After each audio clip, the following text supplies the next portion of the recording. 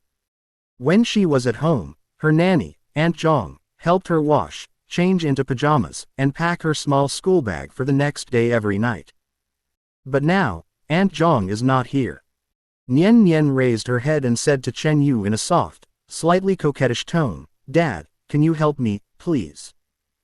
Help me run the bath water, get my pajamas, and put my little yellow duck in the bathtub." "Oh, And my school bag too. I have art class tomorrow, so I need to bring my crayons. She counted on her fingers, one by one, and it was obvious that she was used to this kind of life of being served. Chapter 9. Time is money. After all, Jang Ziyun is usually very nice to her. At this moment, the director of the program team was very sensible, and cut the live broadcast into 2 screens. On the left are Chen Yu and Nian Nian, and on the right is another family, the actress's husband Li Wei and his son Li Xiaoji. In the picture, Li Wei was standing at the bathroom door with a serious face, educating his son, who was rubbing his socks with great effort, on self-reliance. Xiaojia, remember, you are a boy. You have to do your own things. From today on, you have to wash your own clothes and pack your own school bag. Dad hopes you will become a man who stands tall and proud, not a greenhouse flower who needs help from others for everything. Li Xiaoji pursed his lips and his eyes were red, but he still nodded vigorously and continued to fight against the sweaty socks. Words of praise immediately floated across the barrage. Brother Wei's parenting style is amazing. This is what it means to raise a son. That's right. Boys should be raised in poverty to cultivate their independence from a young age. Look at Brother Wei, then look at the guy next door. Wow, wow, wow, there's a world of difference. That's right, the dad next door is almost spoiling his daughter to the point of crippling her. A comment drifted by. Look, Chen Yu is causing trouble again. Everyone's attention was immediately drawn back to the screen on the left. After listening to his daughter's long list of requests, Chen Yu not only did not provide any independence, education, but instead frowned and complained to the air with dissatisfaction. What's going on? Such a big villa, and the production team didn't even provide a nanny. How stingy. He looked down at his daughter who was looking expectant, waved his hand, and said in an extremely profligate tone. Nianian, packing your school bag is such a hassle. If you don't want to pack it, forget it. Just leave it there. Tomorrow, Dad will find you a nanny. No, 2. One will be responsible for your daily life, and the other will be responsible for playing with you and helping you pack your school bag and toys. How about it? Nian Nian blinked and asked in confusion, but Mom said I should do my own things. She said labor is the most glorious thing. Chen Yu sneered, bent down, pinched his daughter's little face, and said in a tone of, "You don't understand the world of us rich people," and patiently said, "Your mother was afraid of poverty when she was a child, and she has psychological trauma. You are different from her. You are a little princess, you know. Besides, you're still young. When you go to school and live in a boarding school, you'll have to learn these life skills even if you don't want to. Now that you're at home and have the conditions, why waste time on such boring things?" He said confidently, "Our family has plenty of money, and money is used to solve problems. Wouldn't it be better to save the time spent on laundry and housework, which are both tiring and unskillful, and use it to play the piano or paint? Professional matters should be left to professionals. This is called, well, optimal allocation of resources." In the piano room, after Chen Yu finished his theory about having money means being willful, the live broadcast room fell into a strange silence again. Some questioning voices also began to appear on the barrage. Is it really okay to educate children this way? Isn't it too much of a spoiling? Even if you have money, you can't squander it like this, right? If your child develops this lazy and gluttonous habit from a young age, what will happen to him in the future? Brother Wei's way of education is the correct one. Only those who endure the most hardships can become the best. Haha, just wait and see, she will cry someday. However, before these questioning voices could gain momentum, they were ruthlessly suppressed by Chen Yu's fans. Why are you being so jealous? She has the means, so what's wrong with spoiling her daughter? Is she blocking your Wi-Fi? That's right.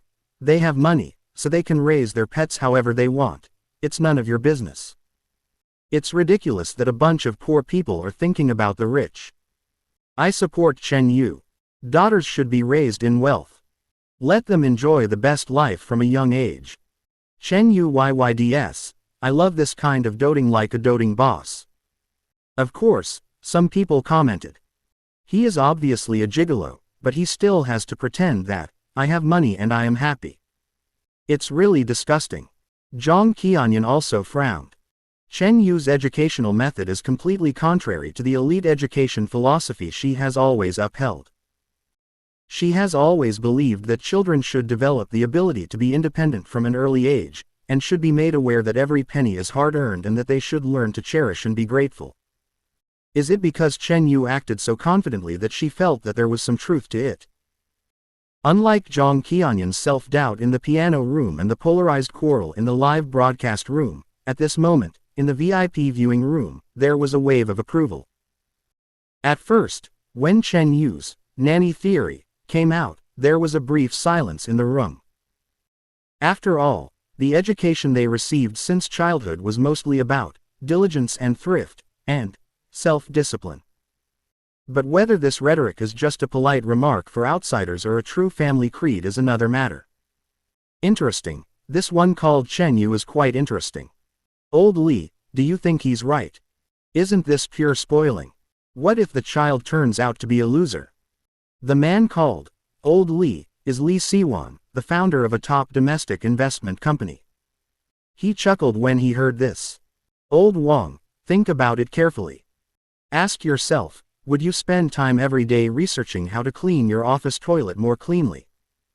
Would you wash your son's stinky socks yourself to save a little money?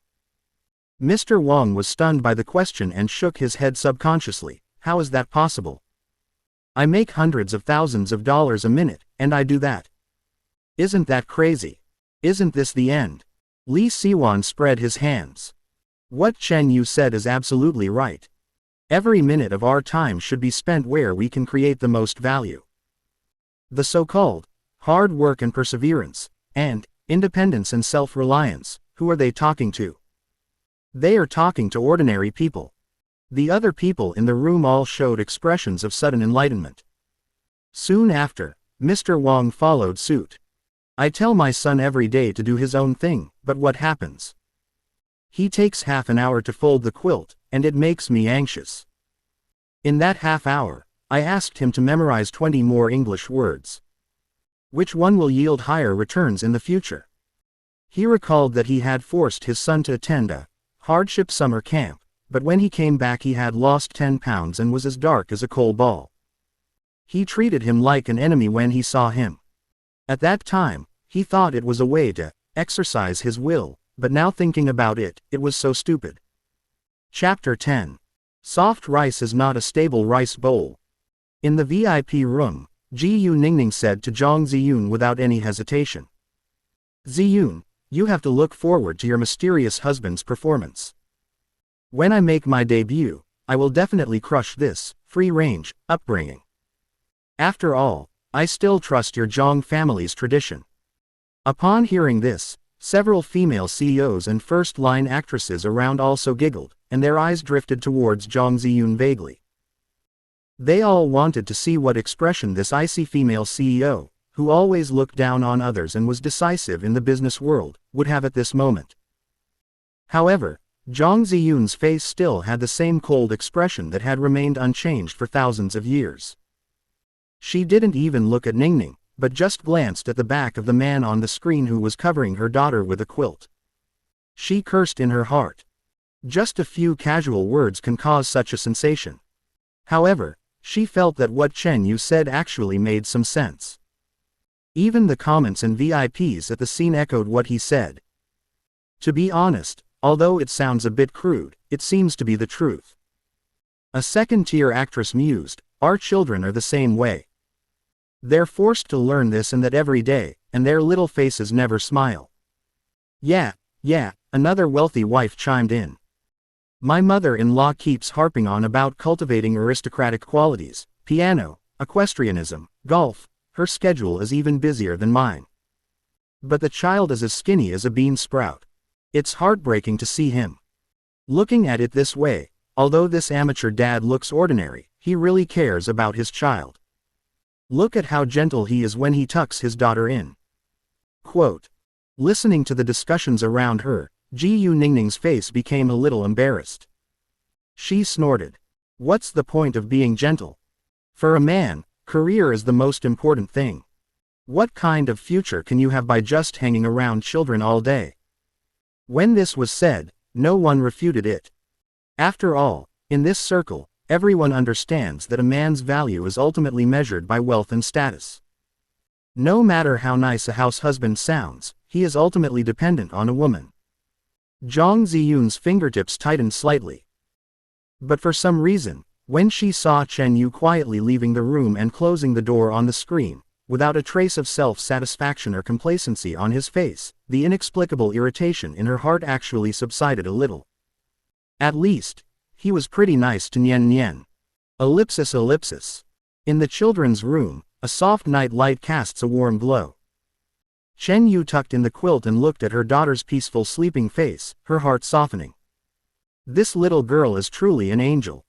He closed the door quietly and returned to the master bedroom that was nominally his and Zhang Ziyun's. The huge room was empty, with only him in it. Chen Yu casually lay down on the exaggeratedly large bed, put his hands behind his head, stared at the gorgeous crystal chandelier on the ceiling, and his thoughts began to drift. What I just said to Nian Nian reminded him. Although he is now bound to this soft rice system, as long as he accompanies Nian Nian, he can get various rewards, which sounds like a winner in life. But his marriage with Zhang Ziyun was fake. This is a deal. By then, he couldn't really expect Zhang Ziyun to be kind enough to give him a huge amount of alimony, right? Seeing how cold that woman was, it was considered polite of her not to kick him out. Alas, although a soft meal is good, it is not a stable job after all. Chen Yu murmured to himself. He has to plan for his future. As a man, if he doesn't have money, he can't stand up straight. He remembered his past life. His mind is filled with one-hit song after another. Although the entertainment industry in this world has a very high status and its stars are extremely glamorous, the quality of the works is hard to describe. It is simply an uncultivated virgin land. Isn't this an opportunity that comes right to your door? Chen Yu jumped out of bed and took the latest ultra-thin laptop that Zhang Ziyun had placed on the bedside table. There was no password set on the computer, so he opened it easily. He skillfully opened the browser and searched several of the world's largest music platforms. Soon, a website called Huasha Music Library attracted his attention. This is the largest original music submission platform in the country. Countless young people who dream of becoming stars regard it as a holy place, and many entertainment companies and well-known singers also look for good works here. The website's pages are designed to be fancy, but the functionality is straightforward. Chen Yu quickly found the entrance to submit lyrics and music. He needs to register an account. After thinking for a while, he casually typed 2 words in the nickname column, Chen Yu. Then, it's time to upload your work. Which song should I vote for? Countless classic melodies flashed through Chen Yu's mind in an instant. Any of those songs that were deified in previous lives would be enough to cause an earthquake here. However, for your first submission, there is no need to make it too shocking. What he needs is money, and he needs to cash it out quickly. He thought about it and decided to choose a folk song with a simple melody but lyrics that were very resonant and visual. This type of song is the easiest to touch people's hearts and become popular. He created a new document and began typing rapidly on the keyboard. When the train entered this strange city, it was filled with neon lights I had never seen before. When I opened the letter you sent me when we parted, I suddenly felt an immense longing for you. I know that those summers, like youth, can never be returned. The only thing that can replace dreams is a reluctant pursuit. I know that all the boasting I've done will be forgotten with youth. This will keep me trapped in the city to remember you. A song called Chengdu. No, in this world, it should be called Magic City. He slightly modified the place names in the lyrics to make them more in line with the context of this world. There is no complicated arrangement, only simple guitar chords and lyrics that touch the heart. After doing all this, he clicked the upload button. A prompt pops up on the webpage. Submission successful, please wait for review. The review period is 1 to 3 working days. Chen Yu smiled with satisfaction, closed the computer, and lay back on the bed. Done. Next, just wait for the fish to bite. He stretched, turned off the lights and went to sleep. However, he didn't know. While he was concentrating on typing and uploading songs, the hidden camera in the master bedroom was faithfully broadcasting his every move in real time to tens of millions of viewers across the country. Ellipsis ellipsis. Everyone in the program's director's room was stunned. Director. Director, the amateur husband of family number 4, what is he doing? A young assistant asked stutteringly. Chapter 11. Whose husband is so miserable? Chief Director Zhang Zhongguo also frowned and stared at the monitor screen. On the screen, Chen Yu's profile appeared particularly focused under the light of the computer screen. The focused look on his face while typing on the keyboard was completely different from the laziness he showed when taking care of the kids during the day. Zoom in. Zoom in on his computer screen. Zhang Zhongguo immediately gave the order. The technicians took action immediately, and soon the lyrics in the document were clearly presented to everyone. I know that those summers, like youth, will never come back.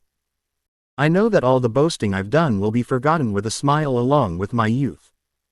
There was dead silence in the studio. Everyone was touched by these simple lyrics. As practitioners in the entertainment industry, they know better than anyone how rare such straightforward yet story-filled lyrics are in this pretentious and whining music scene. He's writing a song. My God, these lyrics, are they so well written? This is a master. A gleam of light flashed in Zhang Zhongguo's eyes, and he immediately realized the huge explosive point contained in this. A mysterious house husband, a seemingly ordinary man, actually writes songs late at night. And it seems that it is for the purpose of selling for money. How many stories can be uncovered behind this? Cut over. Switch the footage of Family 4 to the main live broadcast room. Zhang Zhongguo made a quick decision, give it a close-up. Let everyone see it. In an instant, the scene on the screens of tens of millions of viewers across the country suddenly switched from the warm night conversations of other families to Chen Yu's bedroom. After a brief pause, the barrage of comments exploded instantly. Holy crap! Is this husband number 4? Isn't he putting the kids to bed? Why is he online? Wait, what is he doing? That website is Huasha Music Library. Is he going to sell songs? Am I reading this correctly? A stay-at-home husband, staying up late at night to sell songs online. How desperate is he for money? I'm dying of laughter. Whose husband is this? He's so miserable. Has he fallen to the point of having to rely on selling his original songs to supplement his family income? These lyrics, all the boasts I've made will be laughed off with youth. Damn, why do I feel like crying? Don't be fooled by the above. Is the threshold for songwriting so low now? Anyone can write a song. I'm guessing it'll be another one of those whiny, cliché songs. But seriously, don't you find this strange? Anyone who can participate in this show must have a decent family background, right? Why would someone need their husband to write songs late at night to make money? Could it be a breakdown in the relationship? My wife won't give me any pocket money, so I have to fend for myself. Ha ha ha ha. Public opinion was instantly ignited. The audience's curiosity and gossip spirit were burning. They were wildly guessing who this mysterious husband number 4 was. Is he the husband of the popular young actress Li Feifei? Or is he the husband of actress Zhang Man? Or maybe. The atmosphere in the VIP room also became extremely weird. When the live broadcast switched to Chen Yu's bedroom, he skillfully opened the Huasha Music Library website. Zhang Ziyun's hand holding the wine glass froze in midair. This B******************. D. What on earth is he doing? It's fine if she didn't perform well on a parent-child program, but now she's actually selling songs in front of a national live broadcast. Was he afraid that others wouldn't know he was a poor gigolo?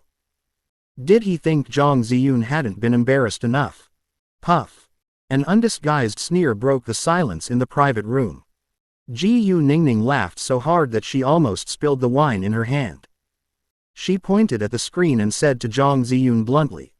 Hey, Hyunyan, this couldn't be your husband, could it? President Yang's man has actually been reduced to selling songs online in the middle of the night to survive. Ha ha ha ha, if this gets out, won't your Jang Group's stock price drop to the limit tomorrow? Tisk, tisk, tisk, tisk, it's so heartbreaking, it makes anyone cry. How about I be kind and let him come sweep the floor at our company?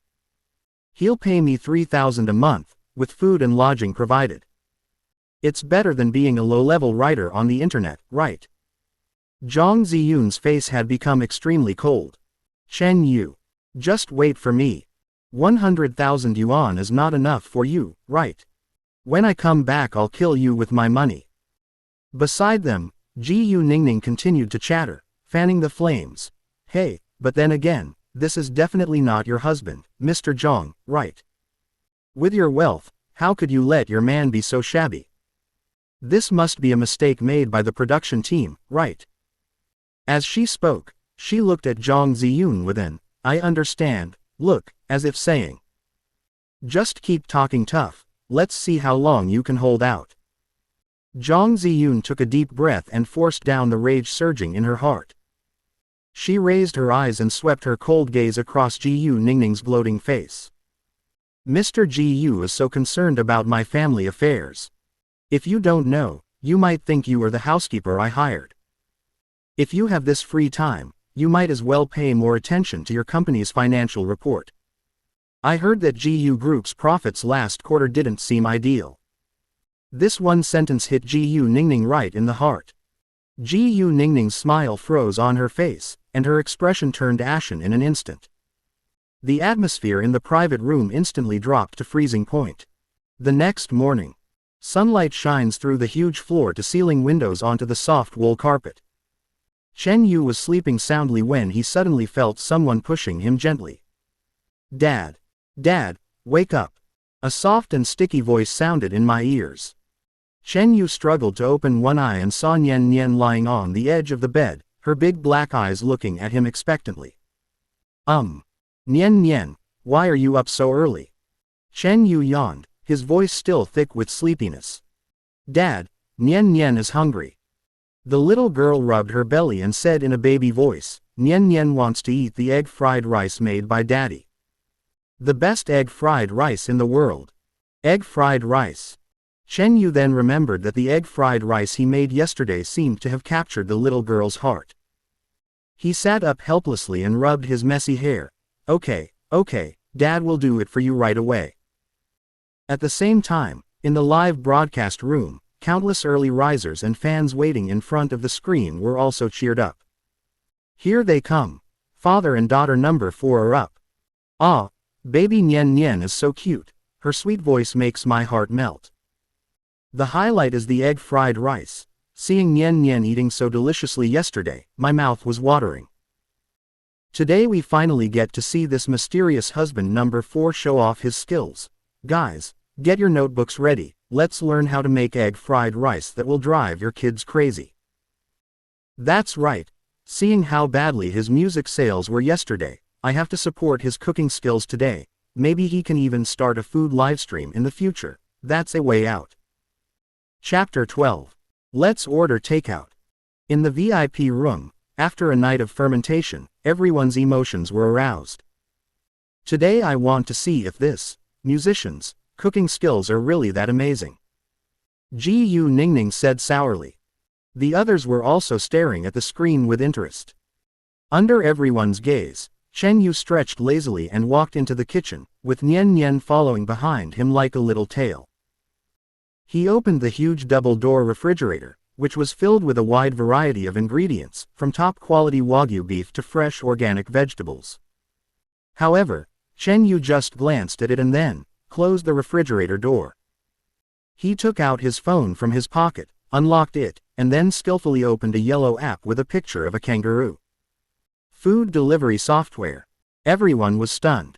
The comments in the live broadcast room froze for a moment, and then there was a volcanic eruption of anger.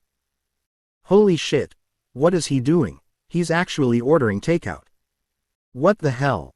Where's the egg fried rice? Where's the god-level cooking skills? This is it. Garbled. Lazy dog. Your child wanted to eat your cooking early in the morning, and you actually ordered takeout for her. Are you worthy of being a father? I get up at 5 a.m. every day and make a nutritious breakfast for my baby in various ways. He's a stay-at-home dad, but he doesn't even want to make breakfast. It's a disgrace for men. So disappointed. I used to think he was kind to the kids, even though he was a little poor. Now it seems like he was just faking it. I feel so sorry for Nian Nian. She has such an irresponsible father. On the screen, Nian Nian also noticed her father's actions. Her face instantly fell, her big eyes misted over, and she pouted in grievance. Dad, aren't you going to cook for Nian Nian? After Chen Yu finished placing the order, he squatted down, pinched his daughter's puffy little face, and comforted her with a smile. Be good, time is too tight this morning and Daddy is too lazy to move. The delivery guy will bring us some more delicious preserved egg and lean meat porridge and steamed dumplings later. At noon, Daddy will definitely make you a big meal, a meal that's 100 times more delicious than egg fried rice, okay? Nian Nian blinked, and crystal tears still hung on her long eyelashes. She hesitated for a moment, but finally nodded. Well, okay then. Daddy wants to make a pinky promise, and you are not allowed to lie. Let's make a promise, for 100 years, no change. Chen Yu hooked his fingers with his daughter, a relaxed smile on his face. After comforting her daughter, Nian Nian obediently ran to the small desk in the living room, took out the picture book, and began to read quietly. This is a habit that Zhang Ziyun cultivated in her, to have a fixed reading time every day. After she left, Chen Yu looked at her back, leaned against the kitchen door frame, and muttered in a voice that only he could hear. Waking up early to cook is pure self-consolation. It takes a long time to make me feel so great, but it's actually just a boring ritual. Why bother? His voice was very soft, but the radio equipment in the live broadcast room was so sensitive that every word of his words was transmitted. The barrage is completely crazy. What the hell did I hear? He said getting up early to cook is self-consolation. I'm so PD, I work so hard for our family, and in his eyes, it's just a boring ritual. This man has a flawed worldview. This isn't just lazy, this is both lazy and bad. Not only do you not do anything yourself, but you also belittle the efforts of others. In the VIP room, the faces of those actresses and wealthy wives who had become mothers suddenly turned ugly. They are the kind of people that Chen Yu describes as getting up early to cook and comfort themselves. Chen Yu's words undoubtedly scolded all of them. This person is so arrogant. It's unreasonable. He's just a giant baby. The morning was spent amidst a chorus of scolding and Nian Nian's quiet reading. The takeaway arrived. Chen Yu accompanied Nian Nian to finish eating, and then he lay on the sofa and played with his mobile phone. The audience in the live broadcast room has gone from being angry to being numb, and the comments are sparse, all expressing sympathy for Nian Nian. It's almost noon. Just when everyone thought Chen Yu would order takeout again, he sat up from the sofa and stretched. Nian Nian, what do you want to eat? Nian Nian, who was reading, raised her head, her big eyes sparkling. Is Dad going to cook a big meal? Of course. Chen Yu smiled and walked into the kitchen that was despised by everyone. The camera in the live broadcast room immediately followed. All the audience, including those in the VIP room, had a mentality of, I want to see what tricks you can come up with, and regained their spirits. Chen Yu opened the arsenal-level refrigerator again. This time, he didn't close it again. His eyes swept over the dazzling array of ingredients. Top-quality snowflake Wagyu beef, fresh Australian lobster, fresh grouper, and a whole, clean 3 yellow chicken. He methodically took out the ingredients one by one and placed them on the glass table. Then he pulled a Huxia kitchen knife from the knife rack. At that moment, his demeanor changed. Boom. Boom. Boom. Boom. The blade clashed with the cutting board. A piece of top-quality beef tenderloin was quickly cut into evenly thin slices by him, and the thickness of each slice was surprisingly consistent. He cut the potatoes into hair-thin shreds in a show-off manner, and soaked them in water so that each potato root could be clearly seen. In his hands, a chicken was easily cut apart in a few seconds, separating the flesh and bones cleanly and neatly. In the live broadcast room, all the cursing disappeared. Instead, the screen is filled with, "Oh my God. Holy crap. This knife work. Am I dazzled? Isn't this a special effect? Is he really husband number 4, the man who can't even be bothered to make breakfast? It's fake. It has to be fake. He must have secretly signed up for New Oriental's crash course in cooking. No, the teachers at New Oriental aren't that awesome. My mom asked me why I was kneeling to watch the live broadcast." In the VIP room, everyone's mouths opened in shock. The mockery on Gu Ningning's face froze, replaced by disbelief. Zhang Ziyun was also stunned. For the first time, an emotion called shock appeared in her cold eyes. She had known Chen Yu for so long, but she never knew he had this skill. "I found out early in the morning that she had eaten at home before. Next, it's time for the real show." Chen Yu heats the pan, pours oil, and his movements are smooth and fluid, without a single unnecessary movement.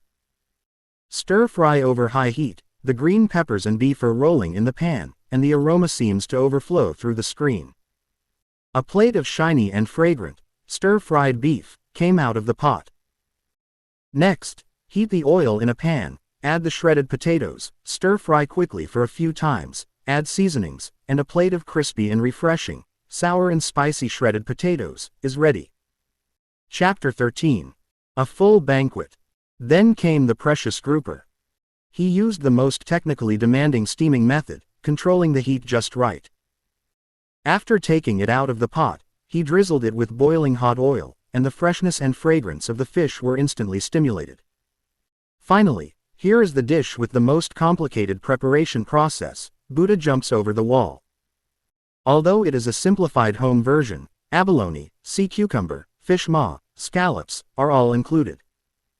He processed all the ingredients, put them into an antique stewing pot, added the broth that had been prepared in advance, and simmered them over low heat. When the lid of the Buddha jumps over the wall was opened, an extremely rich and indescribable aroma instantly spread out. 4 dishes and 1 soup. Stir-fried beef, spicy and sour potato shreds, steamed grouper, kola chicken wings specially made for Nian Nian, plus a bowl of fragrant Buddha jumps over the wall. Every dish is like a work of art. The entire live broadcast room has gone completely crazy. God, is this a God who has come down to earth to cook? I take back everything I said to him this morning. Dad, are you still in need of a son? One in his 20s who can eat a lot. Whose husband is this? He can take care of kids. He can write songs. He can even host state banquets. This wife is so lucky. Did he save the galaxy in his past life? I now seriously suspect that he ordered takeout this morning not because he was lazy, but simply because he looked down on such a trivial task as making breakfast. The above has opened up a new world. Experts don't bother wasting time on trivial matters. Listening to the exclamations around her that changed from shock to enthusiasm, and feeling the envious or jealous gazes around her, Zhang Ziyun sat there with no expression on her face. But her hands on her knees were quietly clenched. A small sense of pride welled up in her heart, which she herself had not even noticed. Ellipsis. Lunchtime became Nian Nian's personal food show. The little girl's mouth was full of oil and her belly was bloated, but she still didn't want to put down her chopsticks. Dad, this is delicious. It's 1,000 times better than yesterday's egg fried rice. Chen Yu smiled and wiped her mouth. Eat slowly, no one will snatch it from you. After dinner, Chen Yu consciously began to clean up the dishes and went into the kitchen to wash them. In the living room, Nian Nian touched her round belly and burped contentedly. Then, she stood up as usual and prepared to walk back to her small desk. I'm full, time to go study. The little girl said to herself seriously. However, as soon as she took a step, she was grabbed by a hand. It was Chen Yu who just came out of the kitchen. Wait a minute, Chen Yu wiped his hands and looked at his daughter. You just finished eating. Why are you reading? It's not good for your stomach. Nian Nian tilted her head doubtfully, but Mom said that I have to study hard every day and not be lazy.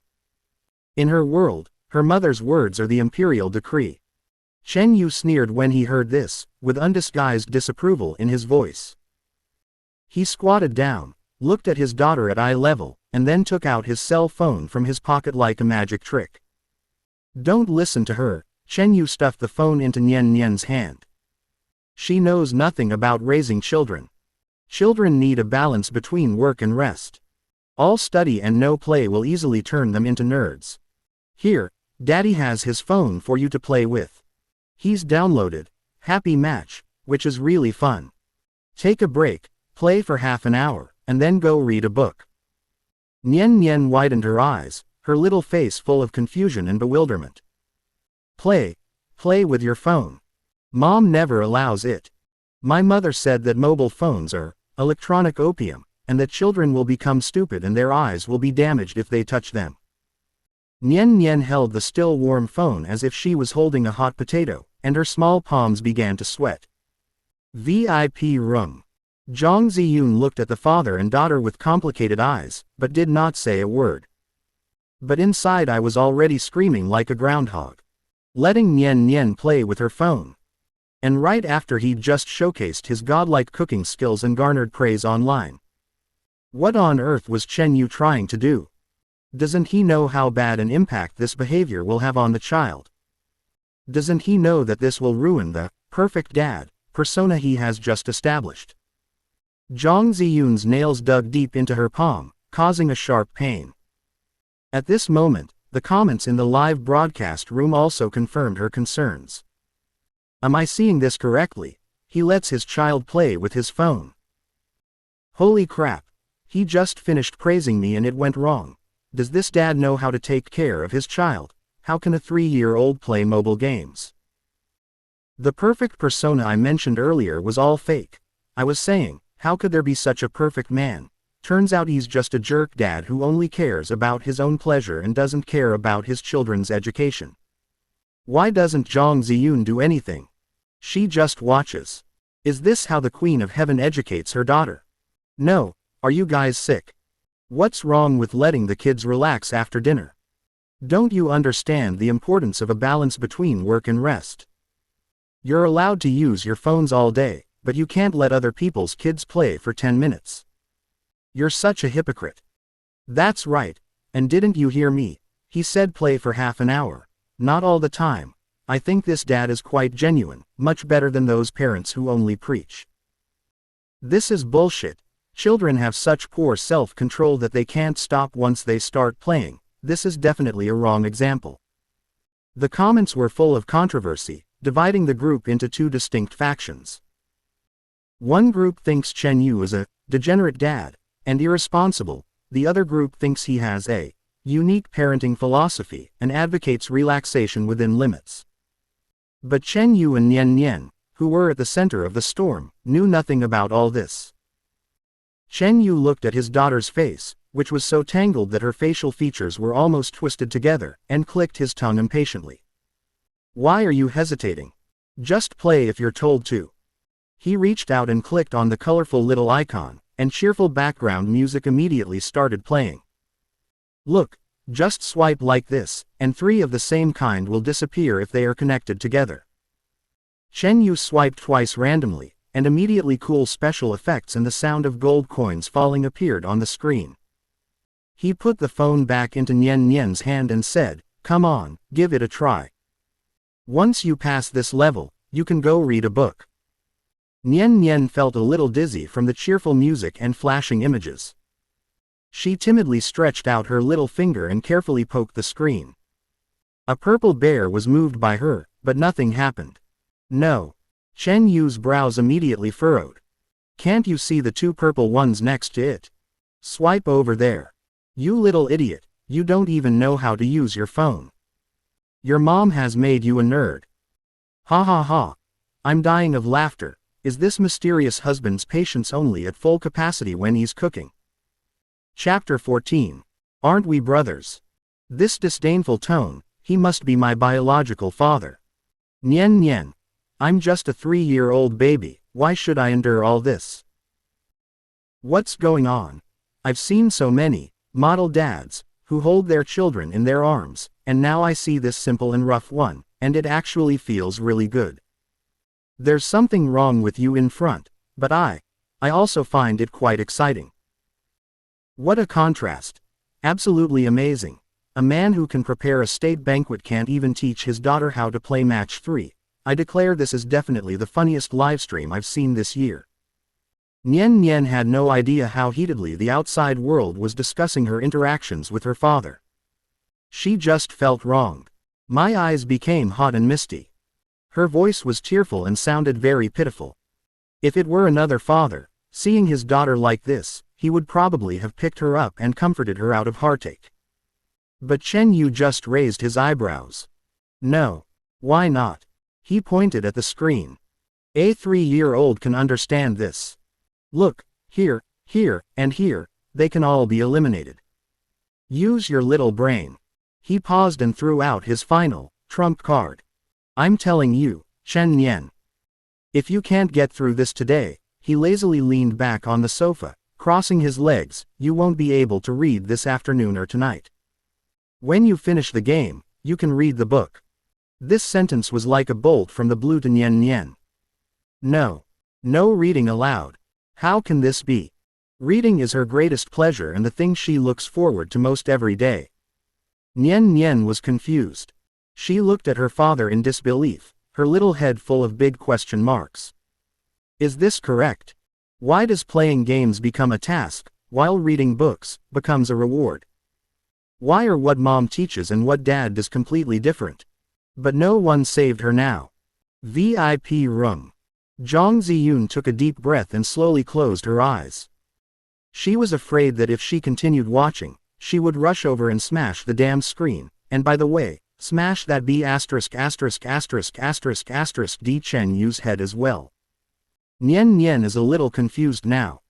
She looked at the colorful screen in front of her, and then at her favorite picture books on the desk.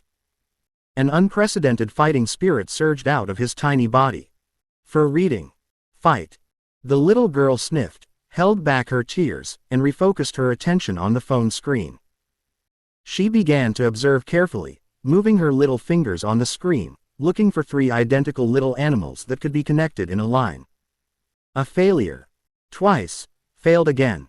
How stupid. Chen Yu's merciless mockery rang out again, the green one. Up. Yes. No, it's to the left. Oops, you. Nian Nian was annoyed by his noise, and her little hand trembled and she made a random scratch. Swish. A brilliant light suddenly burst out on the screen. By accident, she actually made a 4 in a row, and formed a special effects prop.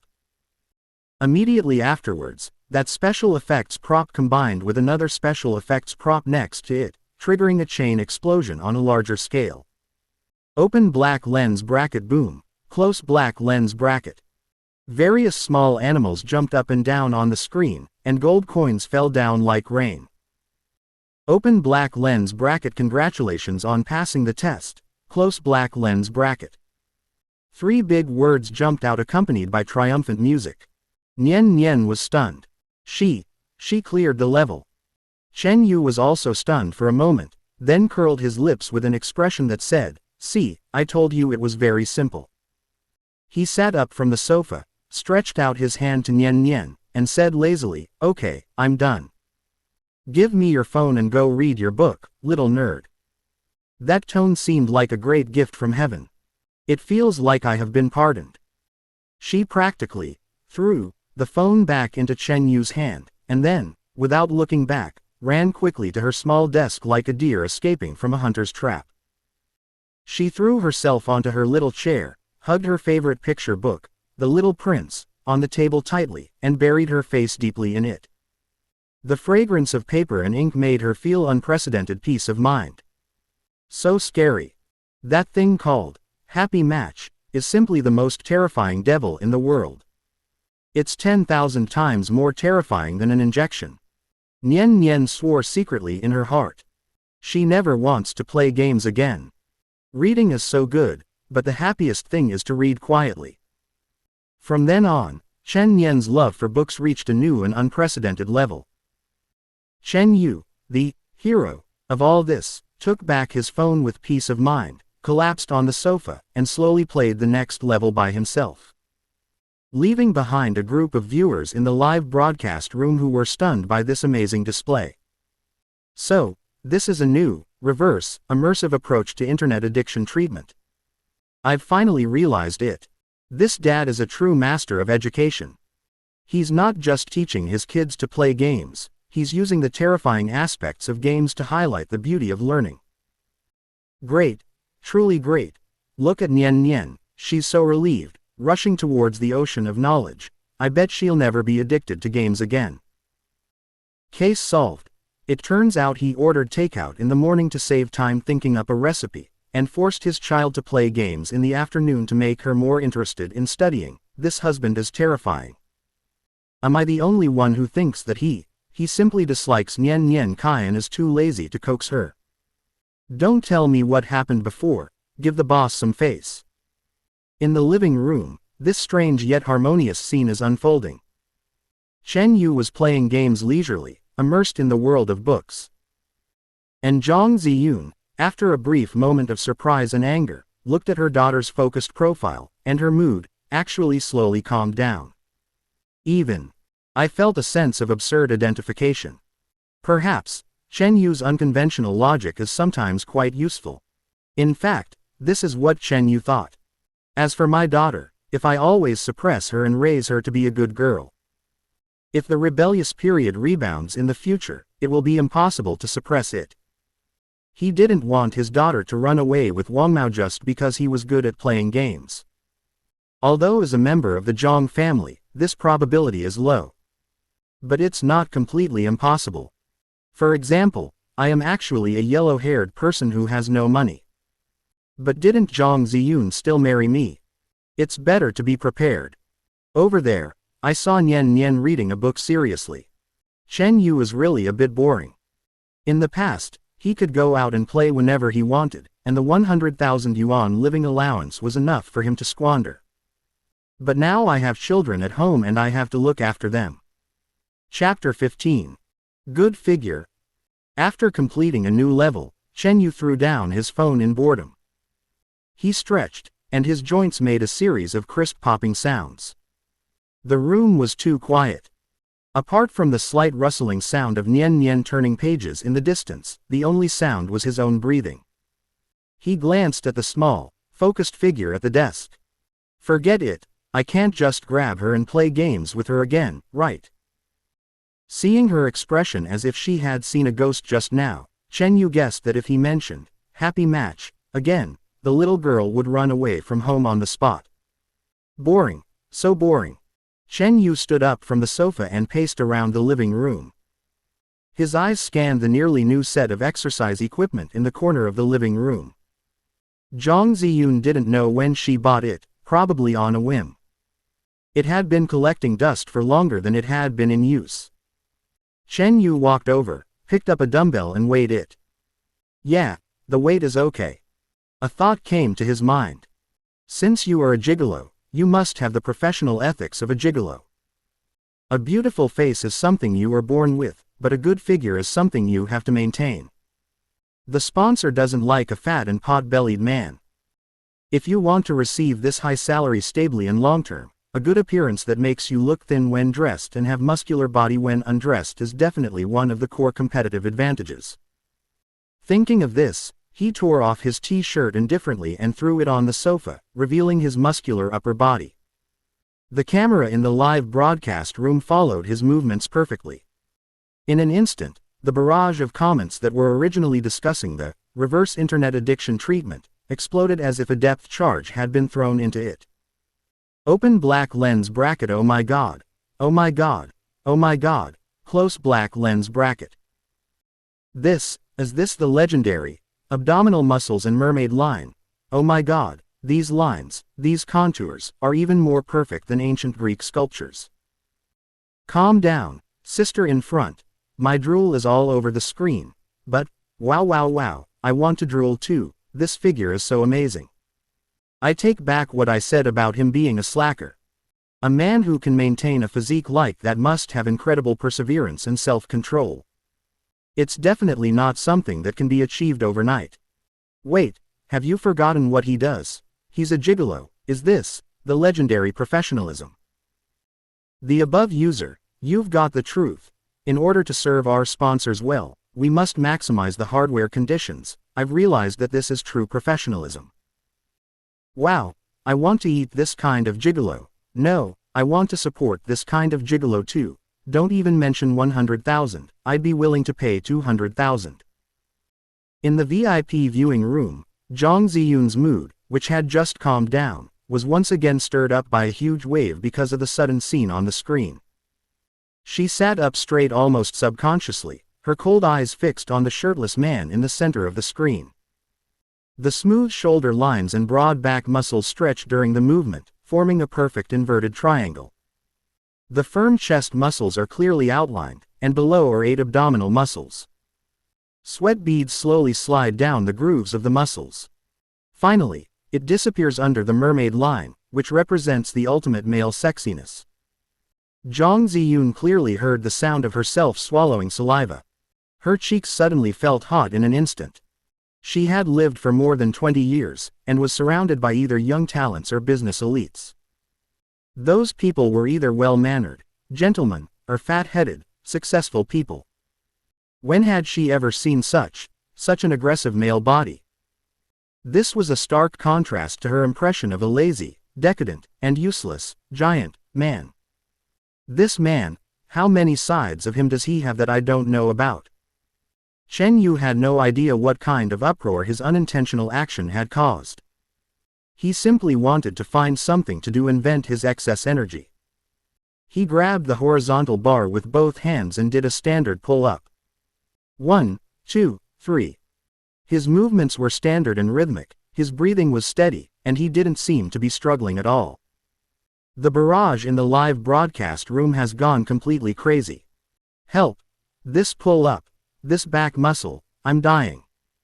How come pull-ups are as easy as breathing? My boyfriend struggles to do one. The person above, stop comparing your boyfriend to God, this man is beyond the scope of humanity. I declare that from today on, Chen Yu is my only man of dreams, no one else can snatch him from me. Damn it, why is such a perfect man a gigolo? I refuse to accept this world is so unfair. Just when the atmosphere inside and outside the viewing hall reached a strange boiling point because of Chen Yu's beauty, a rapid cell phone ring broke Jang Ziyun's distraction. It's her personal phone. Jang Ziyun came back to her senses suddenly like a startled cat. The abnormal blush on her face quickly faded, replaced by her usual coldness.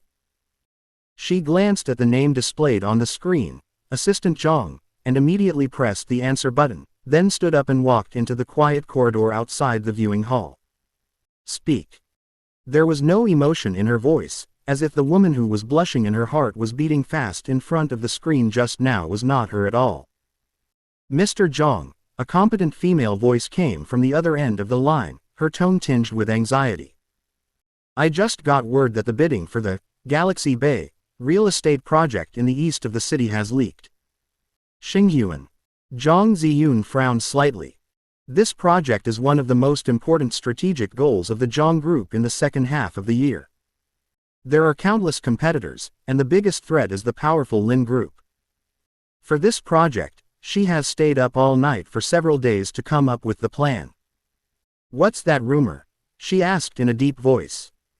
The bidding party this time, the chairman of Dingsheng Group, the parent company of Galaxy Bay, Mr. Lin Zhengshang, he's critically ill. Assistant Zhang lowered his voice. Jang Ziyun's heart trembled. Lin Zhengshang, a legend in the business world, started from scratch and built the business empire of Dingsheng Group. This old man has a weird personality and does things based on his own preferences. He is notoriously difficult to deal with in the circle. Go on. I heard that the old man can't eat anything now, and his health is getting worse day by day. The doctor said, he may only have a few days left. Assistant Zhang paused and continued, the Lin family is in chaos right now. Everyone in the Lin family is very anxious, and as you know, there are too many members of the Lin family, and they are all fighting among themselves. But the old man is also smart. He only trusts his eldest son and his little granddaughter. Chapter 16. Face changing. The point. Zhang Ziyun interrupted her impatiently. The point is, this little granddaughter accidentally saw a variety show a few days ago called Super Dad Transformation. When Zhang Ziyun heard the name of the program, her eyelids twitched for no reason. She saw a father on the show who cooked delicious food, so she told Mr. Lin about it. The old man somehow became obsessed with it and said that before he died, he wanted to eat a meal made from the show. He even said that he would give a letter of intent to anyone who could help him realize his dream of the Galaxy Bay project. Assistant Zhang's tone was filled with helplessness and absurdity. Boss Zhang, this is simply a fantasy. We checked, and the father's name is Chen Yu. He's just an ordinary person. The program team protected his information very well, and we couldn't find him at all. The Lin Group has also received the news and is now mobilizing all its connections to search the entire city for this man named Chen Yu. Mr. Zhang, please tell us. Assistant Zhang on the other end of the phone was still anxiously analyzing the situation, while Zhang Ziyun on this end was completely stunned. She stood in the empty corridor, her mind blank. Super Dad Transformation. Dad who cooks delicious food. Amateur. Shout. Chen Yu. That mysterious dad who could decide the ownership of a multi-billion-dollar project and that all competitors were desperate to find. Isn't it just? That contract husband of hers who's working out at home and is being kept by her with a monthly salary of 100,000 yuan. This world is too absurd. A feeling of being both amused and helpless came over me. She put in a lot of effort, spent countless nights, and prepared a thick stack of plans, ready to fight to the death with the Lin Group at the bidding meeting. In the end, the key to victory or defeat was actually a meal cooked by her useless husband. Mr. Zhang. Mr. Zhang, are you still listening? Assistant Zhang on the other end of the phone didn't get a response for a long time and couldn't help but feel worried. Zhang Ziyun took a deep breath. Her mind was racing. The Lin Group is looking for Chen Yu. Other competitors are also looking for Chen Yu. And Chen Yu, who is now in her home, is her legal husband. This is simply a godsend. I've figured out a way to deal with this. Huh. Assistant Zhang was completely stunned. You figured out a solution so quickly. Mr. Zhang, what is it? What do you need me to do? In her opinion, this was almost a dead end. Looking for an amateur in the whole city whose information the program crew deliberately hid is like looking for a needle in a haystack. The Lin Group has extensive connections, but they still have no clue. How could President Zhang come up with a solution in such a short time? However, Zhang Ziyun did not give her an explanation. You don't have to do anything, just wait for my news. After saying that, she hung up the phone neatly. Assistant Zhang was left on the other end of the line, holding the phone that was already beeping busy, his face full of questions and confusion. Ellipsis. Zhang family villa. Chen Yu had just finished a set of crunches and was lying on the floor gasping for breath. Sweat soaked his hair, making him look a bit messy and sexy. At this moment, the cell phone he had thrown on the sofa rang at an inopportune time. He tutted in annoyance and didn't want to pay attention, but the ringing persisted, ringing over and over again. He had no choice but to get up and walk over to pick up his phone. 2 words were jumping on the screen. Zhang Ziyun. What's going on with this woman? Chen Yu frowned and swiped the answer button. He didn't even bother to speak, he just put the phone to his ear and waited for the other party to speak first. However, the voice coming from the other end of the phone made all the hairs on his body stand on end. Dear husband Tilda. The voice was so sweet that it was sickening, and so coquettish that it made one's scalp tingle. Every word seemed to be dipped in honey and then coated with a layer of cream, winding its way into his ears. Chen Yu shuddered all over and almost threw his phone away. He glanced at his phone screen in horror, confirming that the caller ID was indeed Zhang Ziyun, and not some wrong call or nuisance call. Oh shit. Was this icy female president possessed by someone, or did she take the wrong medicine? If someone shows affection for no reason, it's either a traitor or a thief. This woman suddenly spoke to him in this tone, it must be something bad. A level 1 alarm instantly sounded in Chen Yu's mind. He subconsciously glanced at Nian Nian not far away. The little girl was still immersed in the book and was unaware of what was happening here. He didn't want his daughter to hear her icy-faced mother's awful appearance.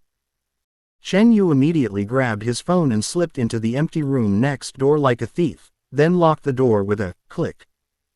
Naturally, his series of sneaky movements were faithfully recorded by the camera in the live broadcast room. The sickly sweet husband, just now, although very soft, was still captured by the sensitive radio equipment. The live broadcast room exploded again in an instant. What did I hear? Am I hallucinating? Husband? Which woman is calling me husband? This voice is too sweet. Wait, analyze it for a moment. This voice sounds familiar. Is it some celebrity? Don't guess. No matter which female celebrity it is, if she can make a male idol so nervous that he hides away to answer the phone, their relationship must be something special. Woo woo woo, the way my idol answers the phone is so cute, like a thieving kitten. The audience frantically speculated about the identity of the woman on the other end of the phone, and guessed all the popular female stars and female internet celebrities, but no one could connect this voice with the female president of Zhong Group, who was decisive and ruthless in the business world and was known as an iceberg. In the room, Chen Yu leaned against the door, took a deep breath, lowered his voice, and said to the other end of the phone in a bad mood, Zhang Ziyun, what are you crazy about? Speak normally. Zhang Ziyun on the other end of the phone seemed to choke and was silent for 2 seconds. When he spoke again, although his tone had returned to normal, it still had a hint of unnaturalness and deliberate softening. Well, it's like this.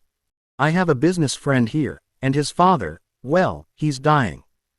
Chen Yu frowned. His father is dying, what are you telling me? Asking me to go and mourn?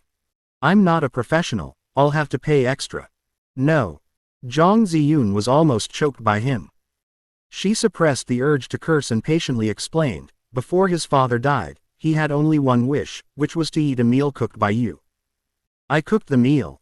Chen Yu was stunned for a moment, then sneered, are you kidding? I'm your husband, not your chef. If you want to eat, go to a restaurant. Chapter 17. 1 million. Besides, his father and I have no relationship at all, so why should I cook for him?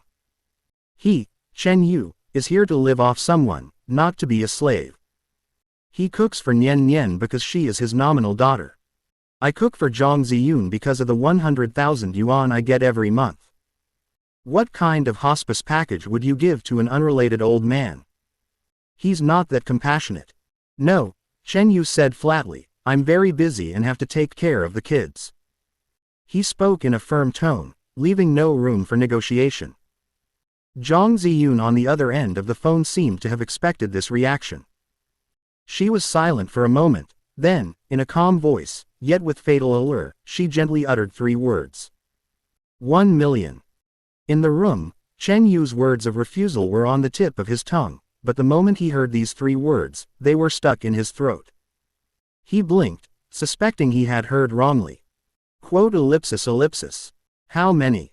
1 million, Zhang Ziyun repeated, her voice filled with the certainty of someone in control of the situation.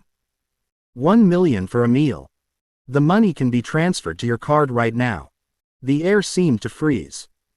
A few seconds later, the sound of Chen Yu clearing his throat came from the phone, and his tone suddenly became extremely enthusiastic and sincere. Ahem. Where's the address? What kind of food does Grandpa like? Spicy or mild? Huxia or Western? Do you need me to prepare the ingredients myself? Don't worry, my cooking skills will definitely make sure Grandpa enjoys his meal and passes away peacefully. I'll be there soon. The speed at which his expression changed was faster than turning the pages of a book. The man who would rather die than surrender and spoke righteously just now seemed to be just an illusion of Zhang Ziyun. Zhang Ziyun. She held the phone in her hand, not knowing what expression to make for a moment. She knew that when it came to dealing with this man, there was nothing money couldn't solve. If so, it's because there isn't enough money. I'll send you the address later. Come over as soon as possible. After saying that, Jong Zi-yoon hung up the phone expressionlessly. Listening to the busy tone coming from the phone, Jong Zi-yoon stood in the corridor but did not move for a long time. In fact, a trace of doubt arose in her heart, just like Assistant Jong's. This man named Chen Yu is full of contradictions. He can cook dishes as good as a state banquet chef, sing a song that would put professional singers to shame, and has a body that can make all women scream. Why would such a seemingly reserved and capable man willingly become a giant rice man who is criticized by others? Is he short of money? Judging from his money-grubbing look when faced with 1 million, it seems that he is short of it. But for someone with so many skills, it shouldn't be difficult to make money, right? An absurd thought popped up uncontrollably in Jong Zi-yoon's mind. Could it be that he agreed to a fake marriage with me not just for money? Could it be that he really likes her a little bit? As soon as this thought came up, Jong Zi-yoon suppressed it herself. She smiled self-deprecatingly. I must be crazy to have such unrealistic fantasies. She and Chen Yu were just a deal. He wanted her money, and she wanted him as her husband to support the family. They each took what they needed, that was all. As for like, this word is too luxurious and too ridiculous for Jong Zi-yoon. She stopped thinking and quickly gathered all her chaotic thoughts, regaining her composure as a female CEO. She called the director of the Super Dad Transformation Program. Hello, Director Lee. I'm Jong Zi-yoon. Hey, Mr. Jong. Hello. What instructions do you have? Director Lee on the other end of the phone sounded extremely enthusiastic. Jong Group is the program's largest sponsor and the real moneymaker. Chen Yu has some urgent personal matters to attend to, Jong Zi-yoon said in a tone that brooked no argument. He needs to pause the recording for the next few days. The live broadcast should also be temporarily shut down. Pause the recording. Director Lee was suddenly a little embarrassed.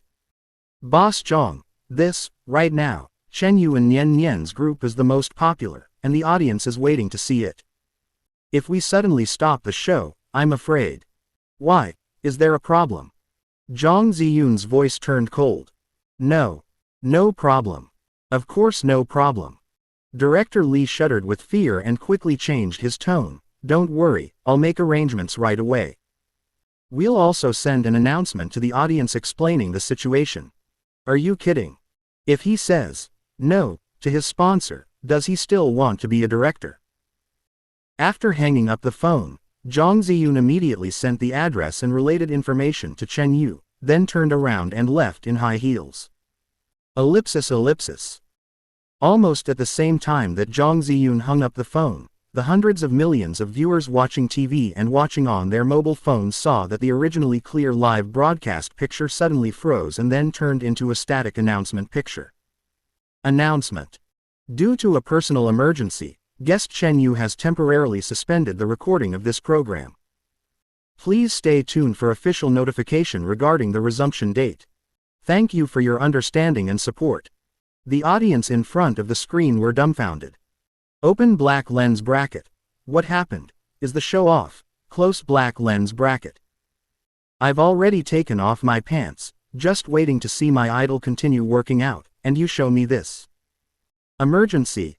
That phone call just now. Could something have happened to the heroine of Husband? No. My daily source of happiness is gone just like that. Program team, I advise you to be kind. Wow. The first minute without Yushin and Nian Nian watching, I miss them. The audience was wailing online, and feelings of disappointment instantly swept across the official social media platforms of the entire program. They have become accustomed to watching this unique father and daughter love and hate each other every day. The sudden suspension of the show has made countless people feel that their lives have lost an important piece of fun. And Chen Yu, the instigator of all this, knew nothing about it. After hanging up the phone, he looked at the text message about the 1 million yuan arriving on his phone, and a bright smile appeared on his face. Money is such a good thing. He took a quick shower and changed into clean and refreshing casual clothes.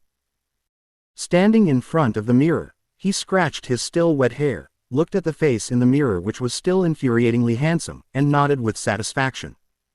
Done. He walked out of the room and saw that Nian Nian had put down The Little Prince in her hand and was lying on the table, drawing on a piece of white paper with colored pencils. Hearing the noise, Nian Nian raised her head and looked at him curiously with her big eyes like black grapes. Dad, are you going out? Yeah, Chen Yu nodded. Chen Yu looked at her small figure and felt a headache. Chapter 18. Let's cook together. No, this girl is too young. If something happens, Zhang Ziyun will eat him alive. Find a nanny to look after him temporarily. That would be too much trouble, and he would be worried. After much thought, there is only one way. Hey, little nerd. Chen Yu walked over to her and knocked on the table. Nian Nian raised her little face. Stop painting, pack up, and come out with me. Nian Nian's eyes lit up. Want to go out and play? No, Chen Yu ruthlessly broke her fantasy. Go to work. Oh. The light in the little girl's eyes dimmed instantly, but she still slid down from the chair obediently and ran to put on her little coat and shoes. Chen Yu looked at her with satisfaction. Although this girl was a little dull sometimes, she was obedient and didn't make any noise. It was worry-free to take her out. He took Nian Nian's little hand and walked out of the villa. In the Zhang family's garage, there is a row of luxury cars that are enough to drive any car fan crazy. Chen Yu's eyes swept across the ostentatious Lamborghinis and Ferraris, and finally landed on the most low-key, yet most expensive, black Rolls-Royce Cullinan. Well, that's it. Driving this car is more in line with his status as a millionaire chef. He started the car skillfully and drove out of the garage smoothly. The huge off-road vehicle was driving on the city roads, attracting the envious gazes of countless passers-by. In the car, Nian Nian sat quietly in the child safety seat, looking out the window at the rapidly receding street scene, and asked softly, Dad, where are we going? Chen Yu held the steering wheel with one hand and took out a lollipop from the storage compartment with the other hand and handed it to her, and replied nonchalantly. Go cook. The vehicle gradually drove away from the city center with tall buildings, and the surrounding scenery became more open.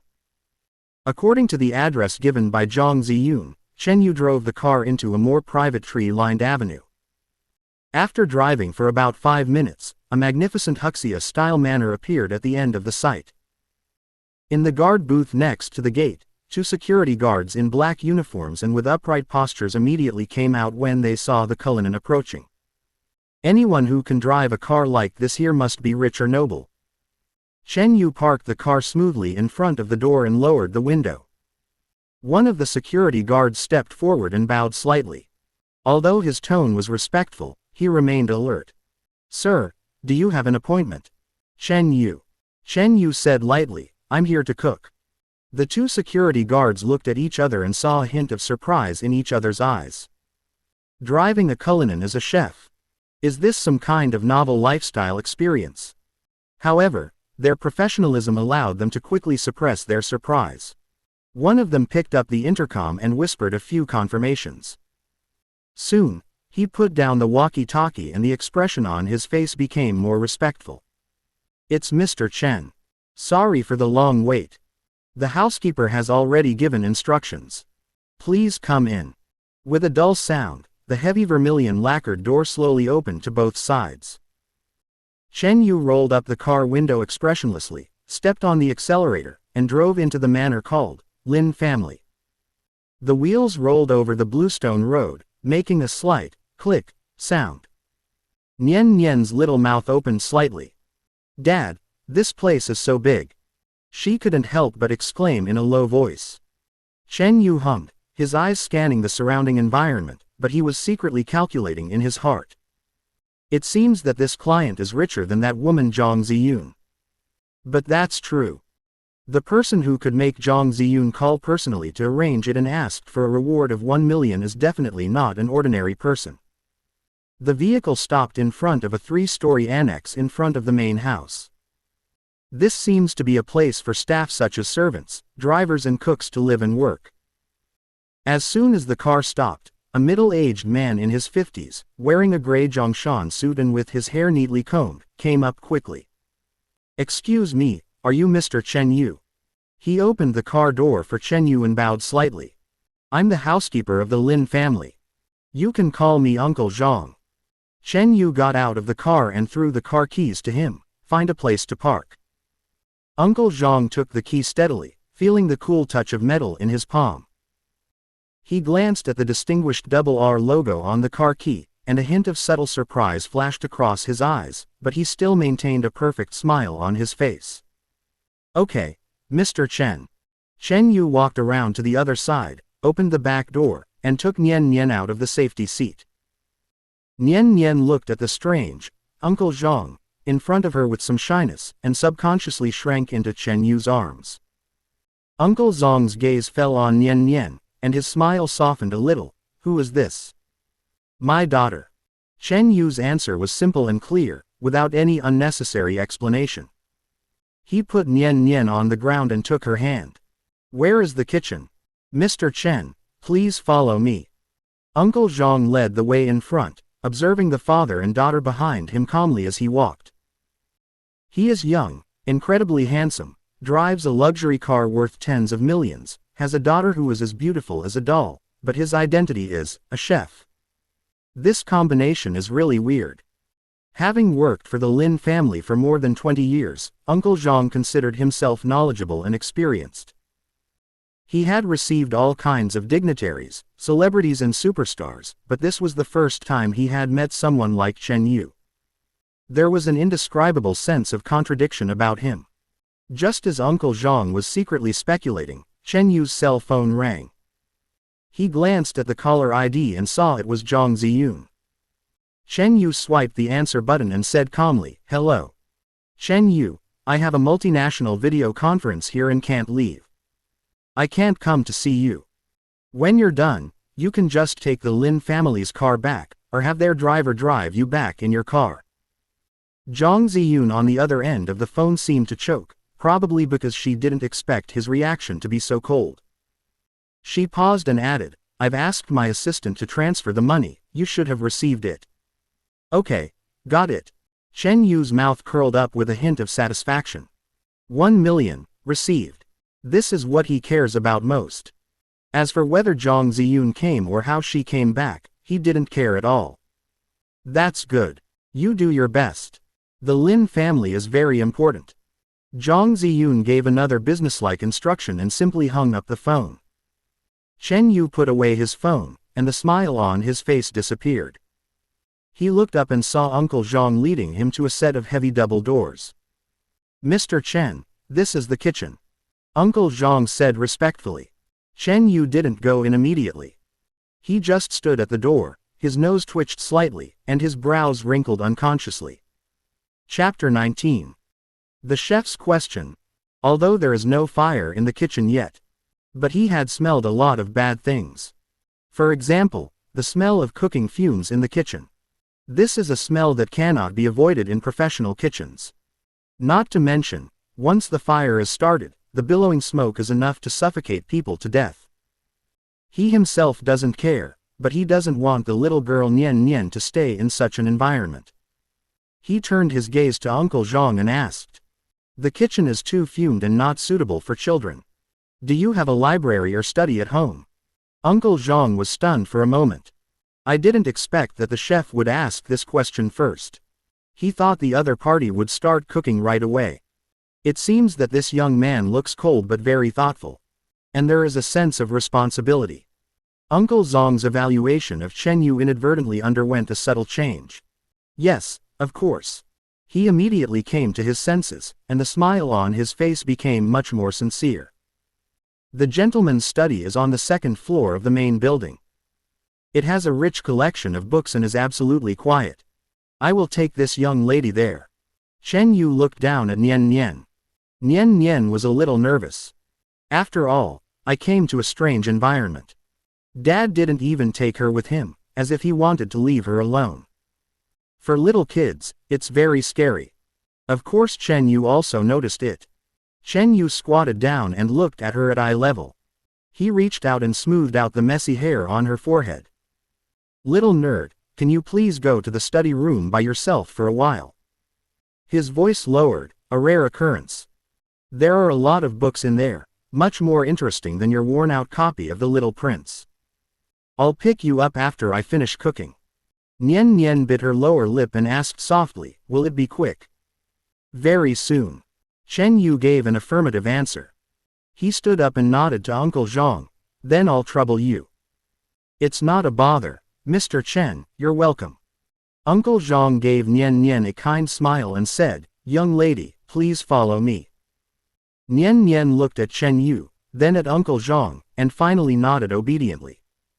She loosened her grip on Chen Yu's clothes and whispered, Dad, I'll wait for you. After saying that, she stretched out her short legs and followed Uncle Zhang towards the main building. Chen Yu stood there, watching her small figure disappear around the corner of the corridor, then he withdrew his gaze. The Lin family's kitchen was bigger and more professional than he had imagined. The entire space is over 200 square meters and is divided into different areas: vegetable washing area, cutting area, pastry area, cooking area, cold food area. From top-grade stoves imported from Germany to professional ovens that are more than 1 person tall, it has everything, which is comparable to the kitchen of a 5-star hotel. In the kitchen, 4 or 5 chefs in white chef uniforms were already busy. When they saw Uncle Zhang leading a young man in casual clothes in, they all looked at him curiously. Butler Zhang. The leader, a slightly plump man who looked like a chef, stopped what he was doing and walked over. Uncle Zhang introduced, this is Mr. Chen Yu. He will be in charge of Mr. Yu's dinner today. The head chef glanced at Chen Yu, a hint of contempt flashing in his eyes. Too young. And the way she's dressed, how does she look like someone who's here to cook? She looks more like a model walking on the runway. He has been in this industry for 30 years, working his way up from an apprentice to the head chef of a top family like the Lin family. What kind of chef has he not seen? Who doesn't have calluses on their hands and a lingering smell of cooking fumes on their body? The young man in front of me has fair skin and clean skin. He doesn't look like someone who can cook at all. Butler Zhang, the gentleman's dinner party is of great importance, and the guests who come are all distinguished guests. The chef didn't finish his words, but his meaning was clear. He expressed serious doubts about Chen Yu's ability. Several other chefs also stopped what they were doing, crossed their arms, and looked like they were waiting to see a good show. They were all trained by the head chef, so naturally they follow his lead. Uncle Zhang's face showed a trace of embarrassment. He was just a housekeeper, and the chef always had the final say in the kitchen. However, Chen Yu didn't even bother to lift his eyelids. From now on, I'm in charge of this kitchen. All of you, get out. What? The head chef was the first to shout, you're asking us to leave. Why? This is his territory. Why should he give it to a brat who appeared out of nowhere? I just don't want anyone to get in my way. Chen Yu's eyes turned cold. Or, do you want to stay and help me? The chef's face turned purple. Helper. This was the greatest insult to him in his 30 years of work. You. He was shaking with anger. Chef Wang, Uncle Zhang, who had been silent the entire time, finally spoke. He stepped forward, patted the head chef on the shoulder, and whispered, this is what the master meant. We'll do as he says. When he heard the word, sir, the anger on the chef's face instantly subsided, replaced by deep resentment and doubt. Why would you trust such a young man? But he dared not disobey his master's orders. He glared at Chen Yu fiercely, as if he wanted to poke a few holes in him with his eyes. Good. Good. I want to see what kind of flowers you can make. After saying that, he took off his apron, threw it heavily on the chopping board, and walked out without looking back. Seeing this, the other chefs had no choice but to leave reluctantly. In the huge kitchen, Chen Yu was the only one left. Uncle Zhang looked at Chen Yu, hesitated for a moment, and then asked, Mr. Chen, really, do you need help? For example, controlling the heat, or preparing the tableware. No need. Chen Yu took out a square object wrapped in lotus leaves from the refrigerator without looking back. Don't let anyone come in and disturb me until I'm done. I'll let you know when I'm done. Uncle Zhang nodded, took one last look at the lonely figure standing in front of the large workbench, then quietly retreated and considerately closed the kitchen door. Outside the door, the head chef and his apprentices did not go far, but were waiting in the lounge not far away. Master, that guy is too arrogant. He actually dared to kick us all out, a young chef said indignantly. Exactly. I think he's just a show-off. Just because he has a nice set of knives, he thinks he's a culinary genius. Chef Wang, the head chef, did not speak, but kept a sullen face. Crazy. Crazy indeed. Chapter 20. Stunning. The young man's eyes were so calm. It was a calmness that came from absolute self-confidence, as if what was about to happen was not an important dinner that concerned the reputation of the Lin family, but a simple matter like eating and drinking water. Just wait. Master Wang said slowly, I want to see what he has up his sleeve. If he messes up, humph. Ellipsis ellipsis. In the kitchen. Unlike the noise and suspicion outside, it was so quiet here that only Chen Yu's breathing could be heard. He didn't rush to start, but closed his eyes and quickly went over tonight's menu and all the steps in his mind, like a fast-forwarded movie. Boiled cabbage, squirrel mandarin fish, dragon and phoenix auspiciousness. There was another dish he decided to add on a whim, molecular cuisine. The catering level in this world is still at the primitive stage of being able to eat. Well, let him teach these self-righteous, upper class, a lesson. Let them know what real food is. Suddenly, Chen Yu opened his eyes. A gleam of light flashed across his eyes. He moved. He reached for the set of Damascus steel knives and pulled out the longest of them, a mulberry knife.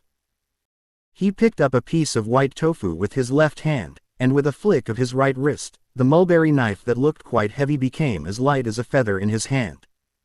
Do-do-do-do-do-do-do-do. A dense and rhythmic sound of chopping vegetables, as dense as a rainstorm, suddenly rang out in the empty kitchen. His hand's speed was so fast that one could only see a continuous afterimage of the knife. In the lounge outside the door, the chefs who were complaining suddenly became quiet. Everyone pricked up their ears, and the expressions on their faces gradually changed from disdain to surprise and suspicion. As chefs, they are all too familiar with this sound. Is this knife skills? But how is this possible? This speed, this rhythm. Even Master Wang himself, at his peak, couldn't possibly achieve this. This has already surpassed the limits of humankind. Master Wang's hand holding the cigarette began to tremble slightly. He had been in the profession for 30 years and had never heard such a terrifying sound of a knife. This is no longer just cutting vegetables, this is clearly using a knife to play a gorgeous piece of music. Someone swallowed nervously. Everyone held their breath and listened attentively to the devilish sound coming from the kitchen. Chen Yu, who was in the kitchen, was completely unaware of what was happening outside. He has completely immersed himself in his own world. In just over 10 seconds, the dense rain of knife sounds suddenly occurred. He stopped. On the chopping board in front of him, the originally square piece of tofu still remained the same, as if nothing had happened. Chen Yu picked up the piece of tofu and gently placed it in a bowl of water. A miracle happened. The piece of tofu scattered in the water like a dandelion in an instant. Countless tofu shreds, thinner than a hair, float gently in the water, each strand distinct and continuous, like a blooming white chrysanthemum. Wen-si tofu. A famous Huaiyang dish that requires great knife skills. Moreover, the tofu he cut was rennet tofu, which was several times more difficult to make than traditional Wen-si tofu. This kind of tofu is extremely tender and will turn into a pool of bean paste if you are not careful. But he could cut it into thousands of evenly distributed thin strands in just over 10 seconds. This is no longer the category of cooking. This is the Dao. It is the way of the sword. If Master Wang and others saw this scene, they would probably kneel down and worship on the spot. However, There was no trace of complacency on Chen Yu's face. For him, it was just a warm-up exercise.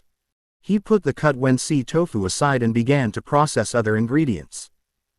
His movements were smooth and flowing, without any unnecessary movements, and every step was as precise as a textbook. Wash, cut, match, marinate.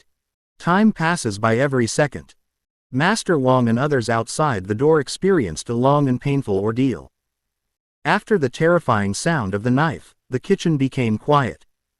But the quieter it was, the more uneasy they felt. The unknown is the most terrifying thing. Master, that kid, did he blow up the kitchen? A young chef muttered. Shut up. Master Wang scolded, but his eyes were also full of anxiety. Without any warning, an indescribable and overbearing aroma drifted out from the crack of the kitchen door. It's not a single scent. It is a complex, layered fragrance that seems to have life. The first thing that wafts into the air is a rich, meaty aroma with a caramelized flavor, as if it is top-quality pork belly that has been stir-fried in fat in a pan and fried until both sides are golden brown. Then, a mellow, intoxicating aroma of wine arrives. It's like aged Wadiao wine, poured in along the edge of the scalding pot with a sizzling sound. The aroma of the wine is instantly stimulated by the high temperature, blending perfectly with the aroma of meat and spices. Gu, Gouda. In the lounge, the sound of people swallowing saliva could be heard one after another. The cigarette in Master Wang's hand had fallen to the ground, but he was completely unaware of it. His eyes were as big as copper bells, staring at the tightly closed door of the kitchen, his nostrils flaring uncontrollably, trying to capture more of the intoxicating aroma. What's this? What kind of dish is this? He has been cooking for 30 years and believes he knows the aromas of all cuisines in the world like the back of his hand. But this smell, he had never smelled it before. So fragrant. It smells so good it's unreasonable. The fragrance is so sweet that it makes your scalp tingle, your mouth water, and your stomach feels like countless little hands are scratching it. I can't wait to rush in, even if it's just to grab a piece of meat scraps at the bottom of the pot, I'll be satisfied. Master. Master. One of the apprentices' voices was trembling. I'm so hungry. He wasn't the only one who was hungry. Everyone present felt like they were going crazy with hunger.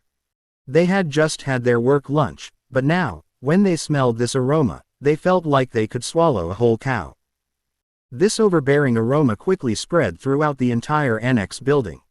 Not only the chefs, but even the servants and drivers who were resting in other rooms were startled by the sudden fragrance. Oh my God! What's that smell? It smells so good. Is someone eating in the kitchen? No, my saliva. More and more people followed the smell and gathered outside the kitchen door. They stretched their necks and looked at the door with eyes like hungry wolves. At this time, in the study on the second floor of the main building, Nian Nian was sitting in front of a huge mahogany desk, holding a thick book called Unsolved Mysteries of the World, with many beautiful illustrations. Chapter 21. Oh my God, this is God. The study was very quiet. Suddenly, her little nose moved.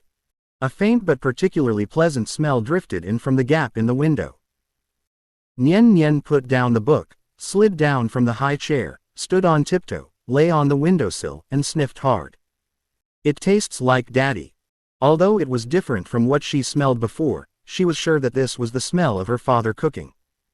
It smelled nice and warm, making her feel safe and at ease. A sweet smile appeared on Nian Nian's little face. If Dad says it will be soon, then it will definitely be soon. About another hour passed.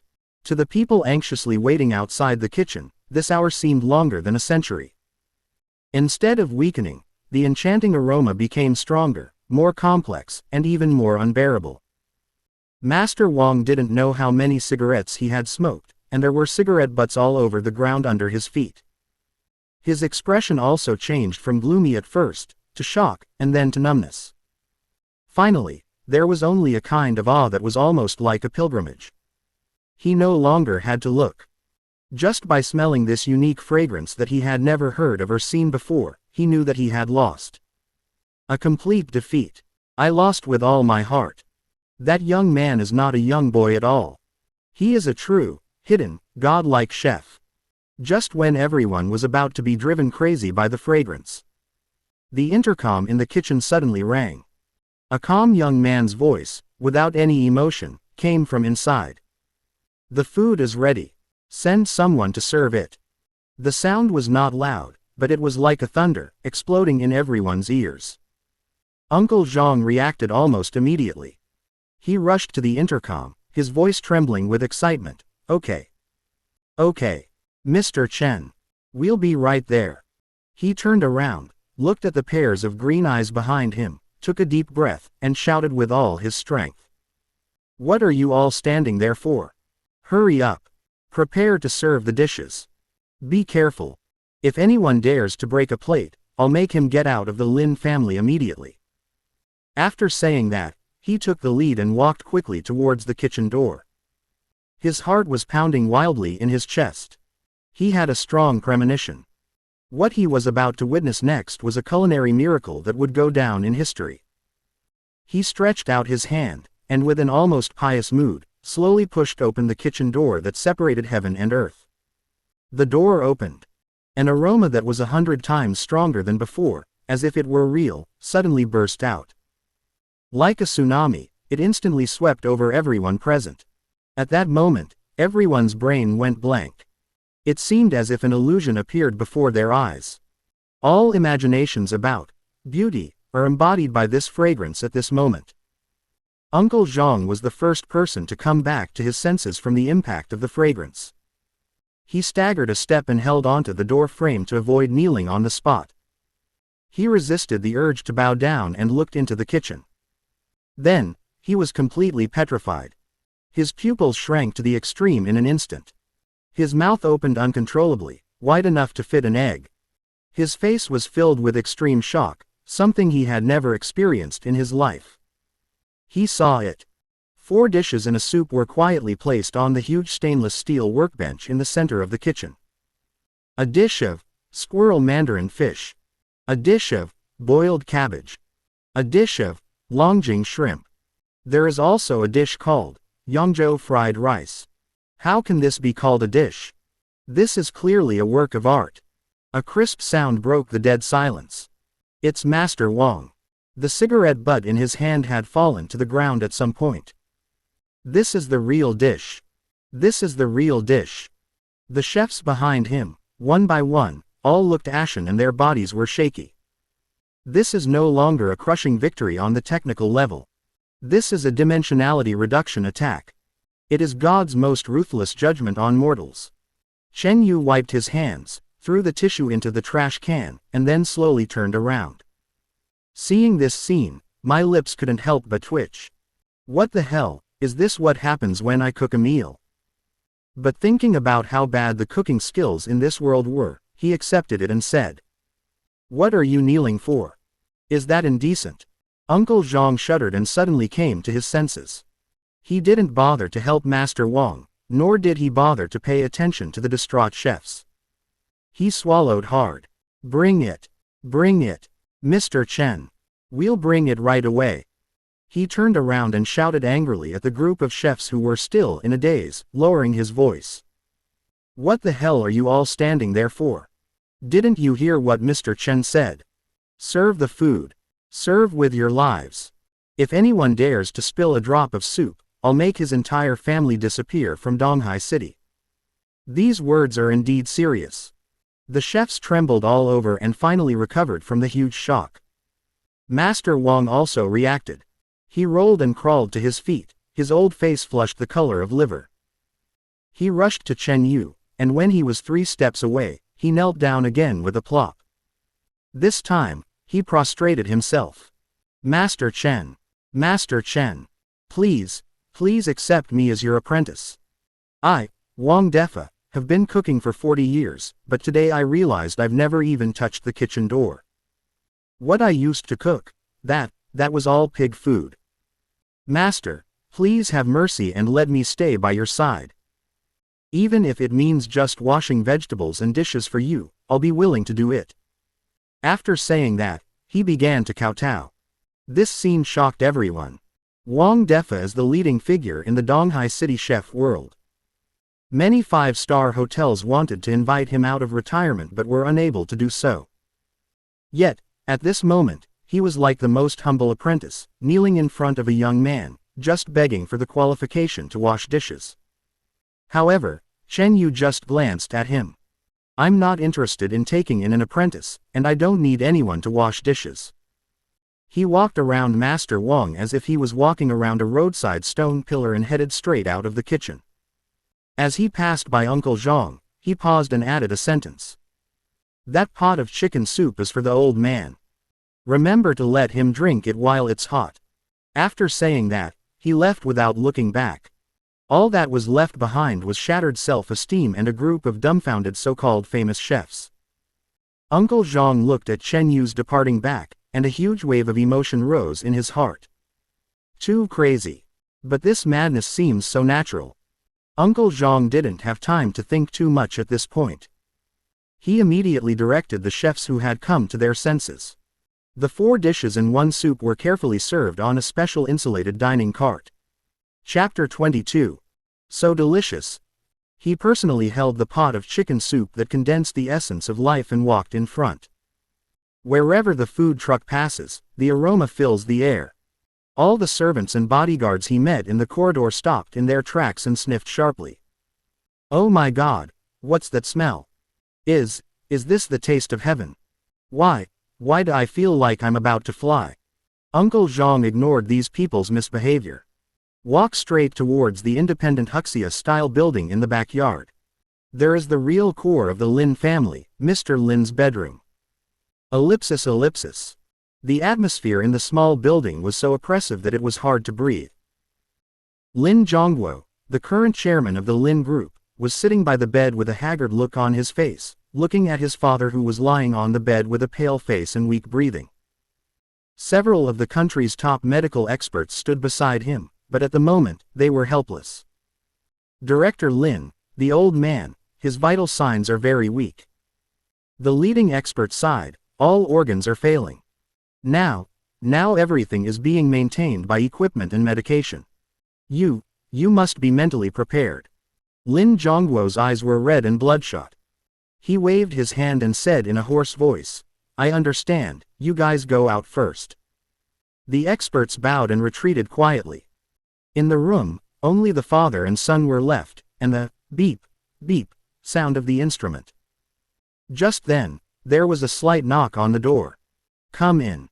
Lin Zhongguo didn't even turn his head, his voice full of fatigue. The door opened and Uncle Zhang walked in pushing a food cart.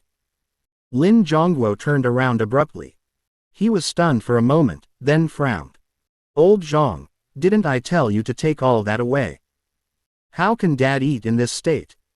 He had no hope that Zhang Ziyun would send someone to cook, but he just wanted to give the Zhang family a chance to save face. Unexpectedly, they actually cooked it. Uncle Zhang's voice was filled with an indescribable excitement. You take a look first, and then you can say anything. Lin Zhongguo's gaze fell on the dining car. With just one glance, his pupils suddenly contracted. Although he doesn't know how to cook, as the helmsman of the Lin Group, what kind of delicacies has he not seen? What kind of top chef has he not come into contact with? But these dishes in front of me. Whether it's the ingenious shape, the glittering and translucent luster, or the mouth-watering fragrance. All of this was far beyond his comprehension. Just as he was shocked and dazed, the eyelids of the old man on the bed, who had been unresponsive, trembled slightly. Then, his cracked lips moved slightly. Then he spoke with great difficulty. Although the sound was very small, Lin Zhongguo heard it. It smells good, so good. Lin Zhongguo was shocked and rushed to the bed, looking at his father in disbelief. Dad, are you awake? Can you hear me? Mr. Lin's eyelids trembled a few more times, and finally, slowly, opened a crack. His cloudy, almost unfocused eyes moved slowly, as if searching for the source of the fragrance. Finally, his gaze fixed on the pot of milky white chicken soup. Just one word made Lin Zhongguo ecstatic. My father hasn't spoken a word for 3 whole days. Soup. Yes. Soup. Lin Zhongguo was incoherent and hurriedly shouted to Uncle Zhang, "Old Zhang. Quick. Bring the soup over." Uncle Zhang did not dare to delay and immediately filled a small bowl of chicken soup and handed it over respectfully. The soup is milky white and full of fragrance. Lin Zhongguo took the bowl, carefully scooped a small spoonful with a spoon, blew on it again, and then slowly brought it to the old man's mouth. "Dad, come on, open your mouth." A miracle happened. Mr. Lin's body trembled slightly. The old man's voice, although still weak, was much clearer than before. Okay, Dad. There's more." Lin Zhongguo's hands were shaking with excitement. He quickly scooped another spoonful and fed it to him. One spoonful after another. A small bowl of chicken soup was quickly finished. Miraculously, a faint trace of red appeared on Mr. Lin's face. He even propped himself up a little and looked at the other dishes on the dining car with burning eyes. That fish. I want to try it too." Lin Zhongguo was completely confused. He couldn't believe his eyes. "The doctor has issued a critical illness notice. My father has only eaten a little bit for several days. Because I can't eat. And no appetite. Those things had no scent to him. That's why Lin Zhongguo has been collecting chefs. But now, not only did he drink a bowl of soup, but he also wanted to eat fish. How can this be called a dish? This is clearly a panacea. Quick. Pick up a piece of fish for Dad." Lin Zhongguo almost shouted. Uncle Zhang quickly picked up a small piece of snow-white fish meat wrapped in starch sauce, removed all possible tiny fish bones, and put it to the old man's mouth. The sweet and sour taste explodes on the taste buds. The fish is tender and melts in your mouth. The old man narrowed his eyes in satisfaction. This taste. He muttered to himself, as if recalling something. I thought I would never be able to taste it again in this lifetime." For this meal, Mr. Lin ate half a bowl of rice for the first time and tasted some of each dish. His mental state improved rapidly at a speed visible to the naked eye. When he put down his chopsticks, he even sighed with full energy, comfortable. The medical equipment in the room faithfully recorded this incredible scene. The heart rate rose from 45 beats per minute to 60 beats per minute. Blood pressure also returned to a relatively stable level from the edge of danger. The medical experts who rushed back looked at the monitoring data in amazement, their mouths wide open enough to fit a light bulb. This is unscientific.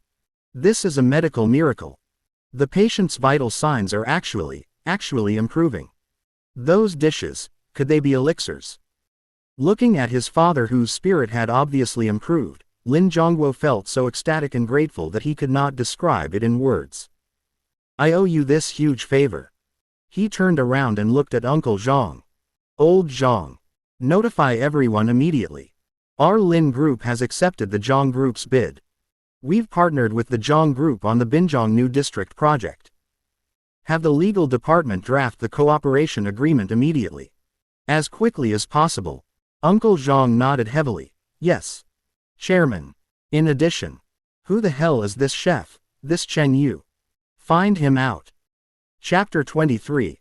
Actually, he's my husband. Invite him here at all costs. I want to meet him in person. Tell him that as long as he's willing to come to our Lin family, he can set any salary, position, or conditions he wants. The value of a genius who can change fate with his cooking skills far exceeds that of a 10 billion project. Such people must be firmly controlled in one's own hands. Upon hearing this, Uncle Zhang smiled bitterly and was about to say something. At this moment, the chairman's assistant knocked on the door and walked in, respectfully reporting, "Chairman, CEO Zhang from Zhang Group has arrived. She said she's here to pick up her family and wants to ask about the project." Zhang Ziyun. Lin Zhongguo was stunned, then a gleam in his eyes, just in time. Let her in. He was just worrying about how to find the amazing chef, but unexpectedly, the real chef came to him. Soon, Zhang Ziyun, dressed in a smart professional suit and with a cool temperament, walked into the room under the guidance of her assistant. As soon as she entered the door, She smelled the strange fragrance that had not yet completely dissipated, and her heart couldn't help but skip a beat. It seems that Chen Yu has really made a name for himself. I just don't know what the outcome will be. Mr. Lin. She collected her thoughts and nodded politely. Mr. Zhang, please take a seat. Lin Zhongguo's attitude was more enthusiastic than any previous meeting. He even stood up and pulled out a chair for her. This abnormal behavior made Zhang Ziyun even more confused. Mr. Lin, you're too polite. I'm here today mainly to pick up my daughter and her father. Also, I'd like to take the liberty to ask, Mr. Lin, what are your thoughts on the Binjiang New District project? Before she could finish her words, Lin Zhongguo interrupted her with a smile.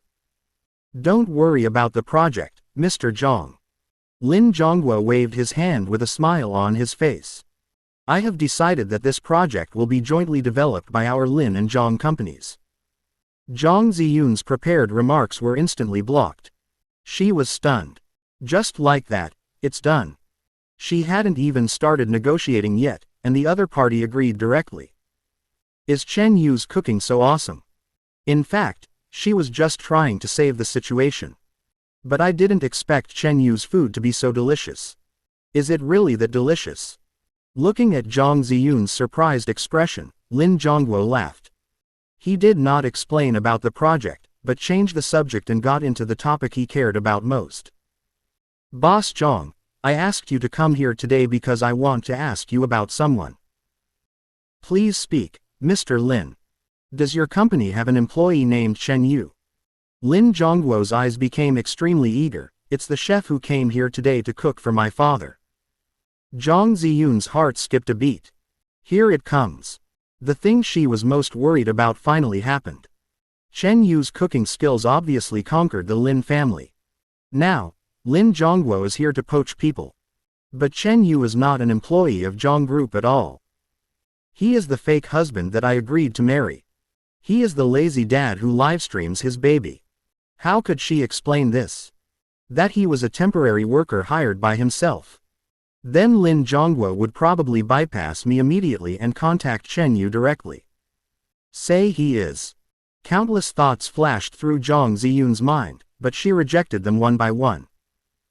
Looking at Lin Zhongguo's eyes full of expectation and unwillingness to refuse, she knew that she had to give a reasonable explanation today.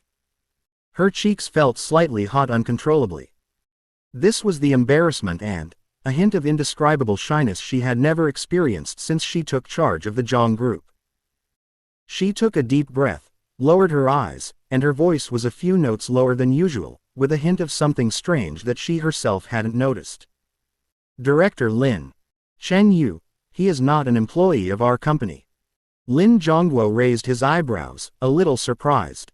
Oh, then he is.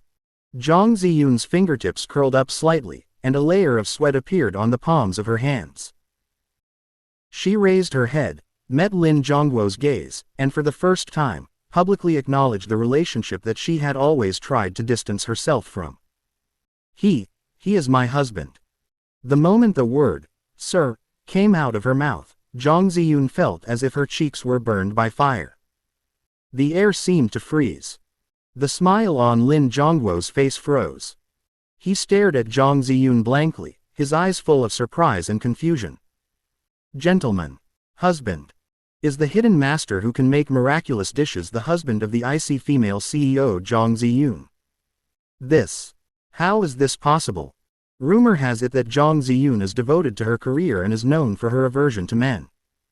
So how could she have gotten married so quietly? And to a chef? This amount of information was too much, and even someone like Lin Zhongguo, who had seen a lot of ups and downs, found it a little difficult to handle it for a while. It took more than 10 seconds for Lin Zhongguo to come back to his senses. He was shocked at first, then the shock turned into sudden enlightenment, and finally into a heartfelt laugh mixed with envy and admiration. Ha ha ha ha. I see. That's how it is. He slapped his thigh and looked at Zhang Ziyun with eyes full of admiration. Boss Zhang. What a good vision. What a blessing. Everyone says that you, Mr. Zhang, are too picky. Now I realize it's not that you are picky, but that men worthy of you, Mr. Zhang, are so rare in this world. You hide it so well, it really makes ordinary people like me envious." His words came from the bottom of his heart. In his opinion, a man who can prolong his father's life with his cooking skills is worth more than 100 Zhang groups. Zhang Ziyun was able to marry such a person. It was like picking up the greatest treasure in the world. Zhang Ziyun's face turned even redder after he praised her like that. She turned her head away awkwardly, forcing herself to remain calm and saying, "Mr. Lin, you're too kind. He just likes to study cooking. Just some research." Lin Zhongguo laughed even more happily. "Boss Zhang, you're too modest. Your husband doesn't just enjoy research, he's clearly a master of the culinary arts." A master. He now fully understood why Zhang Ziyun could be so calm and only send one person over. With this great god here, do we need anyone else? Zhang Ziyun felt uncomfortable being praised and could only smile awkwardly. She quickly changed the subject. Then, "Mr. Lin, since the matter has been settled, I will go and take them home first." Of course, of course." Lin Zhongguo nodded repeatedly and personally escorted her to the door. "Mr. Zhang, please convey my most sincere gratitude to Mr. Chen on my behalf. I will prepare a generous gift and come to thank you in person someday." "Mr. Lin, you're too polite." Zhang Ziyun almost fled from the room that made her feel uneasy. Chapter 24. Do you want to develop further with me? When Zhang Ziyun found Chen Yu, he was sitting on the swing in the back garden of the Lin family with Nian Nian, basking in the sun leisurely. Nian Nian's little face was filled with a happy smile, and her clear laughter echoed in the garden. Chen Yu leaned lazily on the bench next to him, looking at his daughter with eyes full of doting. In that picture, the years are peaceful and there is no conflict with the world. Zhang Ziyun couldn't help but slow down her pace as she watched this scene. She looked at the man wearing a cheap t-shirt and exuding the smell of salted fish. It was he who, a few hours ago, saved an elderly man from dying with a few dishes, and also won a 10 billion project for the Zhang Group. It was he who made Wang Defa, the king of chefs in the East Daxia Sea, kneel down and kowtow willingly, just to ask for the qualification to wash dishes. It was he who made Lin Zhongguo, the chairman of the Lin Group, praise him highly and revere him as a god. And I just admitted with my own mouth that this man is my Mr. An extremely complex and unfamiliar emotion quietly grew in Zhang Ziyun's heart. There was shock, curiosity, confusion, and even a hint of a little pride that she herself was unwilling to admit. How many secrets does this man have? Mother. Nian Nian was sharp-eyed and was the first to notice her. She immediately jumped off the swing and ran towards her with her short legs. "Mom, are you done with your work?" Zhang Ziyun came back to her senses, and the cold expression on her face instantly melted. She squatted down and held her daughter in her arms. "Well, we're done talking. Let's go home." Her gaze passed over her daughter's head and fell on the man who slowly stood up. Chen Yu still looked lazy. It was as if he had no idea what earth-shattering thing he had just done. Of course, Chen Yu really didn't know. "Let's go," he said lightly. On the way back, the atmosphere in the car was a little subtle. Nian Nian was tired from playing, so she leaned in Chen Yu's arms and fell asleep quickly. Zhang Ziyun was concentrating on driving, but the corner of her eye always uncontrollably glanced at the man's profile in the rearview mirror. What kind of person is he? She found that she knew nothing about him. Back to the familiar villa. Chen Yu held the sleeping Nian Nian in his arms, gently placed her on the bed in the children's room, and covered her with a small quilt. Zhang Ziyun stood at the door and watched him do all this quietly. Come out of the children's room and close the door gently. There were only two of them left in the living room. Between a single man and a single woman. The atmosphere suddenly became wrong. The air seemed to become sticky. Zhang Ziyun leaned against the wall with her arms folded over her chest. Finally, she couldn't help but speak and broke the silence. "I really didn't expect that you actually know all this." Her voice no longer had the cold and strong tone it had in the company. Instead, There was a strange kind of appreciation. Or it's ambiguous. Chen Yu turned around and looked at her. Under the light, she was wearing a well-tailored professional suit, which perfectly outlined her graceful figure. Towering breasts, a slender waist that can be held in one hand, and the round and perky curves of the buttocks wrapped in the dress. Perhaps it was because she had just acknowledged the relationship, or perhaps it was because of the ambiguous atmosphere at the moment. Zhang Ziyun was less cold and aloof, and had more of the charming charm of a mature woman. Chen Yu's eyes swept over her unscrupulously, from top to bottom. The corner of his mouth curled up in a playful arc. Zhang Ziyun felt uncomfortable being stared at by him. She subconsciously straightened her chest and frowned. "What are you looking at?" Chen Yu chuckled and slowly took a step towards her. The distance between the two was instantly shortened. The refreshing scent on his body penetrated Zhang Ziyun's nostrils, making her heart skip a beat. "I just want to say that I know a lot more." He looked at her cheeks, which were slightly flushed due to nervousness, and the smile in his eyes became even more intense. "Do you want to try it?" Zhang Ziyun's mind went blank in an instant. What does he mean by this? Try it. Try what? The suggestive look and ambiguous words immediately made her think of something wrong. A surge of heat rushed from the soles of her feet to the top of her head, and her entire face, including her fair neck, turned red in an instant. "You rascal!" She almost screamed, squeezing out these 3 words from between her teeth. Then she turned around and fled towards her room. She closed the door suddenly. Chen Yu stood there, touched his nose, looked at the closed door, and the smile on his face became brighter. An iceberg female president. That's all. He stretched, turned and walked into the guest room. No words were spoken that night. The next day, when Chen Yu got up, it was just dawn. He walked out of the room and found that the whole villa was quiet. The door to Zhang Ziyun's room was already open. The dining table was empty, no breakfast, and no message. "That woman is gone." As if he was deliberately avoiding something. Chen Yu chuckled, not caring at all, and picked up his phone to order takeout for his daughter. It's time for breakfast again.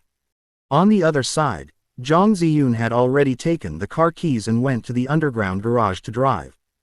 She is going to the company again. But while driving, her mind kept echoing with what Chen Yu said to her last night. This reminded her of a question she had thought about before. Chen Yu is such a powerful person, but he still wants to have a fake marriage with her and even live off her. This is not love. What is this? This means that Chen Yu has always had a crush on her. Now that he has made these achievements for everyone to see, he hints that he wants to live with her. In fact, she certainly has a good impression of Chen Yu. But the progress was so fast that she couldn't react for a while. She immediately thought of several good friends who had been in love many times. Zhang Ziyun was wondering whether she should ask some of her good girlfriends for advice. Let's see if I can make this fake marriage with Chen Yu real. After thinking about it for a while. Finally, Zhang Ziyun also drove the car to the company. As the heir to the Zhang group, Zhang Ziyun is very busy. However, as soon as she arrived at the company today, she found that the atmosphere in the company was a little wrong. Then a young assistant came hurriedly to her and said, "Chairman, your brother is here." Zhang Ziyun also frowned immediately. In fact, as a girl, she has paid a lot to be able to become the heir. For example, fake marriages also require testing. So, her brother has always been unwilling to accept it. Always causing trouble for her. It's definitely not going to be good this time.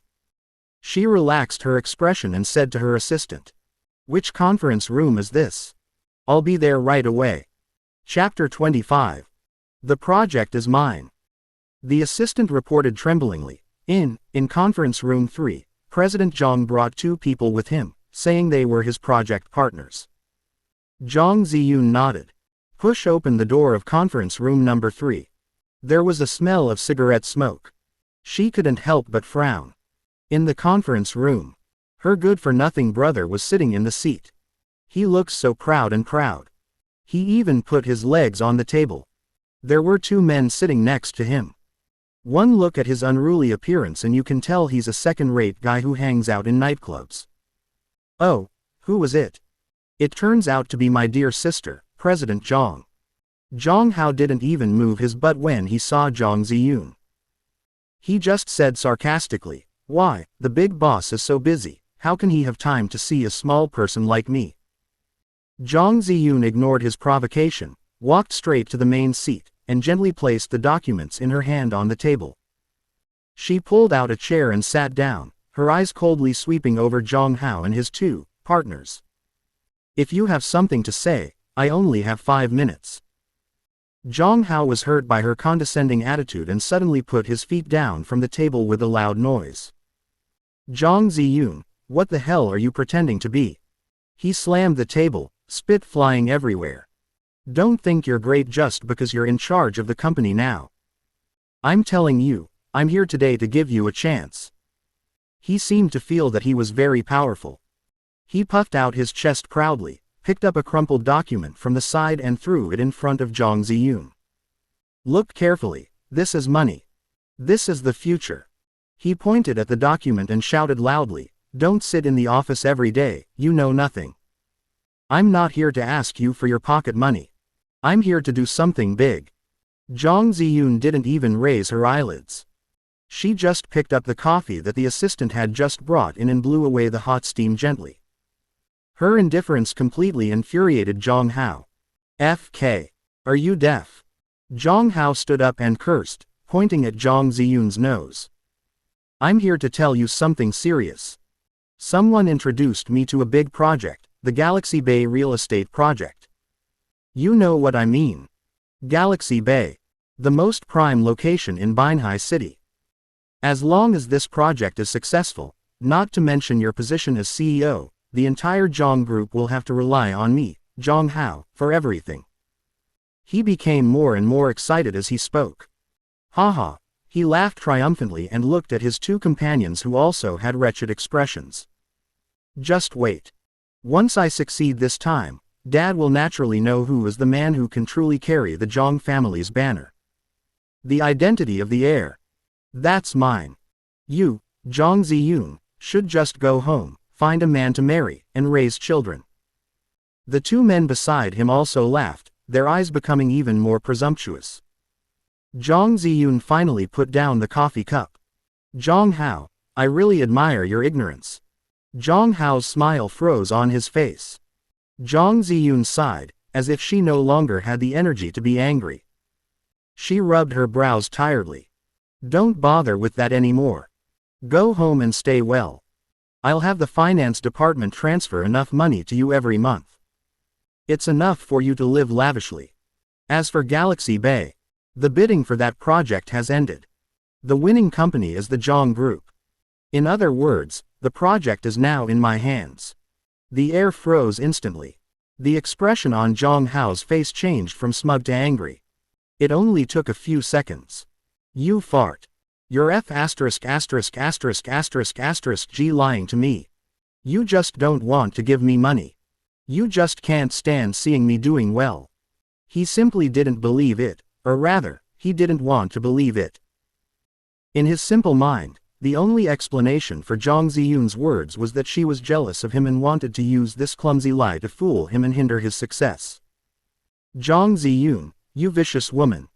Do you think I will believe your lies?" He pointed at her, his fingers trembling. "Okay. You can do it. You won't give me the money, right? You're lying to me, right? I'm going to call Dad right now. I want to see if Dad believes you or me, his biological son." He cursed viciously, "Just wait for me," then grabbed his coat and slammed the door and left angrily with his two equally stunned partners. The loud bang of the door closing made the dust on the ceiling fall down.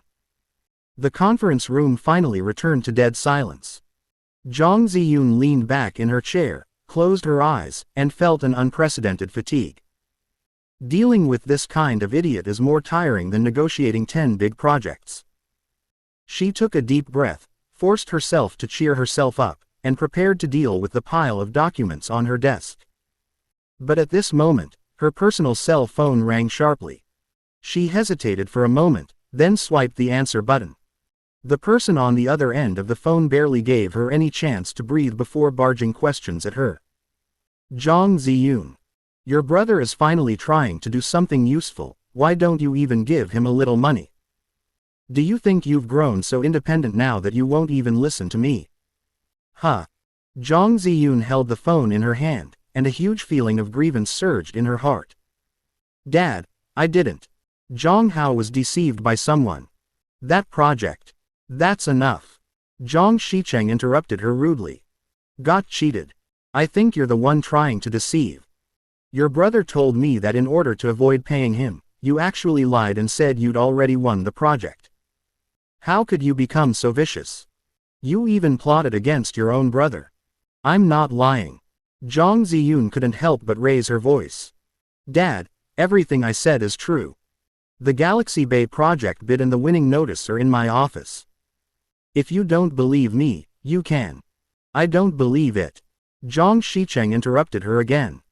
I simply believe that you've already resorted to any means necessary to maintain your precarious position as heir.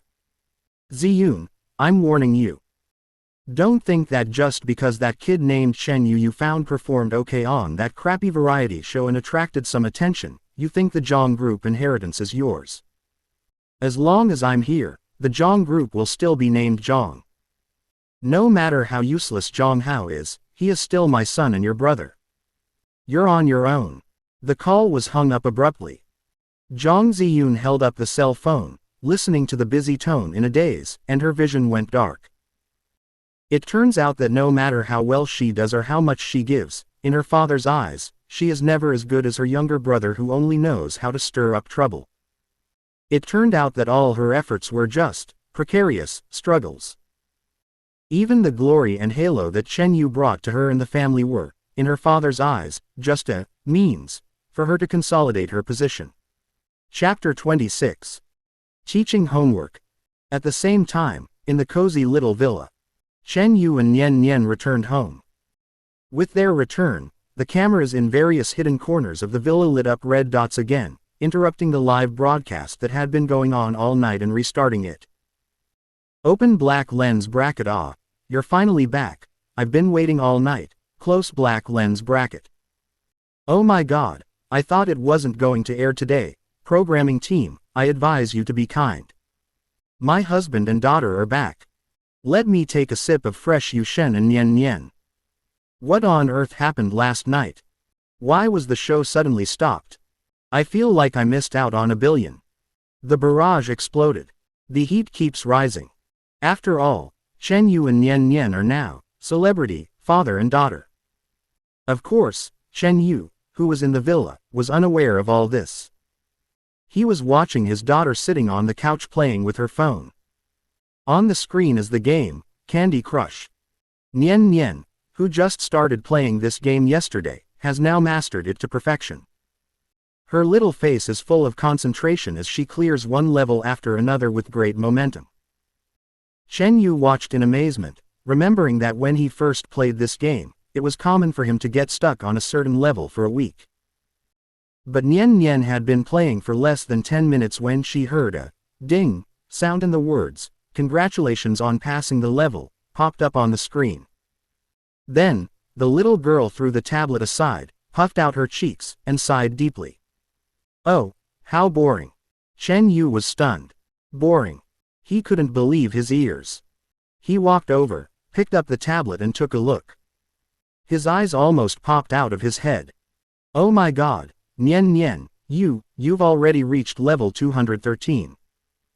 He remembered clearly that his account, which he had played for several years, was still struggling with more than 180 levels.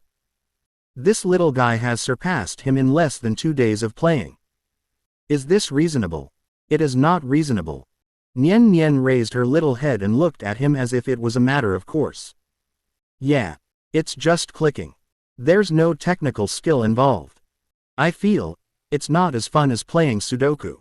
Shen Yu. He felt that his IQ had been hit by a dimensionality reduction attack from his own daughter.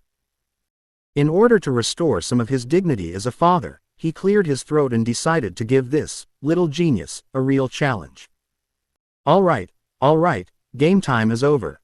Chen Yu put on a serious expression. Playthings can ruin your ambition, understand? Come on, follow Dad to the study. Let's experience the real difficulty of the world, doing homework. He held Nian Nian's hand proudly and walked towards the study room that he had never used. The study is elegantly decorated, with a whole wall of bookcases and a large mahogany desk. Nian Nian took out a pink exercise book from her small school bag with ease.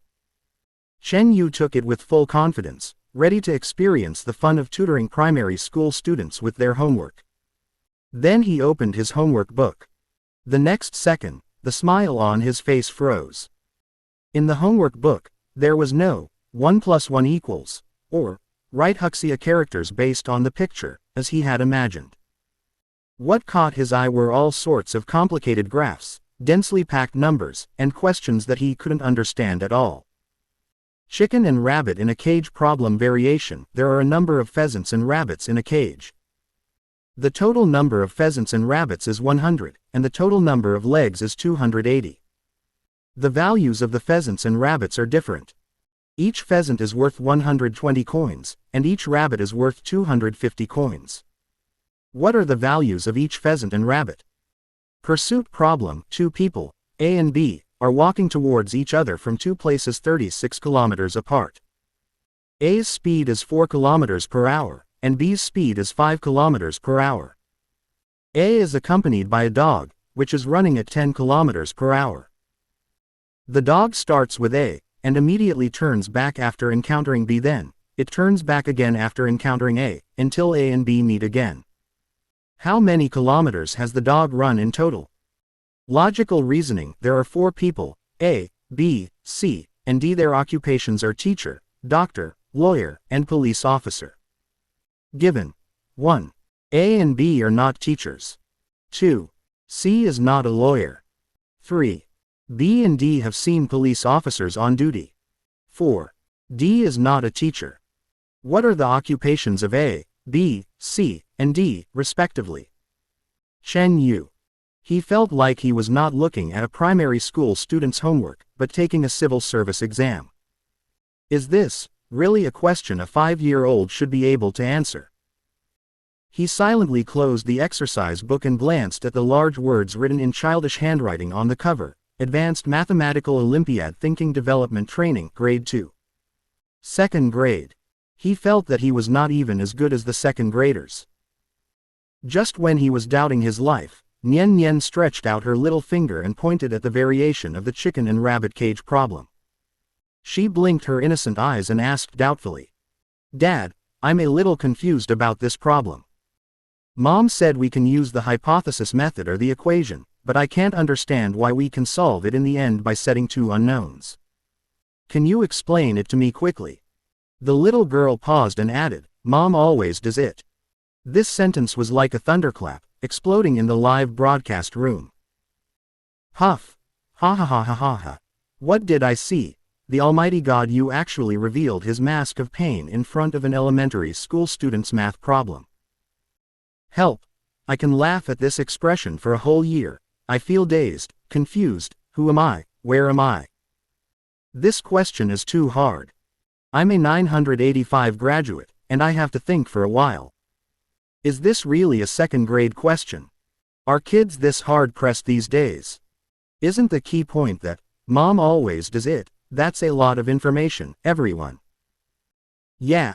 Who is Nian Nian's mother? How could she even solve this level of math? Her IQ is too high. I guess it's Zhang Ziyun. Only an icy female CEO can have this kind of academic aura. A domineering female CEO and an all-around dad. This CP is my first choice. I bet it's Lin Wanner. The actress looks so gentle and intelligent. She's definitely the type who would patiently explain things to children. Stop arguing upstairs. No matter who the mother is, Dad won't do that now. Ha ha ha ha. The live broadcast room was filled with comments, and the atmosphere was full of joy. Chen Yu, who was at the center of the storm, felt so embarrassed that he could dig out a 3-bedroom apartment from the ground with his toes. Is his proud image as the all-round dad, going to collapse today in the face of a mere elementary school math problem? No. Absolutely not. Just when he was about to sweat from anxiety, a cold mechanical voice rang in his mind. Ding! The host is detected to be facing a knowledge dilemma, and an urgent task is now issued. Task name: Fatherhood Table. Task: successfully help my daughter Chen Nian complete her homework and ensure she thoroughly understands all the key points. Mission reward: a Grandmaster level science knowledge package covering multiple fields including mathematics, physics, chemistry, biology, computer science, and more, with knowledge equivalent to that of a lifetime honorary professor at a world-class university. Chapter 27. Change into a face. Chen Yu's eyes lit up instantly. Master-level science knowledge. Isn't this what he's always dreamed of? Cooking, music, fighting, everything pales in comparison to this kind of hardcore academic knowledge. This is the ultimate skill that a perfect man like him, who is extremely intelligent and has both inner and outer qualities, should master. But, ideals are full, but reality is skinny. He now faces a most basic and fatal problem. He can't even answer the first question. If you can't even start the mission, how can you talk about the Grandmaster level rewards? No, we must find a way. In a flash, a brilliant idea formed in his mind. He put away all the embarrassment and confusion on his face, replaced it with an unfathomable expression, and slowly looked at his daughter. Ahem. He cleared his throat and said in a gentle, persuasive tone, Nian Nian, of course Dad knows how to do this. But, it's better to teach a man to fish than to give him a fish. Do you understand this principle? Nian Nian nodded, not quite understanding. So, Chen Yu continued his serious nonsense. It's not that Dad doesn't want to tell you the answer directly, but I want to test you first to see how far you can think independently. Come on, tell Dad first, what is your solution to the problem? While Nian Nian lowered her head and began to rack her brains to explain her unique idea that 1 chicken plus a rabbit equals 2 animals, Chen Yu quickly and covertly took out his mobile phone. He quickly took a photo of the chicken and rabbit problem. Then he covered his stomach with a painful expression on his face. Ouch. Ouch. Nian Nian, think about this for yourself first. Dad suddenly feels a little uncomfortable in his stomach. Maybe he had a bad breakfast. I'm going to the bathroom and will be back soon. You must think independently. After saying that, he clamped his legs together and rushed to the bathroom at the speed of a 100-meter sprint, as if his butt was on fire. With a bang, the door closed. Nian Nian was left alone at the desk, looking at her father's disappearing back with confusion on her face. This series of smooth operations also made the audience in the live broadcast room laugh like crazy. Ha ha ha ha ha ha ha ha ha ha ha ha. I knew it would be like this. This excuse, I need to go to the bathroom. It's a universal catchphrase used by everyone from elementary school to university, from students to parents. Yushin, you acted really well. Don't act like that next time. The way you sprinted with your legs clamped together, were you afraid we wouldn't notice you were going to get help? This is so funny. I bet he's hiding in the bathroom right now, using Xiaoyuan search questions or homework help. The previous one is too narrow-minded. I guess Yu Shen directly posted on WeChat moments asking for help. Urgent, waiting online, it's quite difficult. His image as an all-around dad collapsed completely at this moment, but why do I feel like he's even cuter? The audience's guess was exactly right. At this moment, Chen Yu was leaning against the bathroom door, holding a mobile phone, tapping the screen quickly, and uploading the photo he just took to a question-searching software. Hurry up. Get the results soon. The question-searching software is so incompetent, can't the server be improved? You're delaying my show off. Can you afford to compensate me? He lowered his voice and complained viciously to the phone screen. 1 second, 2 seconds. Finally, the screen flashed and the loading was complete. There are 35 chickens and rabbits in a cage. There are 94 legs on the bottom. How many chickens and rabbits are there? The following clearly lists a set of standard elementary school math Olympiad solutions. Solution 1. Hypothesis method. Assuming the cage is full of chickens, there should be 35x2 equals 70 legs. But in fact there are 94 legs, 94 to 70 equals 24 legs extra. Because every time a chicken is replaced with a rabbit, the number of heads remains the same, but the number of legs increases by 4 to 2 equals 2. So, the extra 24 legs are because there are 24 halves equals 12 rabbits. So, the number of chickens is 35 to 12 equals 23. Ellipsis ellipsis. There are also various solutions below, such as equation method, leg lifting method, etc. Chen Yu's eyes quickly scanned the problem, and he engraved the steps to solve the problem firmly in his mind. He even took a few seconds to look over several different solutions to make sure there were no mistakes. Very good. A confident smile appeared on the corner of his mouth. His face once again wore that inscrutable expression of a teacher. He walked back into the living room. Nian Nian was lying on the table, her eyebrows knitted into a knot, and she was still mumbling to herself, "If rabbits have 3 legs and chickens have 1 leg. No, no." Seeing her father coming back, she immediately raised her head and said, "Dad, is your stomach feeling better?" "I still can't think of it."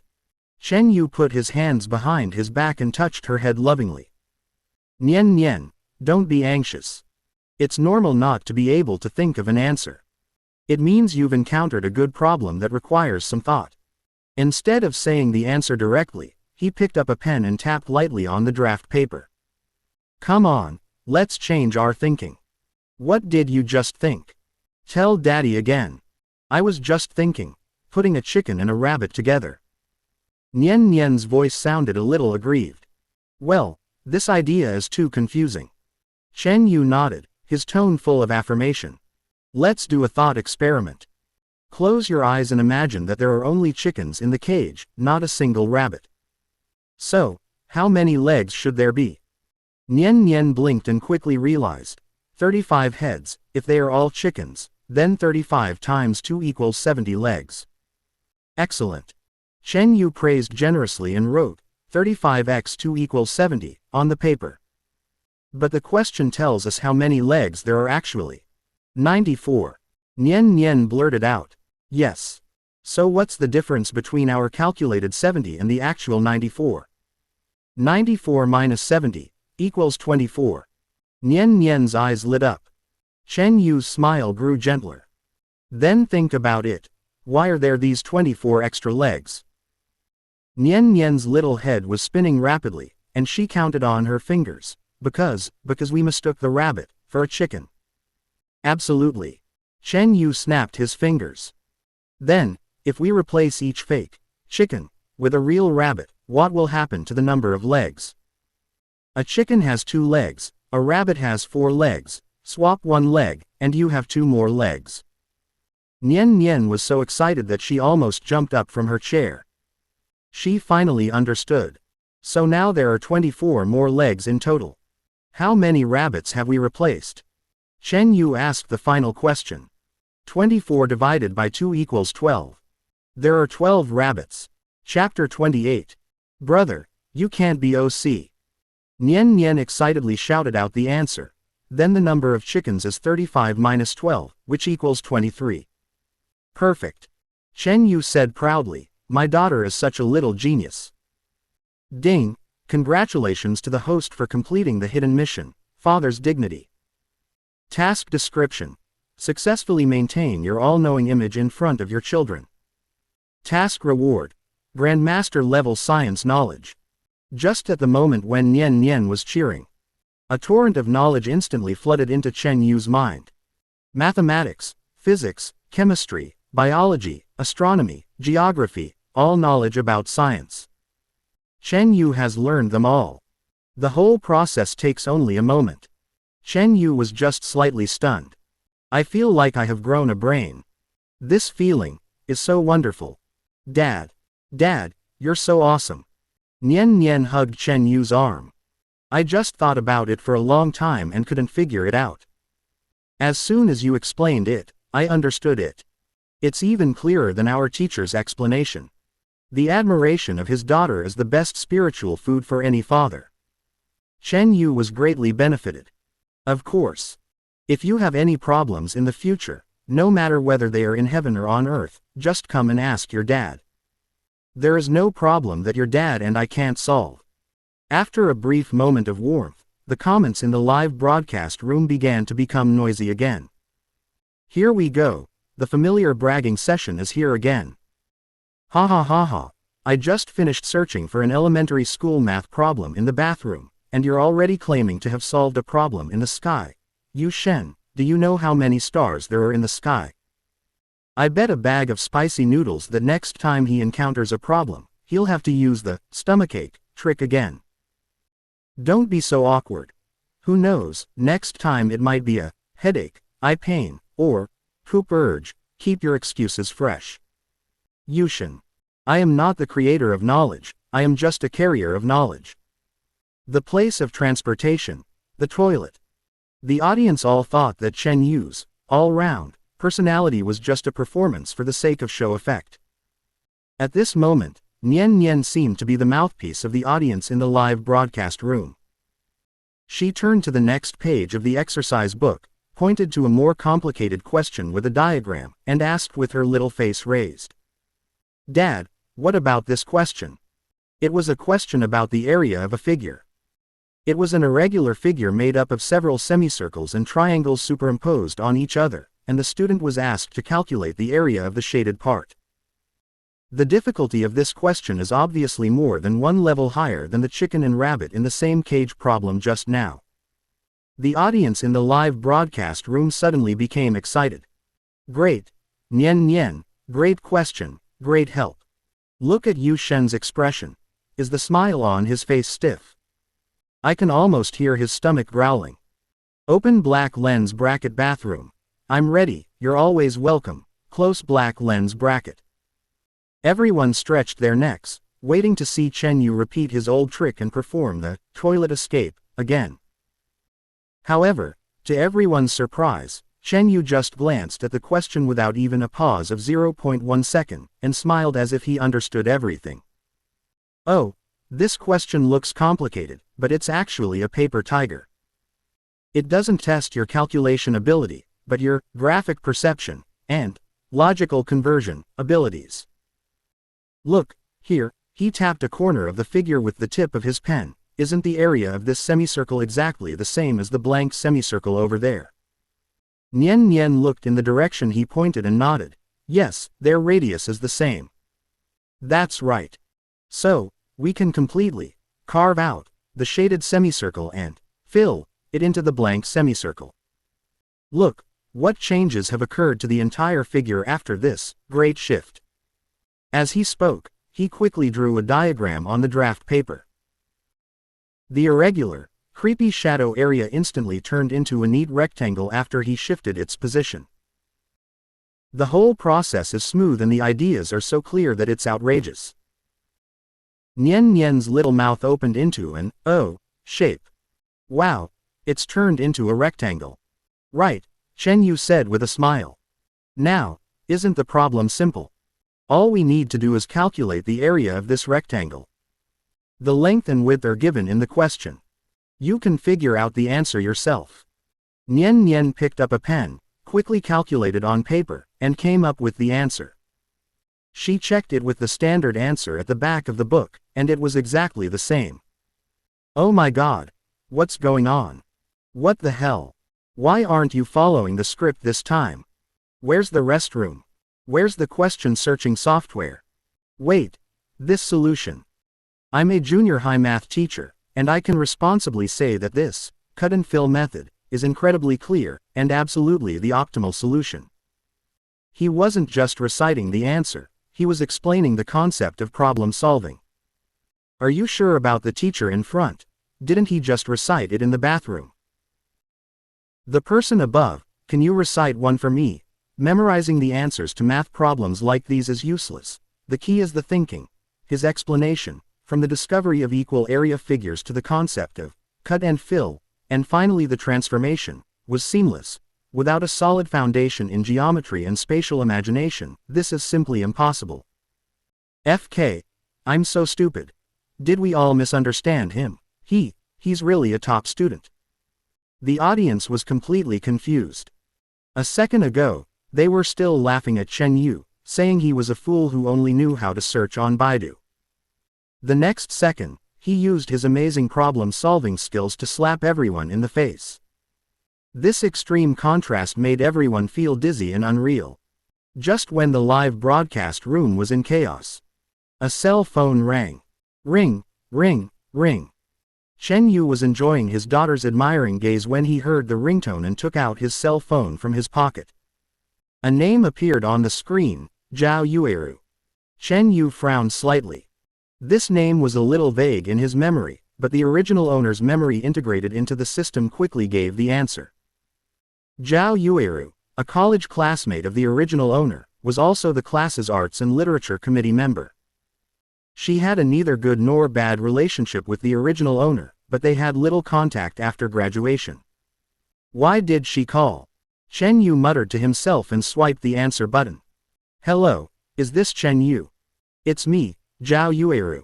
Oh, you still remember me? That's great. Old classmate, where are you making your fortune now?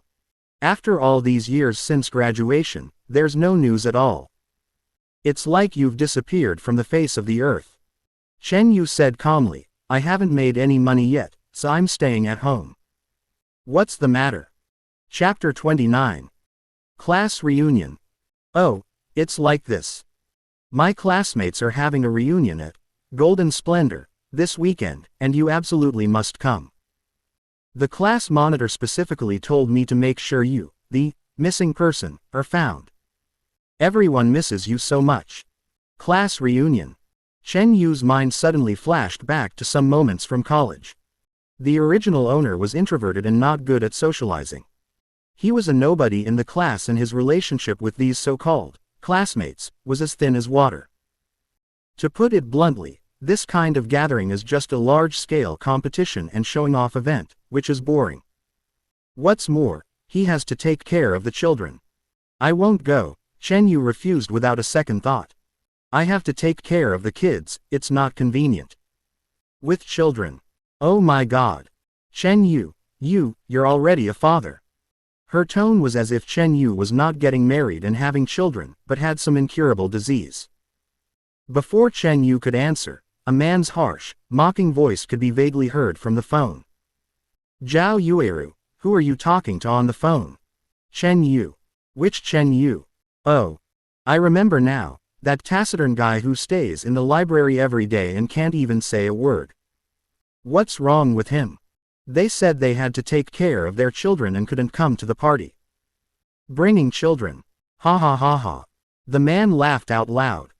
I told you that this is all he'll ever achieve in his life.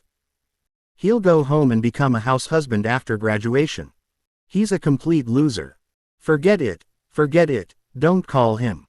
He's just embarrassing us when he comes. Chen Yu's eyes turned cold instantly. He may not care what others think of him, but he cannot tolerate others insulting him with words like, waste.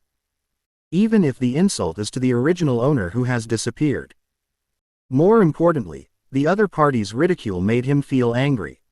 A burning desire to press the other person's face to the ground and rub it hard. Hello. Chen Yu.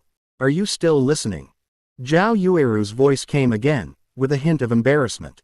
Chen Yu sneered at this time. Send me the address and time. I'll go. Ah.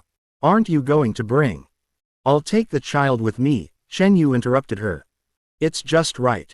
I'll let you see how a good-for-nothing, like me takes care of a child. After saying that, he hung up the phone without giving the other party any time to react. Nian Nian looked at her father with some fear and asked in a low voice, Dad, what's wrong with you? Chen Yu immediately came to his senses. He replied with a smile. Nian Nian, Dad's college classmates invited us to a party. Do you want to go out with Dad and meet the uncles and aunts? Nian Nian's eyes suddenly lit up. For a kid who stays at home all day, going out and partying are undoubtedly fun. Yeah. She nodded vigorously. I want to go. I want to go out and play. Seeing his daughter's excitement, Chen Yu's hesitation disappeared. Go. You must go. Not only do you have to go, but you also have to go beautifully and with honor. However, there is one more thing to do before going out. He stood up, walked to the balcony, and called Zhang Ziyun. The phone rang a few times before it was connected. Zhang Ziyun's cold voice rang out, "Hello. It's me. I have something to do. I need to go out for a while." Chen Yu felt a little embarrassed. "It's a reunion of my college classmates. I want to take Nian Nian with me. I don't want to leave her at home alone." There was a brief silence on the other end of the phone. Chen Yu could even imagine Zhang Ziyun frowning slightly at this moment. After about 5 or 6 seconds, just when Chen Yu thought she was going to refuse, Zhang Ziyun's voice rang out again, "Okay. Be careful and take good care of her." Chen Yu breathed a sigh of relief after receiving a positive answer. "Anything else?" "Gone. Then I'm hanging up." The call was hung up abruptly. Chen Yu didn't think much about it and went back to the room to change clothes. By the way, let Nian Nian change it as well. As the two changed their clothes and left home, the comments in the live broadcast room were filled with reluctance to part. "Stop. Yu Shen. I'm seeing the crucial moment. Who are those bastards? Take us with you to slap them in the face. What the hell is the production team doing? How can they interrupt such an exciting plot? I want to complain. Wow, my happiness is gone. Without Yu Shen and Nian Nian watching over me, I feel like my life has lost its meaning." The magnificent hotel. Chen Yu took Nian Nian's hand and walked into the reserved box. There were already more than 20 people sitting around the huge round dining table. Chen Yu's appearance seemed very out of place. Most people are dressed nicely today. "Hey, isn't this Chen Yu? He's really here." A man sneered. He was the one who had just mocked Chen Yu on the phone, the squad leader, Wang Feng. Wang Feng looked Chen Yu up and down. "You're dressed so nicely, I thought you didn't dare come. Why, you brought your daughter too. Are you afraid we won't believe you're a house husband?" A burst of laughter immediately rang out around him. "Brother Wang, you can't say that. Chen Yu is enjoying life. We office workers who work overtime every day don't have such a blessing. That's right, taking care of the kids at home is so relaxing. Unlike us, we're almost losing all our hair for a few taels of silver." Chen Yu sneered. "Sit calmly in your seat." His calmness made Wang Feng feel a little uncomfortable.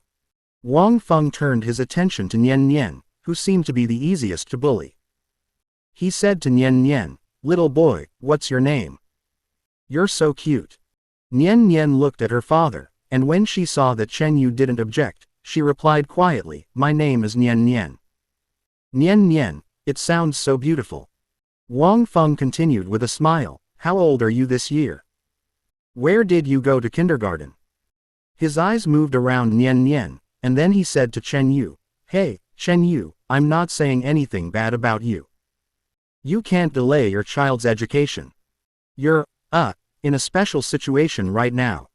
If you can't find a good school, let me know." He had a condescending expression on his face.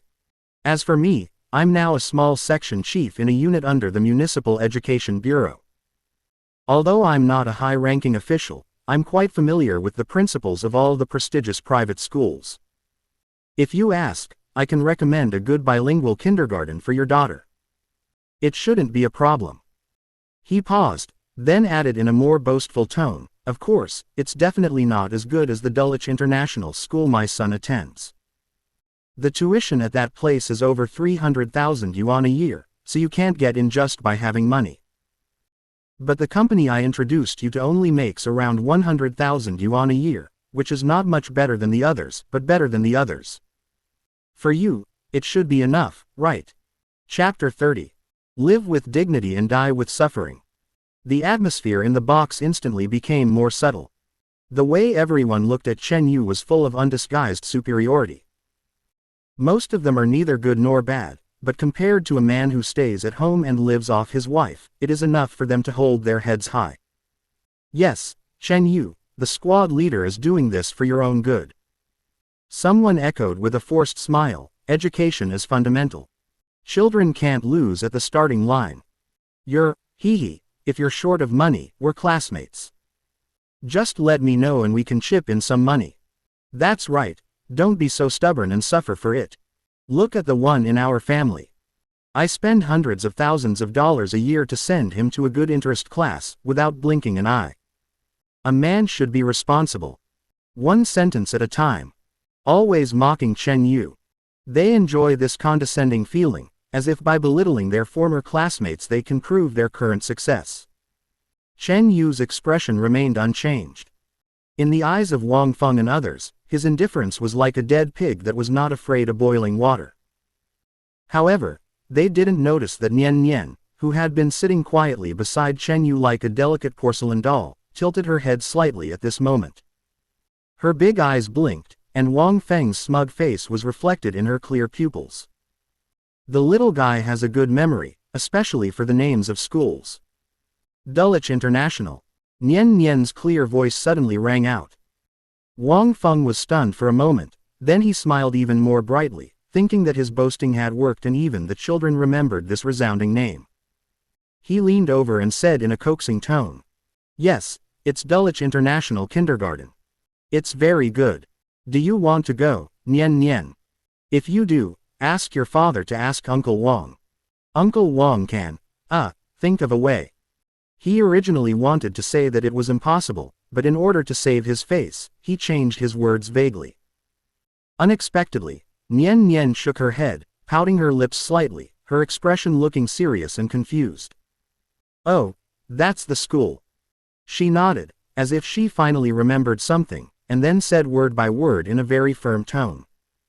That school isn't very good.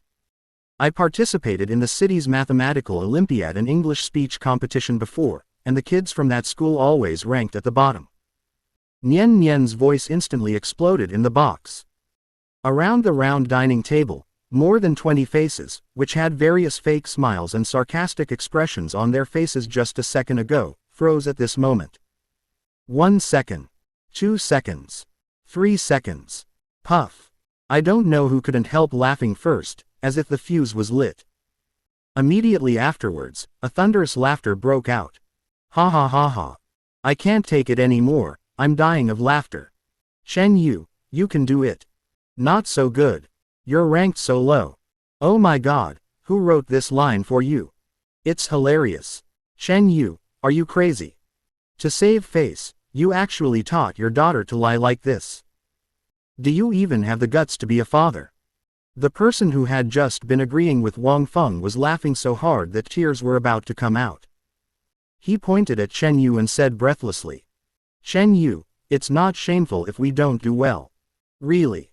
But you're trying to be so smug and even drag your own daughter into the act. Isn't that disgusting? Look at what kind of person you've raised your child to be. That's right. He's still so young and still so naughty. He tells lies without a blush on his face. What will happen to him when he grows up? Chen Yu, you're ruining the child. For your pitiful self-esteem, is it interesting? I never thought you were this kind of person. How disappointing. For a moment, the crowd was excited. Everyone, regardless of gender, pointed their fingers at Chen Yu and righteously subjected him to moral judgment. They seemed to have transformed into messengers of justice and education experts, accusing Chen Yu of degeneration and shamelessness, with great sorrow. Nian Nian was frightened by this sudden scene. Her little face turned red instantly, and a layer of mist quickly covered her big watery eyes. She didn't understand why these adults laughed at her so loudly and said bad things about her father when she was just telling the truth. I'm not lying. The little guy clenched his fists and raised his head stubbornly. What I said is true. Dulwich is just at the bottom. Her defense, to everyone, just sounded even more ridiculous. Wang Feng pretended to sigh and said in a compassionate tone. Chen Yu, Chen Yu, forget it, don't let your daughter say anything more. If she continues, I'll feel embarrassed for you. He paused and turned his gaze to Nian Nian, whose face was flushed. Okay, Uncle believes you and believes that you are not lying. He pretended to be gentle and asked, then, little Nian Nian, can you tell me, since Dulwich International is so bad, What kind of prestigious school did you attend that makes you so confident? Everyone stopped laughing and stared at Nian Nian with burning eyes, waiting to see how the father and daughter would continue to cover up this outrageous lie. They were certain that Chen Yu would make up a name at random, or simply stammer and be unable to say it. Chen Yu never spoke. He just gently placed one hand on Nian Nian's back, soothing his daughter's slightly trembling body. His eyes were as cold as the Siberian cold wave. Nian Nian felt the warmth of her father's palm. She took a deep breath, raised her chin, and used all her strength to clearly say a name. I attend the Beijing Experimental No. 1 Kindergarten. If I say that Nian Nian's words about Dewey are not good enough or shocking, then I am shocked. Then the name, Beijing Experimental No. 1 Kindergarten, is simply a nuclear bomb-level shock. Beijing Experimental No. 1 Kindergarten. What a joke. Where is that place? That is the top of the pyramid of all early childhood education institutions in the country. Not to mention the 300,000 a year Dewey, even 3 million a year is still too low to reach the threshold. The children who can get in are either rich or noble, which is not enough to describe them. They must be the real top of the powerful. Not to mention that he is a small section chief of a unit under the Municipal Education Bureau. Even if the director wants to get his child in, he has to beg and plead to see if they will accept him. This Chen Yu, this good-for-nothing who lives off his wife, his daughter goes to Beijing Experimental No. 1 Kindergarten. This is even more outrageous than saying that he is the Jade Emperor who came down to Earth to experience life. After a brief period of silence, there was even more intense and unbridled laughter. Ha ha ha ha ha ha. Beijing. Beijing Experimental Kindergarten No. 1. Oh my God. Chen Yu. You really dare to brag. Crazy. This guy is definitely crazy. Being kept by a rich woman must have ruined his brain. Chapter 31. What are you bragging about? Wang Feng laughed so hard that he covered his stomach, and tears naturally flowed out from the corners of his eyes. He pointed at Chen Yu and laughed so hard that his whole body shook. Chen Yu, I take that back. You didn't fail to memorize your daughter's lines. You didn't give her any lines at all. You let her act freely, right? He turned to the crowd and laughed loudly. Listen, listen. Beijing Experimental Kindergarten No. 1. Why didn't he mention that his daughter attends Tiangong Kindergarten and sits at the same table with the Jade Emperor's granddaughter? Ha ha ha ha. That's outrageous. I've lived for over 30 years and I've never seen anyone brag so much. Poor kid, with such a father, who knows what kind of person he will become in the future. This time, the ridicule was more hurtful and vicious than any other time before. Every heart-piercing word was like a poisoned knife, stabbing into Nian Nian's young heart. She didn't understand why she told the truth but got such a result. Why can these adults use such harsh words to talk about her father?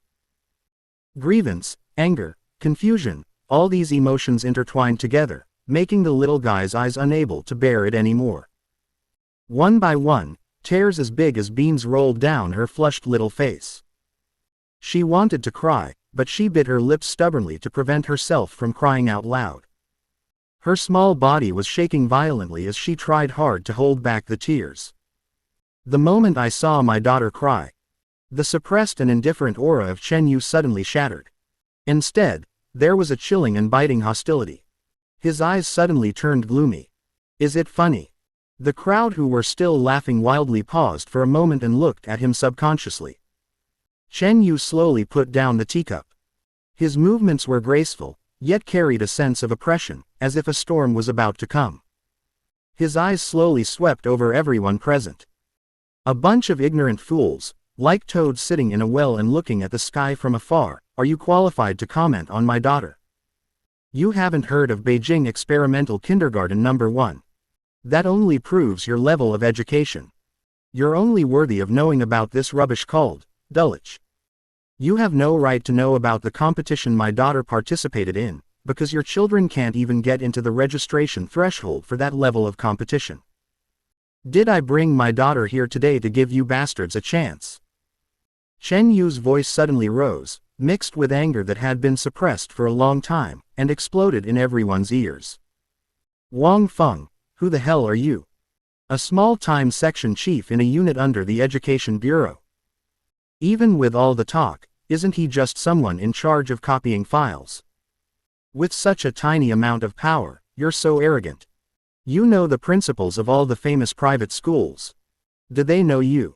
At most, you only know the security guards at their schools, right? $300,000 a year in tuition is so impressive. Did your wife earn that much from a night of drinking with clients, or did you take some dirty money from some parent to buy your son's degree? And you?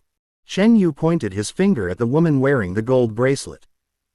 Your husband is away on business trips all year round, giving you hundreds of thousands of dollars in pocket money and then sending you packing. Do you think he's a business elite? He's got a few mistresses out there. Don't you have any idea? That tattered bracelet on your wrist, isn't it a high-end imitation? He turned to the man who had been mocking him. And you? A social animal working overtime every day. Stop pretending to be so hardworking. You might as well be working as a bricklayer at a construction site.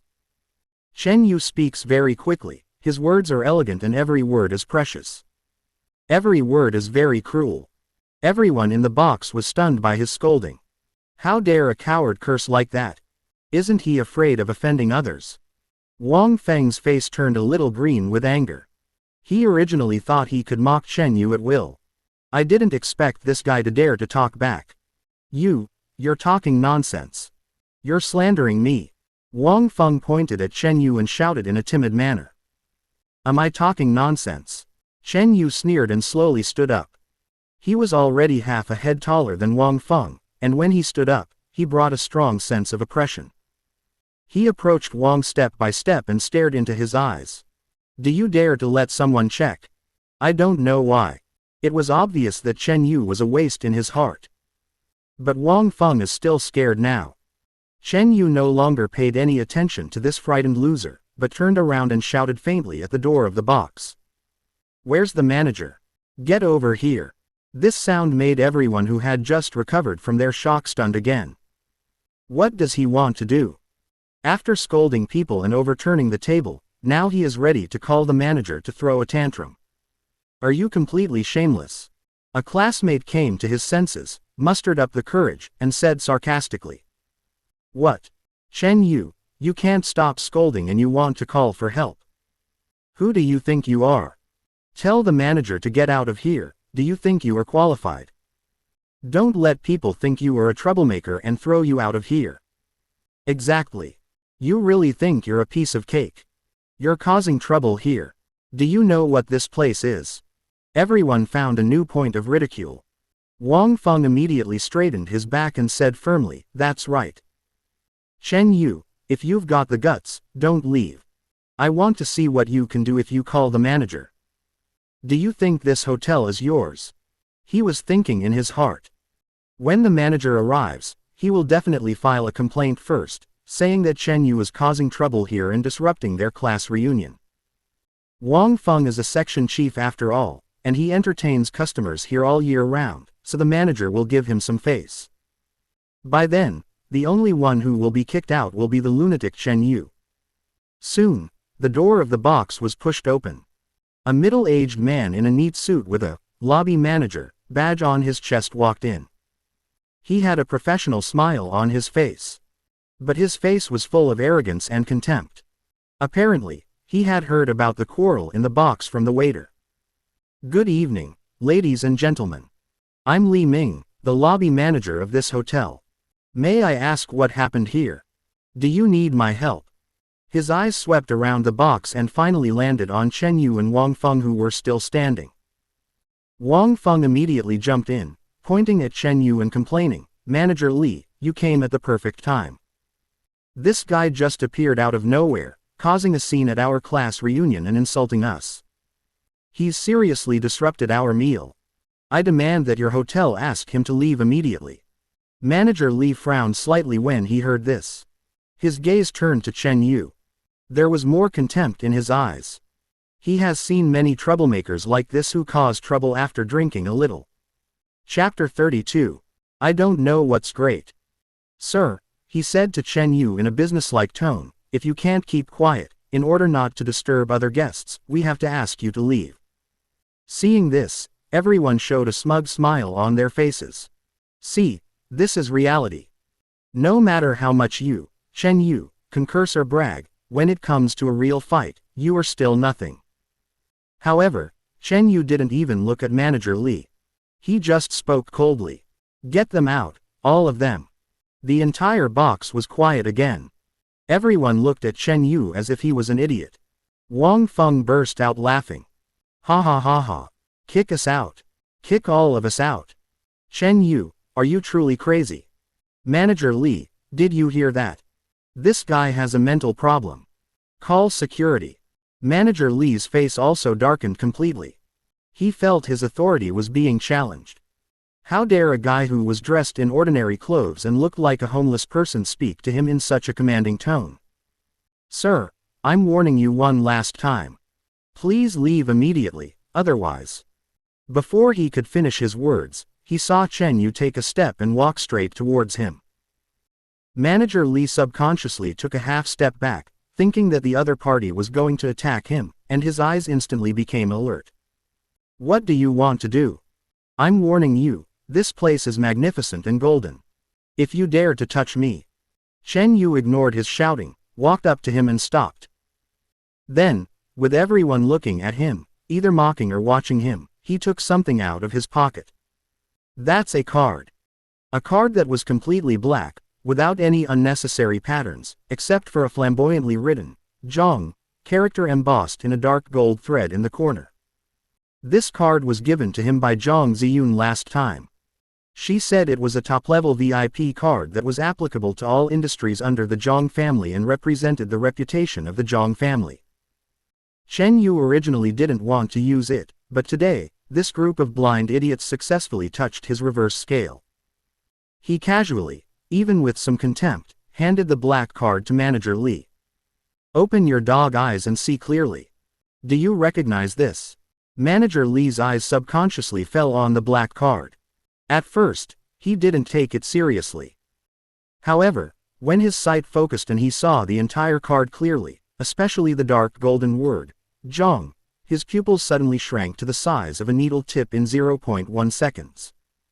It was as if a bolt of lightning had struck his head hard. His mind went blank in an instant, and all the blood in his body seemed to freeze at this moment. Black card. The Zhang family's black card. He had only seen this card once, in the internal training materials for the group's top management. The information clearly states that the Zhang family has issued no more than 5 of these cards. The owner of each card is the Zhang family's most distinguished and core guest. Seeing this card is like seeing the head of the Zhang family in person. VIPs who possess this card have the highest authority, second only to the chairman in any industry under the Zhang family. And he, a mere lobby manager, just now actually spoke to the owner of this card with that kind of attitude. Manager Li immediately got scared. There is no arrogance or disdain left. Before anyone could react, Manager Li, who had been so arrogant just now, felt his legs go weak and he almost fell to his knees. Fortunately, he grabbed the door frame in time and avoided making a fool of himself. He raised his head, and his face was completely drained of color. His forehead was covered in cold sweat. His waist was bent deeply, almost to 90 degrees. I'm sorry, sir. I'm blind and ignorant. I'm short-sighted. I deserve death. Please be magnanimous and spare me this time. This scene made the smiles on the faces of all the people in the box who were waiting to laugh at Chen Yu suddenly stiffen, crack, and then shatter. Everyone was dumbfounded. Completely, stupidly. What happened? Manager Li, who was so arrogant just now and even treated Wang Feng politely, why did he suddenly bow and apologize to Chen Yu? And you still say you can't recognize a great man. You look down on others. What is going on? What on earth is that black card? The smug smile on Wang Feng's face was still frozen at the corner of his mouth.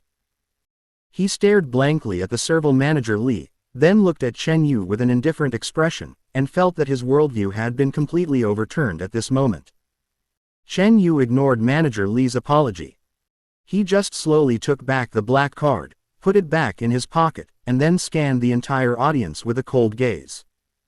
Finally, his finger slowly pointed at Wang Feng, whose face was pale. From today on, I don't want to see this face in any corner of the magnificent world again. His voice was devoid of emotion. Also, he glanced around at the other students who looked ashen-faced. Throw them all out. They're dirty and pollute my eyes. When Manager Li heard this, he felt like he had been pardoned. He didn't dare to hesitate or question at all. He immediately straightened his back as if he had been injected with chicken blood, and shouted into the intercom. Security! Security! Immediately! Call the 10 strongest security guards to the Imperial Hall on the 3rd floor. Quick! After yelling, he immediately turned around and bowed deeply to Chen Yu again, his attitude respectful to the extreme. Don't worry, sir. I'll do it right away. I'll make sure they disappear from your sight immediately. Forever. After doing all this, he turned to the group of terrified classmates. The flattery on his face has turned into disgust. If it weren't for this group of fools who didn't know how to live or die, how could he have offended such a great god? What are you still standing there for? Manager Li roared at them, you blind bastards. Didn't you hear what this distinguished guest said? Get out of here. Everyone was completely stunned. They were completely unable to comprehend what was happening before their eyes. A female classmate spoke in a trembling voice and looked at their only hope, Wang Feng. Wang. Brother Wang, what's going on? Aren't you very familiar with Manager Li? Say something. Yes, Brother Wang. Aren't you the section chief? Why does he kick us out? However, at this moment, how could Wang Feng care about them? His brain completely shut down at this moment. All that's left in my heart is regret. He didn't know what the black card represented, but he knew that the person who could scare Manager Li so much was definitely someone he would never be able to offend in his entire life. Chapter 33.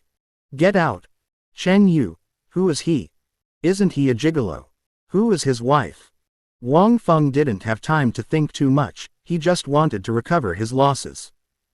He rushed in front of Manager Li and forced out a smile that was uglier than crying. Manager Li. Manager Li, is there some misunderstanding? I'm Wang Feng from the Municipal Education Bureau. Our company entertains clients here all year round. Look. Manager Li kicked him on the calf, and the hatred in his eyes almost overflowed. Who the hell do you think you are? You're not even worthy enough to mention your company to me. From today on, your company is also blacklisted by our hotel. Don't ever even think about setting foot here again. After saying that, he didn't even bother to look at Wang Feng again. He turned around and waved to the dozen or so tall security guards who had just rushed in. Throw all of these people out. Especially that guy surnamed Wang. Remember his face. If he dares to come within 100 meters of the hotel from now on, break his legs.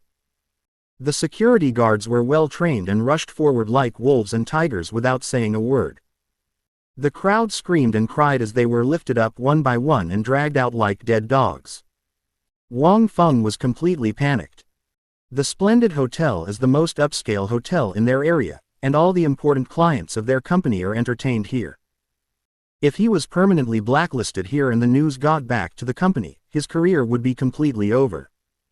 He knew that the root of the problem was not Manager Li, but Chen Yu, whom he had always looked down upon and humiliated. Chen Yu, I was wrong, I was really wrong. Wang Feng broke free from the two security guards and tumbled to Chen Yu's feet, tears streaming down his face. Classmate Chen Yu. No. Brother Yu. Master Yu. It's my fault for not recognizing a great man. It's my fault for being so mean. Please, please, please, spare me. Chen Yu looked down at him, his eyes calm. Let you go. He sneered, how did you humiliate my daughter just now? Wang Feng was stunned for a moment, then reacted. He turned around without hesitation and faced Nian Nian, who had been protected by Chen Yu. Little Nian Nian. No. My dear little ancestor. It's my uncle's fault. I'm a B asterisk asterisk asterisk asterisk asterisk D. I'm not a human being. Please, ask your father to spare me. As he spoke, his knees went weak and he was actually about to kneel down in front of Nian Nian. This scene made the students who were being carried but not yet dragged out of the door open their eyes wide again, and their worldview was refreshed to a new level. Wang Feng. Section Chief Wang, who they saw as a promising future, was actually kneeling before a 5-year-old girl. Who is this Chen Yu now? Nian Nian was frightened by Wang Feng's crazy look. Her face turned pale and she subconsciously hid behind Chen Yu, her little hands tightly grasping his trouser legs. Chen Yu's eyes turned cold instantly. He hugged Nian Nian into his arms, patted her back gently, his voice full of heartache. "Uf King scared my daughter." When Wang Feng heard this, his whole body trembled, as if he had received some instructions. He raised his hands and used all his strength to slap himself in the face left and right. Snap, snap, snap. The crisp and loud sound of a slap echoed in the box. "It's me who deserves to die. I scared the little princess. I'm not a human. I deserve to be beaten." He fanned himself and cried, his cheeks becoming red and swollen at a speed visible to the naked eye. That humble look was so frightening to see. Chen Yu frowned in disgust. He didn't want his daughter to see such dirty scenes again. "Go away." He spat out 2 words coldly. Wang Feng heard the sound of nature and rushed out of the box without even the courage to look back. The remaining students were all dragged out by the security guards without mercy. Their intermittent cries and pleas for mercy were heard in the corridor, but soon disappeared. The whole world is finally quiet. Manager Li walked up to Chen Yu with a humble smile on his face. "Sir, you and the little princess are frightened. I've already had someone prepare our hotel's top-notch, exclusive private room. I'll take you there right away. Is that okay with you?" Chen Yu looked down at Nian Nian, who was still frightened in his arms, and nodded. Changed to a more luxurious and quiet box.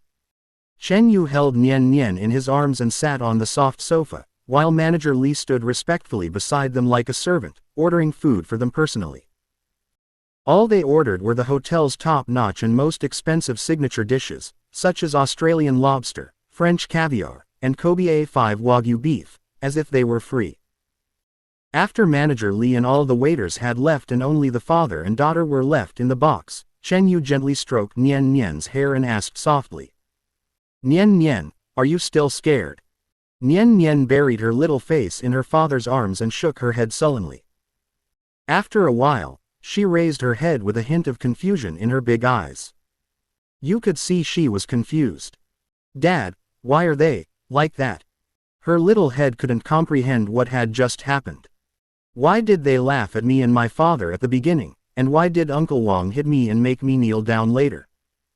Chen Yu looked at his daughter's clear and confused eyes and was silent for a moment. There are some things that need to be taught to her. The world is not always as beautiful as in fairy tales. He held Nian Nian upright and said softly, "Nian Nian, remember this. There are many people in this world who don't have a good life themselves, so they hope others live worse than they do. They become very happy when they see others in distress, and they will step on them to gain a false sense of satisfaction. Just like Uncle Wang just now, he thinks he's better than Dad, so he wants to bully us and show off." Nian Nian nodded, not quite understanding.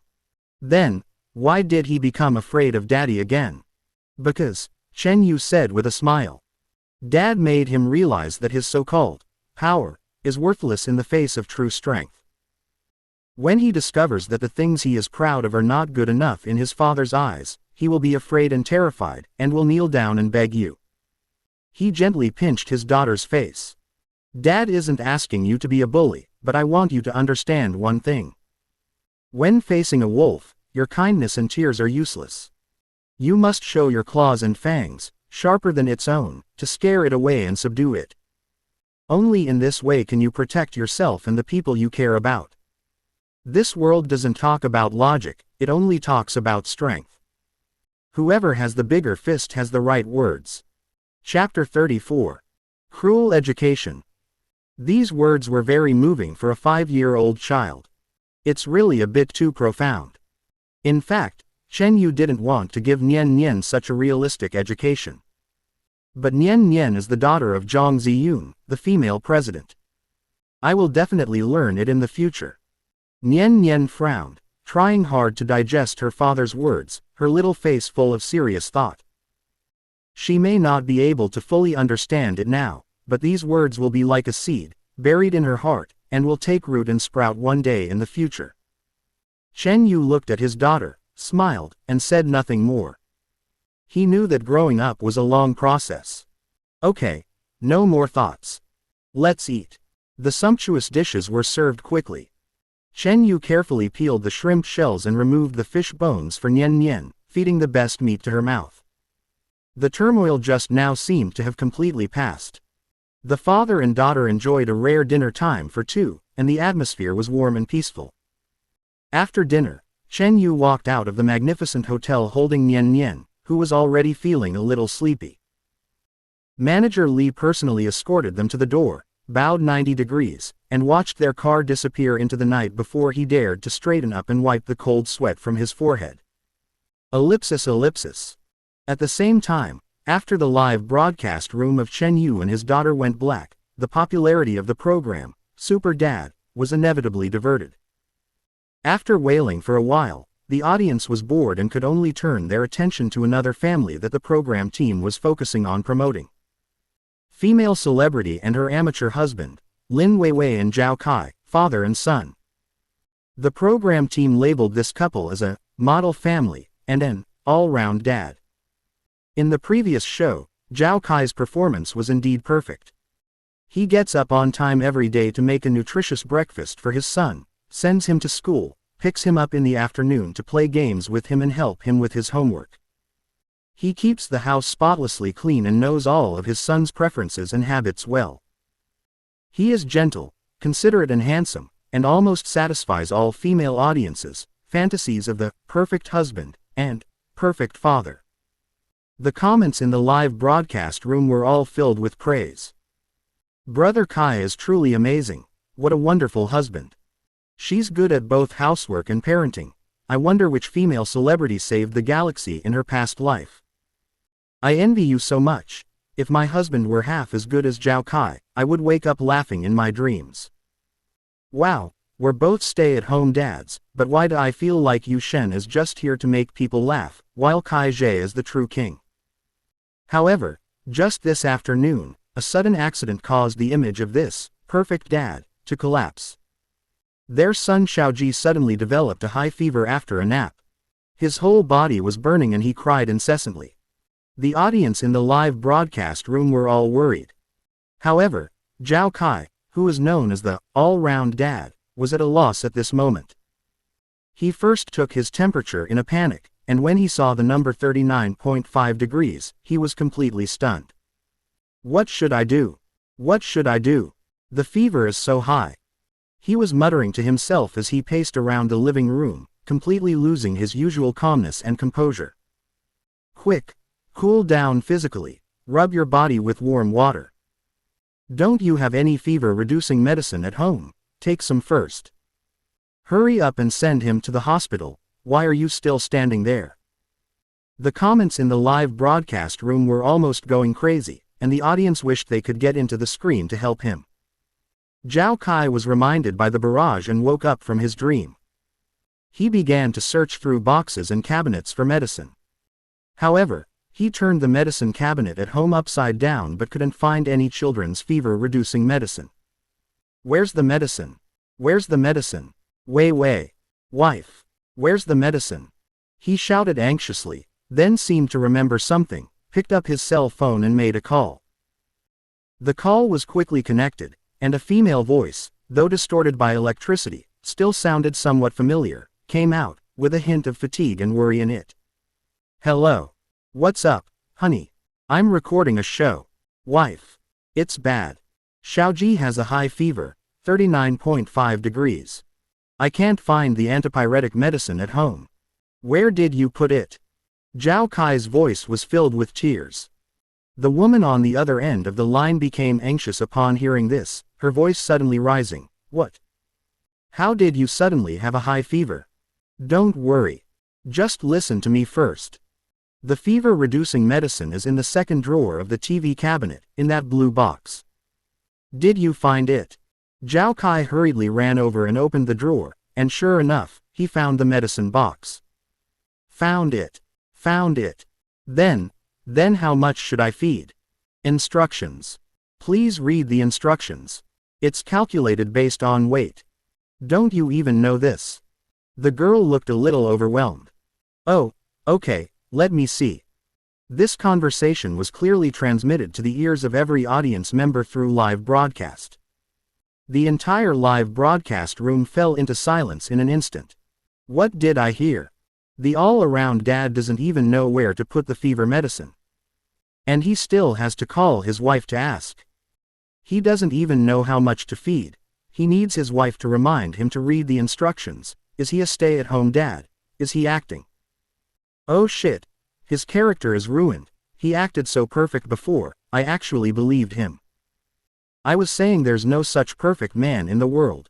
It's all a script, it's all acted out. Disgusting. This mother's voice sounds so familiar. Maybe it's actress Lin Weiwei. Yes, that's Lin Weiwei. She's definitely been filming a variety show recently. Oh my god. How miserable. She found such a useless husband and has to act with him and screw up his character. I'm dying of laughter. This time, I've completely lost everything. Before, he was even dragging Yu Shen down, saying he was unreliable. Now, look, who's the real clown? That's right. Although Yu Shen seems out of tune, he takes such good care of Nian Nian. She's healthy, lively, and smart. And then look at Zhao Kai. He fails at the crucial moment and is completely useless. There's really no harm without comparison. The audience felt their intelligence was insulted. The mom fans who were deeply moved by Zhao Kai a few days ago. At this time, people began to criticize Zhao Kai's behavior. After all, they cannot accept this kind of widowed education. And it's a waste of emotions. Zhao Kai's reputation plummeted overnight. In stark contrast to this, the audience misses Chen Yu and Nian Nian, father and daughter, even more. Alas, I still miss Yu Shen and Nian Nian. Although Yu Shen is often not at home, every time he comes back, he can bring us different surprises. Scary. I want to see a slap in the face. I want to see the sequel. What on earth did Yu Shen take Nian Nian out for today? Did he deal with those bastards? The production crew, please cut back. I'm willing to pay to see the sequel. I've been waiting so long that the flowers are almost wilting. Under strong public pressure, the technical staff of the program team could only helplessly refresh Chen Yu's signal over and over again, hoping that he could return home early to save the precarious ratings. Chapter 35. A big change in attitude. Inside the luxurious nanny car, top actress Lin Weiwei looked very ugly. She stared intently at the small screen in front of her, which was split into two. On the left is the disheveled figure of her husband Zhao Kai rushing to the hospital with their son in a panic. On the right is a dense barrage of comments. Open black lens bracket waist. What a waste. Close black lens bracket. I feel bad for Lin Weiwei. She has such a husband. He is a top star in his career, but he is probably just a nanny in his life. I take back my praise for him as an all-around dad. I just want to vomit now. The funniest thing is, this guy used to think he was so awesome and was madly dragging down Yu Shen, but now his face is swollen from being beaten. Lin Weiwei took a deep breath, and a nameless anger was burning in her chest, causing pain in her internal organs. Used to it. How can I get used to it? As a woman standing at the top of the entertainment industry pyramid, she has long been accustomed to flowers and applause, and accustomed to the pursuit of fans and praise from the media. Since when did she need to be pitied and ridiculed by the entire internet because of a man? The source of this anger is not just her husband Zhao Kai's incompetence and shame. There is another kind of contrast that cannot be ignored. In addition to her criticized husband, there are two more words that appear in the barrage: Chen Yu. He can be sloppy, talk nonsense, and act unconventionally, but he can always take good care of his daughter Nian Nian. And what about his son Xiaoji? Lin Weiwei's heart suddenly tightened. Just as she was lost in thought, the scene on the screen changed. The lights in the emergency room went out and the doctor came out. He said that the child's fever had subsided and he was fine. He could go home after one night of observation in the ward. Zhao Kai thanked him repeatedly and took Xiaojia, who had just woken up and whose face was still a little pale, into a single room. Lin Weiwei breathed a sigh of relief.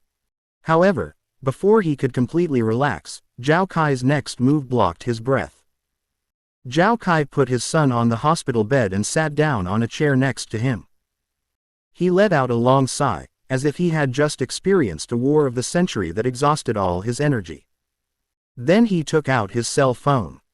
Lin Weiwei thought he wanted to let her know he was safe, or to check what dietary precautions children should take after being sick. As a result, Zhao Kai swiped the screen of his mobile phone, clicked on a colorful game interface, and directly handed it to his son. Xiaojia, be good. Daddy is so tired. Play with your phone for a while. He even thoughtfully helped his son plug in headphones. Xiaoji's fever had just subsided and he was still a little depressed, but as soon as he saw the phone, his eyes immediately lit up. He grabbed the phone with his little hand and skillfully opened the short video app. Lin Weiwei's blood pressure suddenly rose. The child has just been sick. The body is at its weakest. What it needs most is rest. Instead of letting him sleep properly, they let him play with his phone. And he plays those addictive short videos. Is Zhao Kai's brain filled with mush? The barrage was ignited again. FK, I really F-ed up. Is this dad a real dad? He lets his child play with his phone right after his fever subsided. Zhao Kai, do you understand electronic opium? Can you learn from Yu Shen? He takes Nian Nian outdoors to experience nature. You just use your phone to fool your child. It's amazing. I'd like to call him the first person to use a cell phone to raise a child. Lin Weiwei, did you see that? This is how your husband takes care of your son. I'm numb, really numb. Lin Weiwei was indeed numb. She even began to seriously think about a question: is it too late to divorce and change her husband now? What made her collapse even more was yet to come. When it was time for dinner, Zhao Kai finally remembered that he and his son had not eaten yet. He picked up his phone and swiped through the food delivery app for a long time. Finally, he ordered a bowl of white porridge and 2 steamed buns for his son, and a spicy hot pot for himself. And then, it was gone. It's gone. Ordering a bowl of white porridge and steamed buns for a 5-year-old child who had just experienced a high fever and was in urgent need of nutrition. There's not even any vegetables. Not even any egg custard. What is a meat-vegetarian combination? Doesn't Zhao Kai have this term in his dictionary? Help! I'm about to have a heart attack watching this. Please, please, cut this stupid scene. I'm afraid I'll just hit him through the internet cable. This takeaway order recalls the famine of the 1960s. He's eating spicy hot pot. And he's giving his son plain porridge and steamed buns. I'm puking, man. Lin Weiwei, run, take the child and run. This man is truly unfit to be a father. Lin Weiwei closed her eyes, her temples throbbing. She picked up her phone and her fingers had already found the contact information of the program director. She wanted to tell the production team that she would not record anymore. She wanted to go home immediately, go to the hospital, and rescue her son from that unreliable man. She doesn't care about any contract or penalty. However, just as she was about to make the call, in the ward, the son's tender and clear voice was heard. Xiaoji was swiping his phone while imitating the accent in the short video and muttering loudly. My friends. We have to give him a hard time today. Chopstick cement. The sound was not loud, but it was clearly transmitted to every corner of the live broadcast room through the radio equipment. Lin Weiwei froze. She slowly turned her head and looked at her son on the screen in disbelief, who was imitating vulgar internet celebrities and speaking obscene jargon. That moment, she almost suffocated. What the hell did I hear? Cement. Chopsticks. A 5-year-old. What kind of shit is this? Zhao Kai, is this all you show your son? It's over, this kid is a lost cause. If he continues to follow his example, who knows what he'll become. A failure of education. This is a complete failure of family education. Lin Weiwei, can't you see, your useless husband has taught your son this. Who said Zhao Kai taught his children to be polite? Come out and get beaten. How the hell do you call that polite? He's just a little thug in the fold. Oh my god, this is horrible. If my son dares to say something like this, I'll break his legs. Lin Weiwei's body was shaking slightly. She is often away filming, and spends 300 out of 365 days a year on the set. She thought that she was doing her best for her children by working hard to make money, giving them the best material conditions, and leaving the responsibility of their education to her seemingly reliable husband. But reality slapped her hard in the face. What elite education, what all-round dad, it's all bullshit. What she got in exchange for her career was a son who was poisoned by electronic products and online garbage, and a husband who was extremely stupid and lied all the time. Chapter 36. Change of attitude. That night, Lin Weiwei didn't know how she got through it. She just stared at the screen numbly, watching her son fall asleep in the ward, watching Zhao Kai finish his spicy hot pot with peace of mind, and then lie on the bed and snore. The next day, when Lin Weiwei looked at the live broadcast screen again with red eyes, she saw an unexpected scene. Zhao Kai has changed. It was as if his Ren and Du meridians were opened up overnight, and he became a completely different person. He went to the vegetable market outside the hospital early in the morning and bought fresh pork ribs, corn and carrots. Then he returned to the ward and used a small electric cooker to make a pot of fragrant bone soup for his son. He also bought eggs and vegetables, steamed a bowl of delicate egg cake, and blanched a plate of green vegetables. He fed his son mouthful by mouthful with gentle movements and eyes full of fatherly love. After dinner, he put away his cell phone, took out a storybook, and told a story to his son in a vivid and emotional way. The comments in the live broadcast room suddenly became weird. Did I enter the wrong livestream room? Is this the same useless Zhao Kai from yesterday? Overnight, did the prodigal son return, or was he possessed by his soul? This change is too fast, isn't it? Something must be wrong. Why does this feel so fake? Is he acting? He must know he's live streaming. He got blasted yesterday, so he's going to have to act like a good dad today. Yes, that must be the case. There must be something fishy going on here, did the production team warn him. Haha, do you really think the audience is stupid? This acting is too poor. The audience is not fools, and Lin Weiwei is even less so. She knew Zhao Kai too well. He is a man who cares about face, has a strong sense of self-esteem, and is extremely selfish. There is no way he will wake up overnight. The only explanation is that he knew about the existence of live broadcast. He is acting. In order to save his face and reputation, he continued to perform his ridiculous, good father, persona in front of the national audience. Late at night, after Zhao Kai coaxed his son to sleep, he sat alone on the bench in the corridor. He took out his cell phone, skillfully opened Weibo, and looked at the marketing accounts and netizens' comments. Zhao Kai apparently learned about the live broadcast and acted like a prodigal son. His acting is comparable to that of an award-winning actor. A reversal of reputation. Zhao Kai cared for the sick child so attentively. Yesterday's useless son has become today's loving father. He saw that although there were still many questioning voices, the comments praising him for admitting his mistakes and correcting them, and having fatherly love as strong as a mountain, were gradually increasing. The muscles at the corners of his mouth unconsciously lifted up, revealing a smug smile. He let out a long sigh and relaxed completely. That's right. Last night, a friend of his who works at a TV station called him in a hurry and told him everything about the live broadcast. At that moment, he felt like he was struck by lightning and the sky was falling. But soon, he calmed down again. Isn't it just acting? Who can't do it? As long as you rebuild your image and restore your reputation, there is still a chance. He opened WeChat and sent a voice message to Lin Weiwei, his tone relaxed but with a hint of taking credit. Honey, did you see that? It's okay, it's just a little scene, it's all resolved. Just focus on recording your show, I'm home, don't worry. After hearing this voice message, Lin Weiwei felt nauseous. She didn't reply.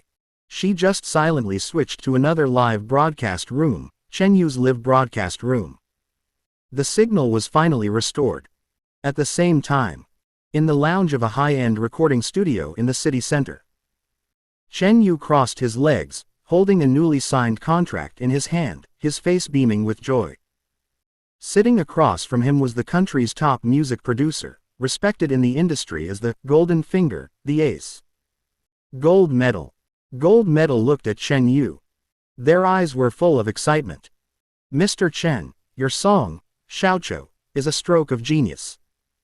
In my 20 years in the industry, I've never heard a song so soul-stirring. The lyrics, melody, and artistic conception are all top-notch. No, super top-notch. Jin Pai rubbed his hands excitedly. 300,000 to buy out the copyright of this song is just the beginning. I can foresee that this song will become a hit all over the country. Mr. Chen, are you interested in signing a contract with our company? We are willing to devote all our resources to making you the next superstar. Ever since that night, when he posted the song on the platform, it really became a hit. He chose the highest bidding and most prestigious, Tianlai Music, which was also the company where the gold medal was located. 300,000. Although Chen Yu is not short of money now. But this amount of money is definitely not small. Chen Yu happily put the contract away, and soon received a text message confirming the payment had arrived on his bank card. He smiled so hard that his teeth were showing. The audience in the live broadcast room also became excited when they saw this scene. Holy crap! Yu Shen is awesome, he sold 300,000 copies of a single song. Gold will always shine, Yu Shen's talent has finally been discovered. Great! Now Nian Nian can live a better life. Yu Shen's wife will definitely be very happy when she finds out. This is a real man. He's talented, makes money, and takes care of his family, unlike that good-for-nothing who only knows how to act. 300,000. Yu Shen will definitely give all the money to his wife for safekeeping, right? After all, he seems so unreliable, it's not safe to keep the money with him, haha. Support for submission. This is a sign of trust between husband and wife. The audience were all making good-natured jokes and guesses, and everyone took it for granted that this huge sum of money would become the cornerstone of this small family's happiness. Chen Yu looked at the arrival reminder sent by the bank, and the smile on his face became brighter. He put his phone in his pocket contentedly and said to himself smugly, "Hey, $300,000 in hand. So happy. This money must be hidden well. She must not know about it. Finally, I have my own little treasury. I can buy a better fishing rod and a new game console, and I won't have to worry about her anymore." As he spoke, he showed a sly smile that showed he had a plan. His truths that came completely from the heart were transmitted clearly and word for word throughout the entire live broadcast room through the ubiquitous cameras and microphones. The barrage of comments, which was full of laughter and joy just a second ago, froze in an instant. Time seemed to be paused at this moment. 3 seconds later, the entire live broadcast room exploded. The explosion was more thorough and earth-shattering than when Zhao Kai overturned his car. Hide it. A slush fund. Don't let her know. FK. Chen Yu, what the hell are you talking about? After making money, the first reaction is not to improve the lives of my wife and children, but to hide the money for myself. I'm so broken-hearted, guys. I just finished praising him for being a good man, and right after that, he does this to me. Although he is indeed very good at taking care of children and is very talented, but a man who doesn't give money to his wife and only thinks about himself, isn't he too mean? His character collapsed even faster than Zhao Kai's. Zhao Kai is just stupid and evil, but Chen Yu is selfish, he's rotten from the root. It's over. The Yushin I just became a fan of has collapsed. My heart hurts so much. I feel like I will never love him again. His wife is so miserable. She has to have such a husband. She works so hard outside, but the first thing he does when he earns money at home is hide it and spend it on himself. How can she live like this? Chapter 37. What kind of man is Chen Yu? In just 30 seconds, public opinion underwent a stunning reversal. Chen Yu, who was just hailed as a perfect man, was instantly labeled as a typical, selfish Phoenix man. On the other side, Lin Weiwei, who had just watched Zhao Kai's poor performance and felt cold in her heart, cut the scene to Chen Yu. She heard clearly and completely Chen Yu's proud declaration about the small treasury. Her pupils suddenly shrank. The corners of Lin Weiwei's mouth curled up in a self-deprecating arc. As expected. Look. All men in the world, no matter who they are of the same character. Zhao Kai is stupid, evil, and an incompetent rage who openly displays his selfishness. And this Chen Yu. He is more terrifying. Lin Weiwei even wondered if Chen Yu's wife, the woman who had never appeared in public, was even more pathetic than herself. At least I have seen Zhao Kai's true face. Although it is painful, I am still sober. And what about that woman? Was she still immersed in the happy dream woven by Chen Yu, and had no idea about his hidden, small treasury? She even felt a little relieved for the 300,000 yuan Chen Yu had just earned. Fortunately, the money was exposed. Fortunately, he said it himself in front of everyone. Otherwise, that poor woman would have been kept in the dark for who knows how long. Lin Weiwei sighed softly and turned off Chen Yu's live broadcast room. Watching any further would only make her feel more disgusted. It turns out that everyone's family is like this. Ellipsis. Zhang Group, top floor president's office. Zhang Ziyun looked at the holographic projection screen in front of her with an expressionless face. On the screen was Chen Yu's face with a sly smile. She acknowledged what he said, this money must be hidden well and she must never know about it. Even though it was a fake marriage, it still made her heart ache. The vein on her forehead twitched imperceptibly. Good. Very good. Chen Yu, you are awesome. 100,000 pocket money a month is not enough for you to spend. Now, he has made $300,000 from a song he came up with, and his first reaction is to hide the money. Still carrying her on your back. A nameless anger suddenly rose in Zhang Ziyun's heart. This anger is not because of money. 300,000. To her, it was just a drop in the bucket, not even enough to cover the cost of a business dinner. What she cares about is Chen Yu's attitude. It's that kind of petty, unpresentable, selfish face. Shameful. It's so G embarrassing. Her husband, Zhang Ziyun, turned out to be such a thing. For a mere 300,000 yuan, he became so proud of himself that he even hid it away like a thief. If this matter were to get out, where would Zhang Ziyun put her face? How would others view her? How would they view the Zhang Group? Would anyone think that Zhang Ziyun treated her husband harshly, deducting even 300,000 yuan, forcing him to hide his private money? When Zhang Ziyun thought of this, she felt her blood boiling and her temples throbbing. She took a deep breath, suppressed the urge to smash the screen in front of her, picked up her personal mobile phone, and opened the bank app with a sullen face. His fingers moved rapidly across the screen without any hesitation. You have successfully transferred 1 million yuan to the account ending in 4x. Then, she opened the chat box with Chen Yu and typed a line of words on the keyboard with her slender fingers. Did you receive the money? Don't do shameful things outside anymore. After doing all this, she flipped her phone upside down on the table, closed her eyes, and pressed her eyebrows hard. The depression in my chest didn't dissipate at all, but instead grew stronger and stronger.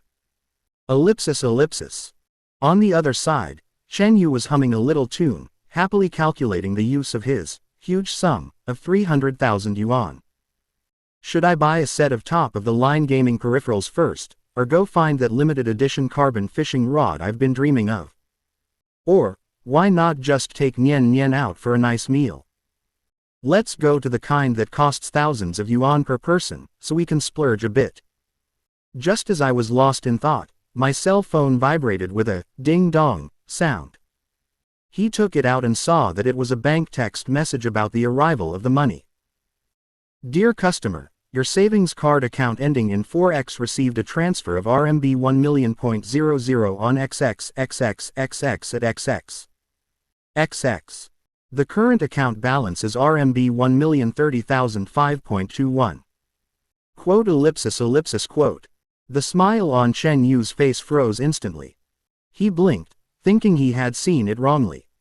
He held the phone far away, then close, and counted the series of zeros carefully, one by one.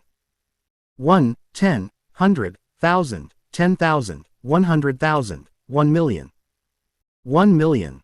Adding the 300,000 that just arrived, the balance is 1.03 million. What the hell? Chen Yu suddenly jumped up from the sofa, completely stunned. Where did the 1 million come from? A bank robbery? Or a system error? Before he could finish being shocked, the WeChat notification sounded again. When I clicked on it, I saw that it was a message from the familiar avatar with the note, "Fake wife. Did you receive the money? Don't do shameful things outside in the future." Chen Yu looked at the message, then looked at the bank balance, and 3 question marks slowly appeared in his mind. Question mark question mark question mark. This woman, what's wrong with her? Give yourself 1 million for no reason. What else are you talking about, shameful? What shameful things have you done? Chen Yu scratched his head, puzzled. Didn't he just take care of the kids at home today and earn 300,000 yuan? How is this embarrassing? Do you think you earn too little? But she's not usually very generous. She only gives me 100,000 yuan in pocket money a month. She's so stingy. I can't figure it out. I can't understand it at all. Chen Yu's brain completely shut down when faced with Zhang Ziyun's unique train of thought. However, even though I couldn't figure it out, the money actually arrived. Faced with this moody fake wife, Chen Yu knows how to survive. No matter what makes her crazy, just go along with her. He quickly changed to a well-behaved and obedient tone and replied. Got it, honey, you're so kind. I'll definitely be careful in the future and never do anything to upset you again. After sending the message, Chen Yu breathed a sigh of relief. Looking at the long string of numbers on his phone, the little pride in his heart had long since disappeared, replaced by a sense of absurdity. He worked hard to earn 300,000 yuan by singing, but he still wanted to hide some money in his secret stash. As a result, the other person didn't even blink, and directly gave him 1 million, and even called him a disgrace. What is this? Is this a dimensionality reduction attack? Chen Yu fell into deep thought again. Shameful, he muttered softly. What exactly is shameful? Are you singing while cooking for Nian Nian? Or take a bath and pretend to be a singing god? Or am I dressed too casually? Chapter 38. Take the 1 million, but don't embarrass yourself. He looked down at his shorts and flip-flops, which seemed a bit unkempt. Well, that's possible. Chen Yu nodded thoughtfully. Next time I go out, I have to change into more presentable clothes. The comments in the live broadcast room have gone completely crazy at this moment. 1 million. Holy shit, what did I see? 1 million. So, not only was Yu Shen's wife not angry, she even sent him 1 million. Don't do those embarrassing things outside anymore. These words are so domineering and indulgent. Doesn't it mean, don't work hard, husband, I'll support you? Holy crap, what a wonderful wife. I'm jealous, I really am. One second I was scolding Chen Yu for being selfish, and the next second I was fed a mouthful of dog food by his wife. So, Chen Yu's story about hiding a secret stash of funds was just a playful joke between the couple. His wife doesn't care at all. This twist, my brain is a bit confused. So is Chen Yu a perfect man, or a selfish phoenix man? Is it possible that his wife is super rich? 300,000 yuan wouldn't be a lot of money to her, so it wouldn't matter. But Chen Yu is truly selfish. Stop arguing. I just want to know who Yu Shen's wife is, this is too awesome. The direction of the barrage has once again undergone a shocking reversal. The audience's curiosity was completely ignited. They were frantically guessing the identity of Chen Yu's wife, from a top actress to a businesswoman. The instigator, Chen Yu, after struggling for a long time about what is considered embarrassing, finally gave up thinking. Forget it, don't try to guess what a woman is thinking. Anyway, the money is in hand. 1,030,000. Now, forget about fishing rods and game consoles, even a small fishing boat is enough. Chen Yu's mood suddenly turned from cloudy to sunny, and he lay back on the sofa happily. Happy times are always short. Before Chen Yu could recover from the huge sum of 1 million, it was time to send Nian Nian to school. Nian Nian, get up. If you don't get up now, you'll be late for school. Chen Yu walked into the bedroom and gently patted the small figure curled up on the bed. Nian Nian rubbed her sleepy eyes, hummed twice, and sat up reluctantly, her hair messy like a bird's nest. Chen Yu found it funny, reached out to help her tidy her hair, and then skillfully found the clothes to wear today. It was a beautiful pink dress, paired with white socks and a pair of shiny leather shoes.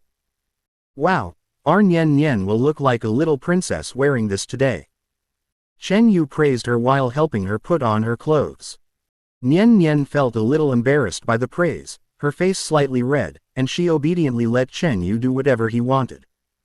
After getting dressed and washing up, Chen Yu took her little hand and went to the restaurant again. The breakfast he had made early in the morning was already on the table. The millet porridge is soft, sweet and sprinkled with some green onions. On the small plate next to it, there are several cute custard buns, some in the shape of a pig and some in the shape of a rabbit, which are very adorable. Eat quickly, and after you finish eating, Dad will take you to school. Nian Nian nodded vigorously, picked up a little pig bun, and began to eat it in small bites, her eyes narrowed into crescents with happiness. The audience in the live broadcast room felt complicated again as they watched this warm and harmonious scene. Alas, you could say he's a bad guy, but he's really good to Nian Nian, beyond words. This breakfast is so thoughtful. The custard buns are so homemade. Yeah, Zhao Kai can't even cook. Compared to that, Chen Yu doesn't seem that bad. Don't be fooled. He's right to be good to his daughter, but it's also true that he wants to hide his own money and is selfish towards his wife. That's right. Let's put it this way. He may be a good father, but not necessarily a good husband. Can you please stop arguing? Can't you just watch the live stream? I just want to see him take his kids to school. After breakfast, Chen Yu took Nian Nian's hand and went out. The kindergarten that Zhang Ziyun arranged for Nian Nian is the best private kindergarten in the city. Chen Yu rode his broken electric scooter, which made noise everywhere except the bell, and drove towards a kindergarten with Nian Nian, who was dressed like a little princess. That scene seems so awkward no matter how you look at it. Along the way, various luxury cars kept passing by them, and sitting in the car windows were children dressed exquisitely. The parents and children all looked at the father and daughter with a strange style of painting. Chen Yu didn't care, his face was as thick as a city wall. Nian Nian, however, grasped the corner of Chen Yu's clothes uneasily and buried her little face in his back. Finally, we arrived at the first kindergarten. Looking at the magnificent gate that looked like a European castle, and the rows of luxury cars parked at the door, all worth at least $1 million, Chen Yu couldn't help but twitch his mouth. Is this AF**************** G elementary school? It's more impressive than a palace. He grumbled quietly. After sending Nian Nian off, Chen Yu felt a little empty in his heart as he watched her carrying her small school bag and looking back every few steps as she walked into the magnificent gate. He sighed, got on his electric scooter, and slowly returned home. The house was empty and he was the only one left. What to do? Chen Yu thought about it and decisively turned on the computer. Alliance. Start. A man remains a boy until he dies. If you have money and free time but don't play games, what's the difference between you and a salted fish? He put on his headphones and immersed himself completely in the battle on Summoner's Rift, completely forgetting his wife, children, and the embarrassment he felt. Time flies by with the sound of keyboard and mouse clicking. 1 round, 2 rounds, 3 rounds. Chen Yu was so engrossed in the killing that he completely forgot what year it was. Until a shrill ring of the cell phone pulled him out of the game world. He took off his headphones irritably and answered the call without even looking. Hello? Who's there? Tell me what's going on, I'm in a team fight. There was silence for 2 seconds on the other end of the phone, and then a slightly serious female voice came from the other end. Hello, is this Mr. Chen Yu, Chen Nian's father? Chen Yu was stunned, then he noticed that this seemed to be an unfamiliar number. Ah. Yes, I am. You are. I'm Teacher Wang from number 1 primary school. The woman's voice sounded a little anxious. This is what happened, Mr. Chen. Nian Nian had a fight with a classmate at school. Could you please come over now? Chen Yu's voice instantly rose an octave. Fight. Nian Nian. The mouse in his hand fell to the table with a click. Teacher, are you mistaken? Chen Yu's brows furrowed tightly, his tone filled with disbelief. My Nian Nian usually doesn't even speak loudly. She's such a well-behaved child, how could she possibly get into a fight? Chapter 39. A dog relying on the power of others. This is simply a fantasy. The Nian Nian he knew was a soft, cute, and even a little timid little glutinous rice dumpling. Not to mention fighting, even if someone took his toy away, he would probably just cry secretly. The teacher's voice was filled with impatience. Mr. Chen, please come over and discuss the details. The other parent has already arrived, and the matter needs to be handled as soon as possible. After saying that, he hung up the phone. Chen Yu held the phone, stunned where he was, his mind in a mess. The audience in the live broadcast room were all dumbfounded. Fight. Nian Nian fought. Did I hear correctly? Impossible. Absolutely impossible. How could Nian Nian, such a well-behaved and sensible little angel, get into a fight? This must be a mistake, or maybe he was bullied by another kid. Yu Shen, please go check it out. I'm so worried, my precious Nian Nian can't be wronged. Yeah, stop standing there, hurry up and go to school. The audience's urging brought Chen Yu back to his senses. He didn't care about the game anymore, so he turned off the computer, grabbed his keys and rushed out. He now had only one thought in his mind. My daughter is so well behaved, she must have been bullied. Whoever is so blind as to dare to bully my daughter, Chen Yu, I will G kill him. Chen Yu was extremely anxious. He rode his small electric scooter, stepped on the accelerator to the maximum, and rushed towards a kindergarten at lightning speed. Along the way, he ran several red lights and was photographed by the electronic eye several times without realizing it.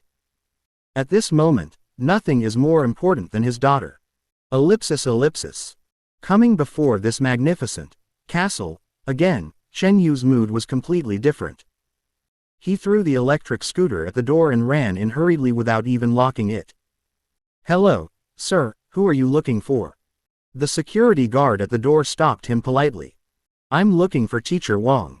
My daughter's name is Chen Nian. Chen Yu was so anxious that he was sweating profusely. The security guard confirmed it through the intercom before letting him in. Number 1 primary school is very large, with several independent teaching buildings, each of which is designed like a fairy tale cottage. Chen Yu looked at the similar-looking buildings in front of him and felt a little confused. Broken. When I sent Nian Nian here in the morning, I was so busy admiring the luxury of the school that I didn't even remember which class or building she was in. This is embarrassing. He and Nian Nian had only known each other for a few days, and his understanding of her was almost blank, except for what she liked to eat and what toys she liked. He even just found out her homeroom teacher's last name. Chen Yu stood at the fork in the road, looking confused. This scene was seen clearly by the audience in the live broadcast room. The comments that were just worried about him have changed direction again. No way. He doesn't even know which class his daughter is in. Holy crap, is this true? This is too outrageous. I take back what I said before. He's not a good father at all. What kind of father can't even find his child's classroom? This is incredible. I'm truly amazed.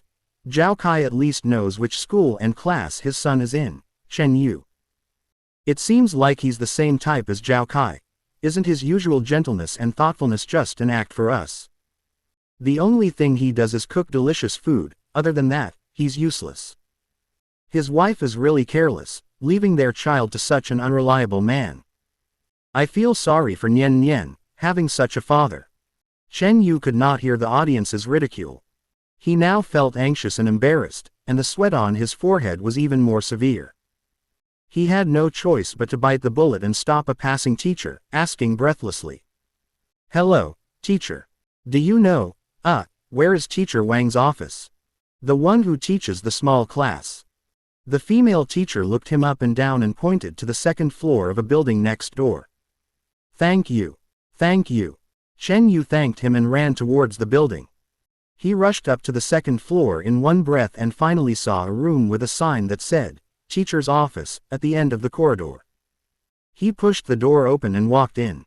The atmosphere in the office was terribly depressing. A female teacher wearing an exquisite suit and meticulously made up was sitting behind her desk with a stern face. She must be Teacher Wang. Next to her stood a couple dressed in bright and beautiful clothes. The man was wearing a suit and gold-rimmed glasses, and the woman was adorned with jewelry and carried a limited edition Hermes bag. And in front of them, stood two small figures. One is Nian Nian. She lowered her head, her small body trembling slightly. There were a few mud stains on her white princess dress.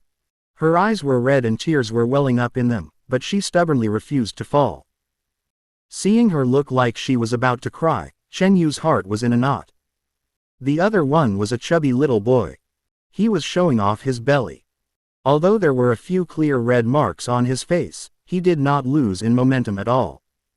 From time to time, he glared at Nian Nian with a provocative look. Seeing this scene, Chen Yu's anger suddenly flared up. He rushed over in 2 steps and pulled the trembling Nian Nian into his arms. Nian Nian, don't be afraid, Dad is here. His voice trembled slightly with anger. The little person in my arms froze for a moment, then burst into tears as if he had found support. Dad, woo, it's not me. Chen Yu's heart broke as she listened to her daughter's voice. He patted his daughter's back gently, raised his head, and looked at Teacher Wang with cold eyes. Teacher Wang obviously didn't expect Chen Yu to be dressed like this. He was wearing a washed-out t-shirt, a wrinkled pair of shorts, and a pair of flip-flops. He exuded the air of cheap street vendors. Compare him with the male parent next to him who is wearing an Armani suit and a Patek Philippe watch, and the difference is obvious. Teacher Wang's brows unconsciously frowned, and the contempt in his eyes became undisguised. She cleared her throat and spoke in a condescending, judgmental tone. Are you Chen Nian's father? Her voice was cold and hard, even omitting the most basic, you. Your child hit someone at school. As a parent, don't you have any responsibility at all? How do you usually educate your child? She's a girl, but she's so wild and aggressive. Who did she learn this from? A series of questions came at him like a machine gun, leaving Chen Yu no chance to explain. She didn't even ask what happened and directly convicted Nian Nian. The mother of the fat boy next to them also spoke in a sarcastic tone. Oh, Mr. Wang, please stop talking. Just look at the way this gentleman is dressed and you'll know what kind of family he comes from. Like family, like child will be raised. Our Kaikai has been taught to be a gentleman since he was young. He never takes the initiative to provoke others. Chapter 40. Who do you think you are? As she spoke, she touched her son's face distressingly. Poor Kaikai, his face is scratched like this, what shall we do if he gets disfigured? The man wearing gold-rimmed glasses remained silent. He just pushed his glasses coldly and glanced at Chen Yu with a look that looked like trash. Chen Yu listened to these lies and indirect criticisms, and felt her daughter trembling more and more violently in her arms. He smiled. He laughed when he was extremely angry.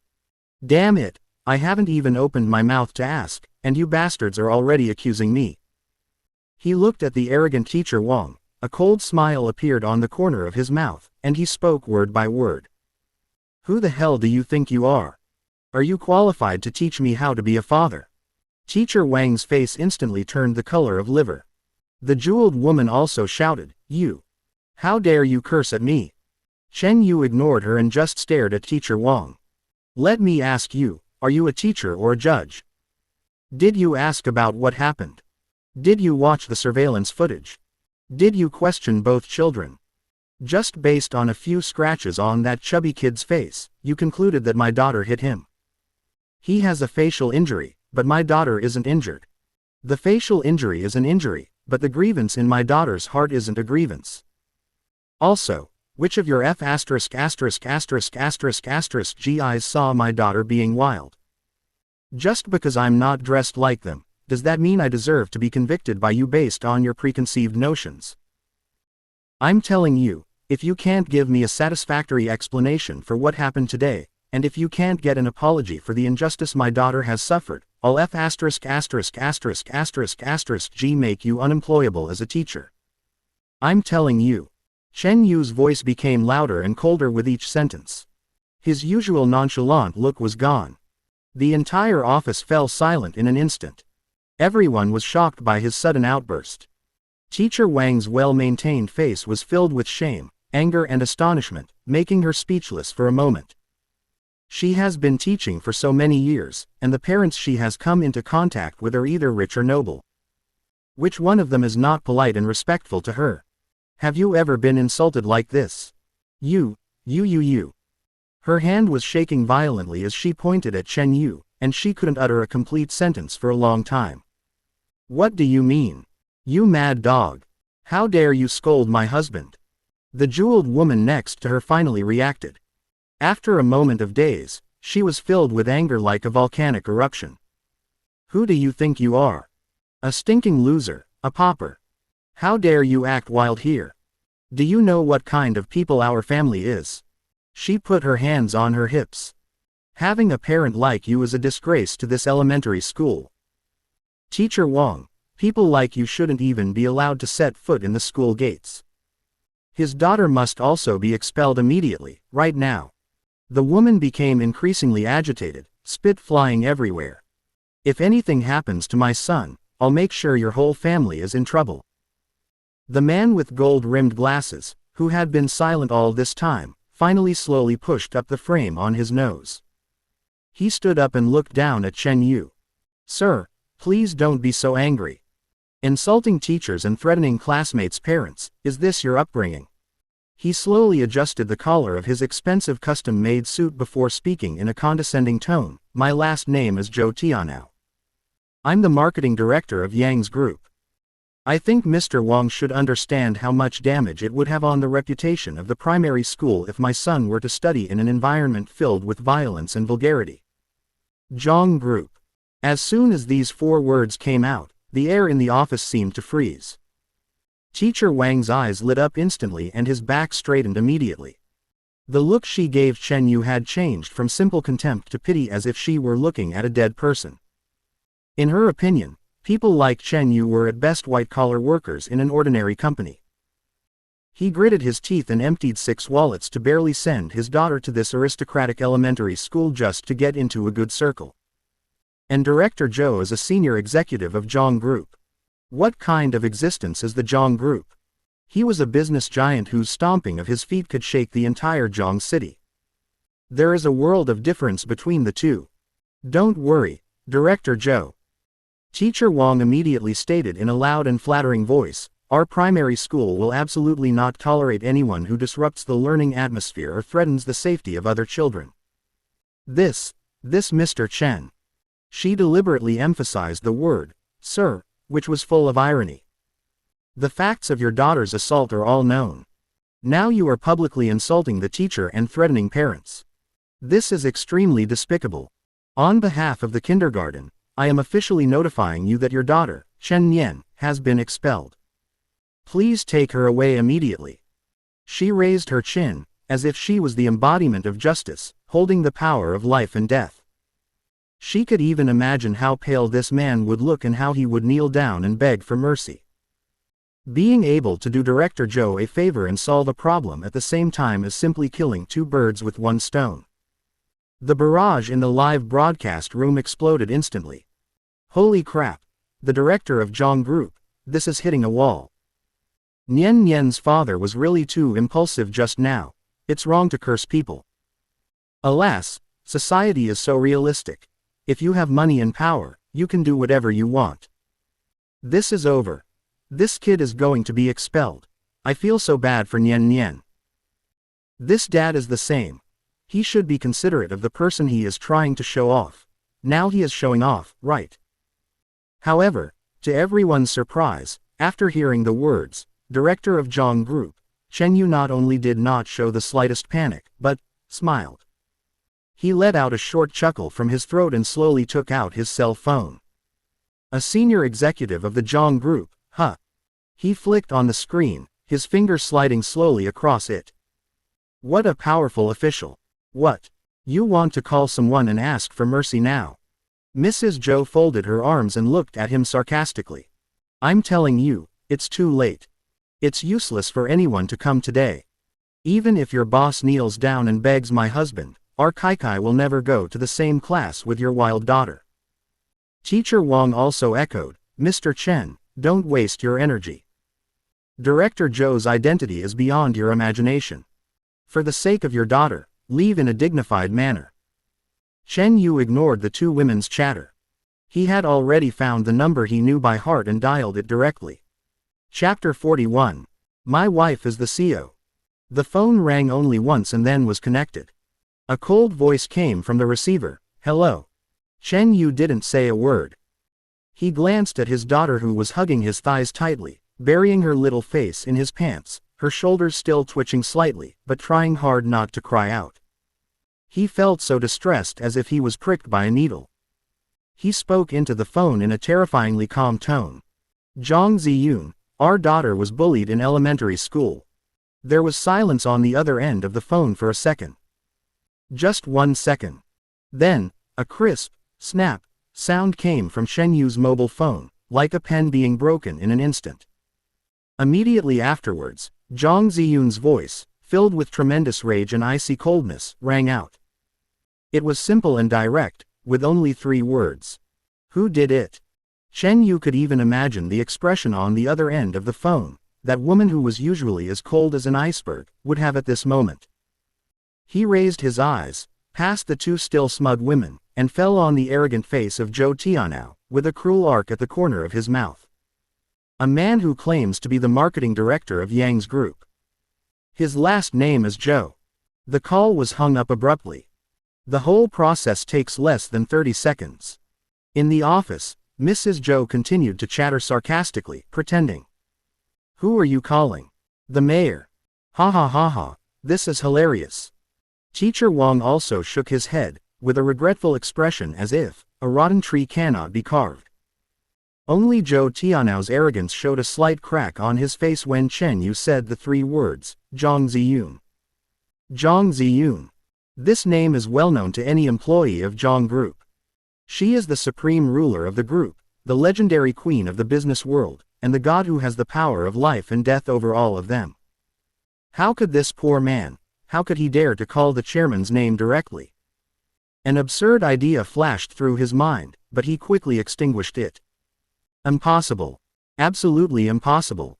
How could the chairman's husband look like this? It must be a duplicate name, or, this man is bluffing and deliberately using the chairman's name to scare people. Yes, that must be it. He regained his composure, and the look behind the lenses became cold and contemptuous once again.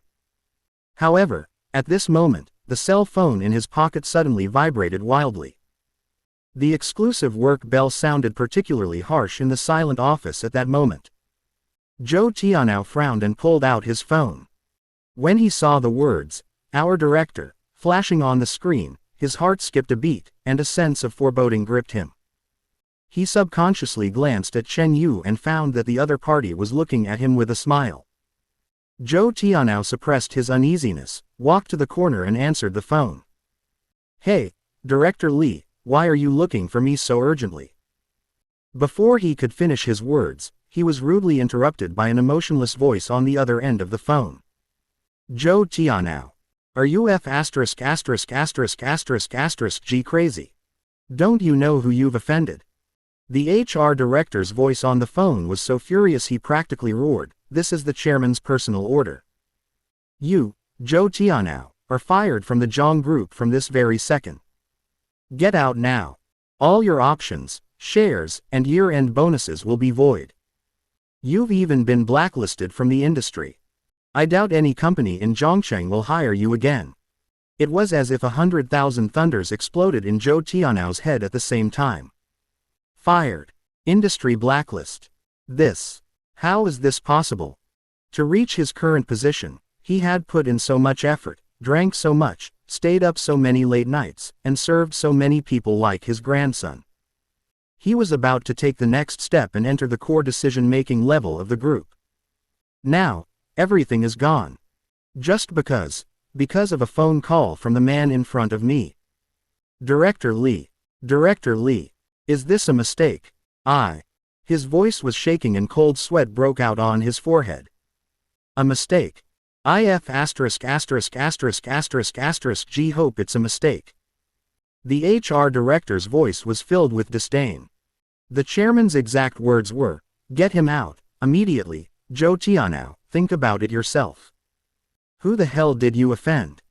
Don't F asterisk asterisk asterisk asterisk asterisk G implicate us." The phone was hung up abruptly, leaving only the busy tone in the receiver. Zhou Tianao stood there in a daze, his cell phone slipped from his weak hands and fell to the ground with a bang.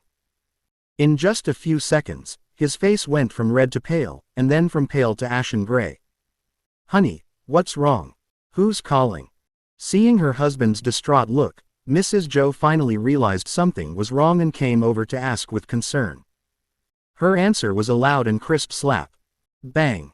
Zhou Tianao turned around suddenly and slapped his wife hard in the face with all his strength. The slap was so fast and hard that it made Mrs. Zhou stagger. Half of his face became red and swollen at a speed visible to the naked eye, and there was even a trace of blood oozing from the corner of his mouth. "Ah!" she screamed, covering her face, and looked at her husband in disbelief.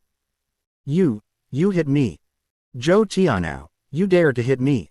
She was confused, completely confused. Teacher Wang in the office was also confused. The little fat boy named Kai was so frightened that he stood there like a wooden chicken, with his mouth open so wide that an egg could fit in it. The audience in the live broadcast room were all petrified. Holy crap! What's going on? A domestic violence scene. This reversal. My CPU is burning out. How come Director Zhang, who was so arrogant just a moment ago, started beating his wife like a mad dog after receiving a phone call? Didn't you notice? Nian Nian's father just called, and the person he called was Zhang Ziyun. Oh my god. Oh my god. No way. Could it be that Nian Nian's father's wife is the female CEO of the Zhang Group? Oh my god. What a twist of the century. This is even more exciting than a TV show. Zhou Tianao's eyes were red. He ignored his wife's questioning. His only thought now was to survive. He grabbed his wife's hair and dragged her in front of Chen Yu, then with a thump, he knelt on his knees. The man who was so arrogant just now was now kneeling at Chen Yu's feet like a dead dog. "Apologize to Mr. Chen." He roared at his wife. "Hurry. Apologize to me." He exerted force on his hands, and Mrs. Zhou cried in pain. Looking at her husband's eyes that seemed to want to kill someone, she no longer cared about her face and dignity. Chapter 42. Exposed. She trembled all over, crying, and bowed to Chen Yu and Nian Nian tremblingly. Mr. Chen, I'm sorry. I'm sorry. I was blind and didn't recognize the true master. I'm a bad mouth. Please be magnanimous and let us go." The little fat boy Kai was also scared. Looking at his father kneeling on the ground and his mother crying bitterly, he burst into tears. Zhou Tianao pulled his son over, pressed the back of his head, and yelled. "Why are you crying? Apologize to your sister. Hurry up." Kai was so frightened that he twitched and said intermittently, I'm sorry. I didn't mean it." Chen Yu watched all this coldly from beginning to end, with no expression on his face. He didn't say forgiveness, nor did he say no forgiveness. He simply squatted down gently, held his daughter in his arms, patted her back gently, and asked softly, "Nian Nian, he apologized to you, do you accept it?" Nian Nian lifted her little face from her father's arms. Tears were still in her big eyes, but the fear she had just felt was gone. She looked at the little fat boy kneeling on the ground and shook her head. When Zhou Tianao saw this scene, his heart stopped. He knew that if he couldn't get through this level today, he would be really finished. He raised his hand and slapped his son hard on the back of the head again. "Apologize sincerely. Apologize sincerely." He almost roared, then raised his head and looked at Chen Yu with an almost pleading look. "Mr. Chen. Mr. Chen.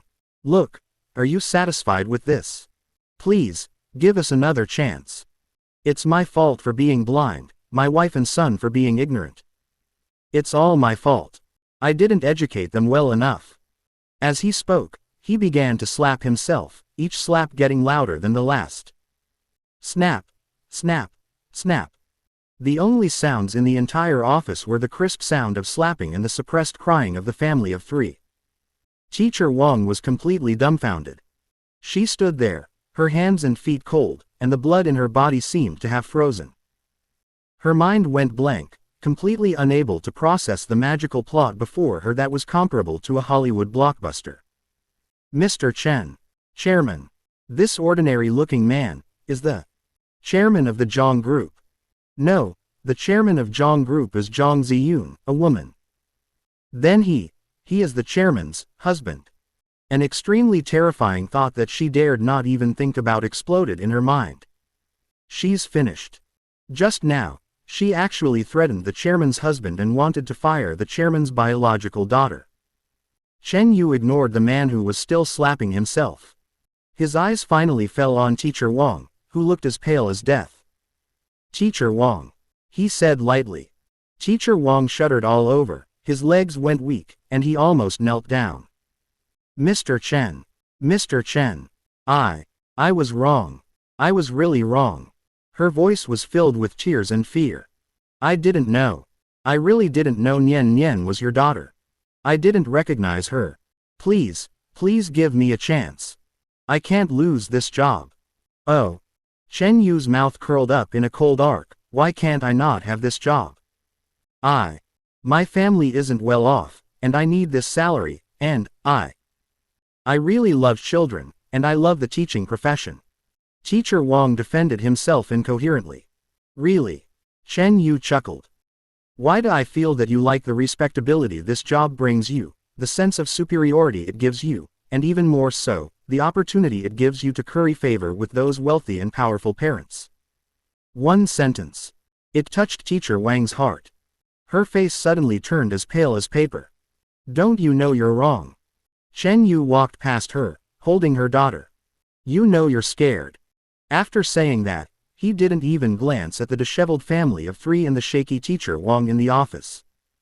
He picked up his daughter and walked out of the office. Ellipsis. Zhang Group, top floor president's office. Zhang Ziyun sat on the leather office chair with a frosty expression, and between her slender fingers was a half-broken expensive pen that she had pinched. "Just now, when I received Chen Yu's call, I was furious.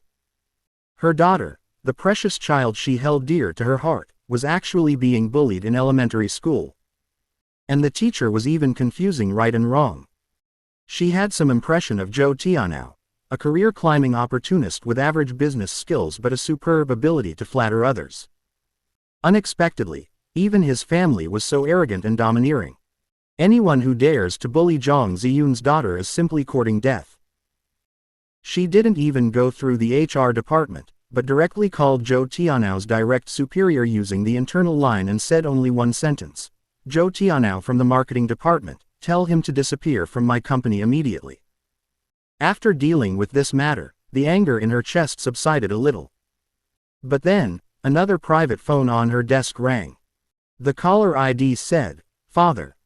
Zhang Ziyun's eyes suddenly became colder. She took a deep breath, adjusted her mood, and then answered the phone. "Hello, Dad. Ziyun, I saw the live broadcast. Zhang Ziyun didn't say anything, just listened quietly.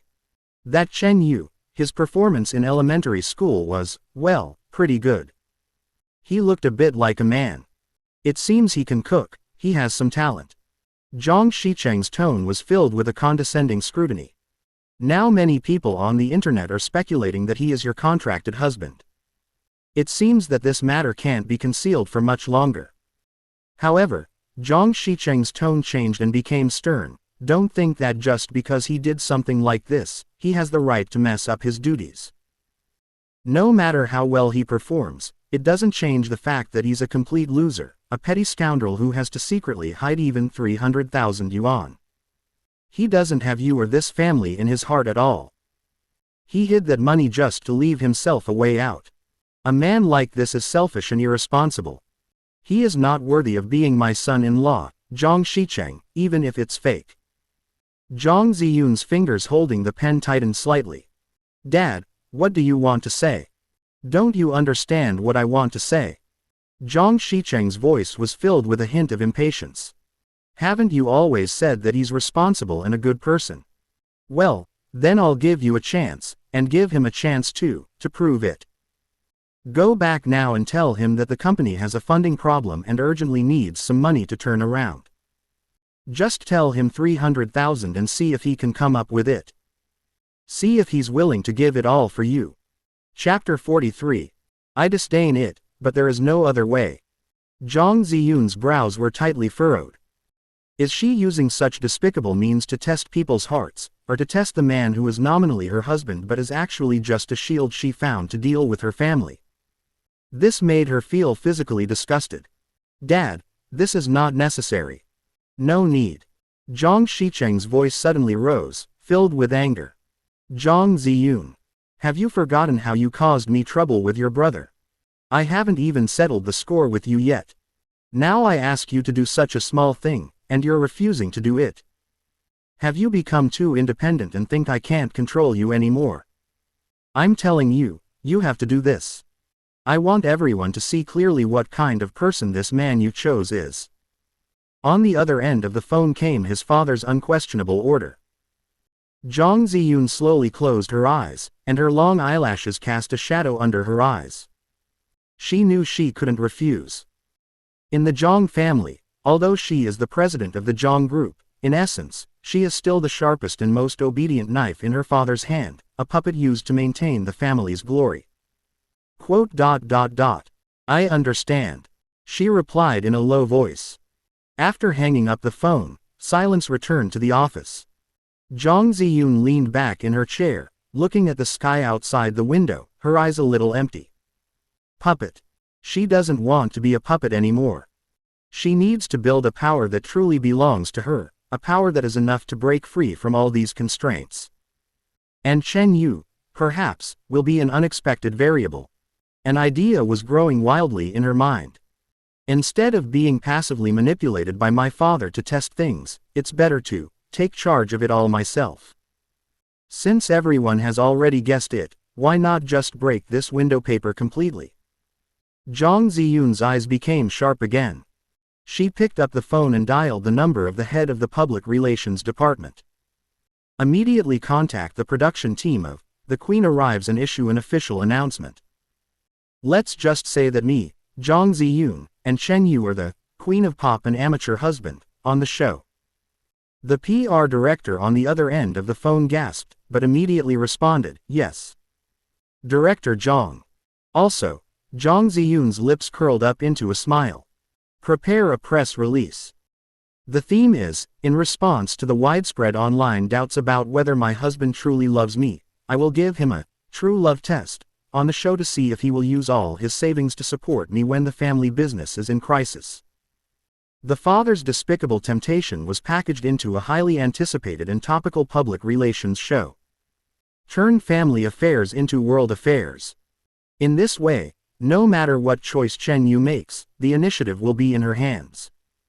Once the news was released, the entire internet exploded instantly.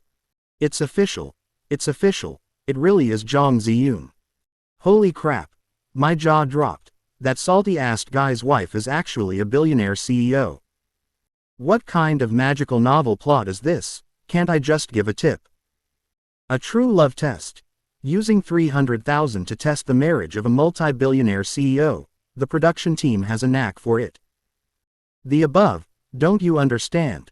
This isn't the production team that's good at playing, it's Jong Zi-yoon, this is putting Chen Yu on the fire. That's right, giving out 300,000 is what you should do. If you don't, you're a scumbag and a selfish person. No matter which choice you make, it's wrong, it's really high. Looking at the overwhelming discussions and hot searches on the internet, Jong Zi-yoon's face did not show the slightest ripple. She turned off her computer, picked up her car keys, and left the office. It's time to go home. Ellipsis.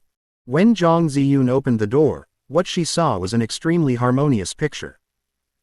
Under the warm light of the living room, Chen Yu was sunk into the sofa like a boneless person, with his legs crossed, playing with his mobile phone intently, and occasionally letting out a lewd laugh or two.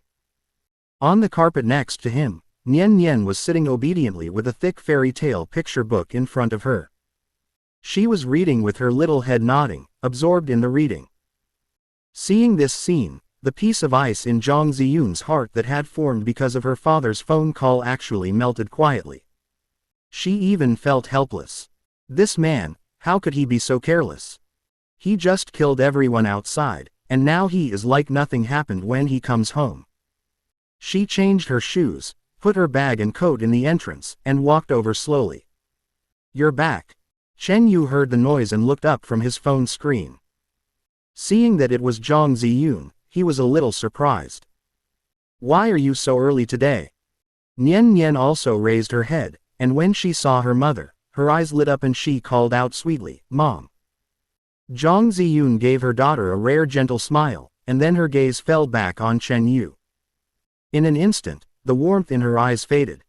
His acting is just like that of a movie emperor. Chen Yu. She called out softly. Chen Yu looked at her like this, stunned for a moment, and put down the phone. What's wrong? What happened? Jong Zi-yoon walked up to him, but didn't sit down, just stood there quietly. After a long time, she looked at her daughter and asked Nian Nian to go back to her room first. Afterwards, he said to Chen Yu. Something happened at the company. My dad, he cut off my funding chain. Chen Yu was stunned, and the playful smile on his face had not yet subsided. He even had a bit of laziness, watching the fun and not minding the trouble. He lazily sat up a little straighter on the sofa, picked his ears, and asked in an almost ridiculous tone.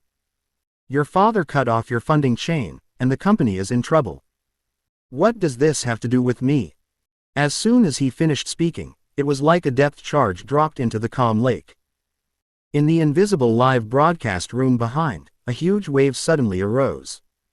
What did I hear? The wind was so strong I couldn't hear clearly. What did he say? What's his business? Holy crap! Is this man a monster? His wife, one of the heirs to the Jong Group, worth hundreds of billions, is facing such a huge crisis, and he actually says he doesn't care. Is this human language? Is this something G human could say? My fists are hard. Really hard. You're feeling superior by living off someone, huh? You took so much money from them, and now when something goes wrong you want to distance yourself from them. You're an ungrateful person, you're a complete ungrateful person. Goddess Zi-yoon, look at him clearly. What use is there for a man like him? Divorce him immediately, make him leave the house empty-handed. I'm so PD, I really want to crawl over along the internet cable and give him a couple of slaps. How could there be such a shameless man? The rage of the barrage almost burned through the screen, but Chen Yu, who was at the center of the vortex, knew nothing about it. Chapter 44. That's too much acting. He just felt that Jong Zi-yoon had gone a little too far in her acting today. The Jong Group is such a huge business empire that it is no exaggeration to say that it is as wealthy as a country. Cutting off the funding chain of a project would be a disaster for ordinary people, but for a player of Jong Zi-yoon's level, it should just be a minor inconvenience, right? Is it necessary to put on such a look as if the sky is falling? Looking at Chen Yu's stubborn expression, Jong Zi-yoon took a deep breath. The test has just begun. She had to play this scene to the end, not only to deal with her father, but also to test whether the man in front of her really had a trace of warmth hidden deep in his heart. Her eyes dimmed. Chen Yu, can you help me? She took a step forward and stood closer to him, a thin layer of mist gathering in her beautiful eyes. After all, I gave you 100,000 yuan every month, didn't I? This sentence, like a switch, instantly touched Chen Yu's most sensitive nerve. The lazy smile on his face completely disappeared, replaced by a deep frown. What kind of plane? He traveled through time and finally found such a job. He could spend time with his children and play games every day, and he could earn 100,000 yuan in pocket money. He lived like a god. He even started planning how to spend the money, whether to buy a set of top-notch gaming peripherals first, or go to try Michelin restaurants. Although there seems to be no Michelin in this world. What's the result? Before I can even enjoy the comfort of this gigolo, my sponsor dad, oh no, my sponsor mom is going bankrupt. It's fine that they've gone bankrupt, but now they actually want to take back the wages that have been paid. How can there be such a thing in the world? Chen Yu's face darkened. He shook his head vigorously without hesitation and refused categorically. That won't work. That money is the salary you gave me. It was agreed upon between us. Now that the company is in trouble, that's your problem.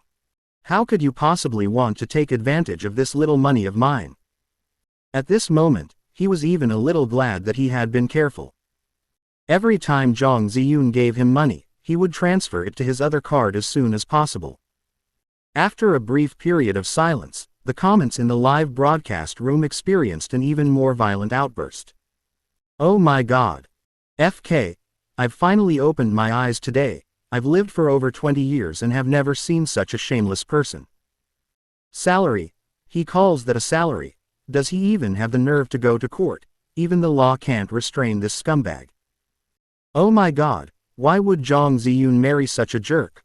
What does she want from him? Because he's thick-skinned, because he's the most selfish person in the world.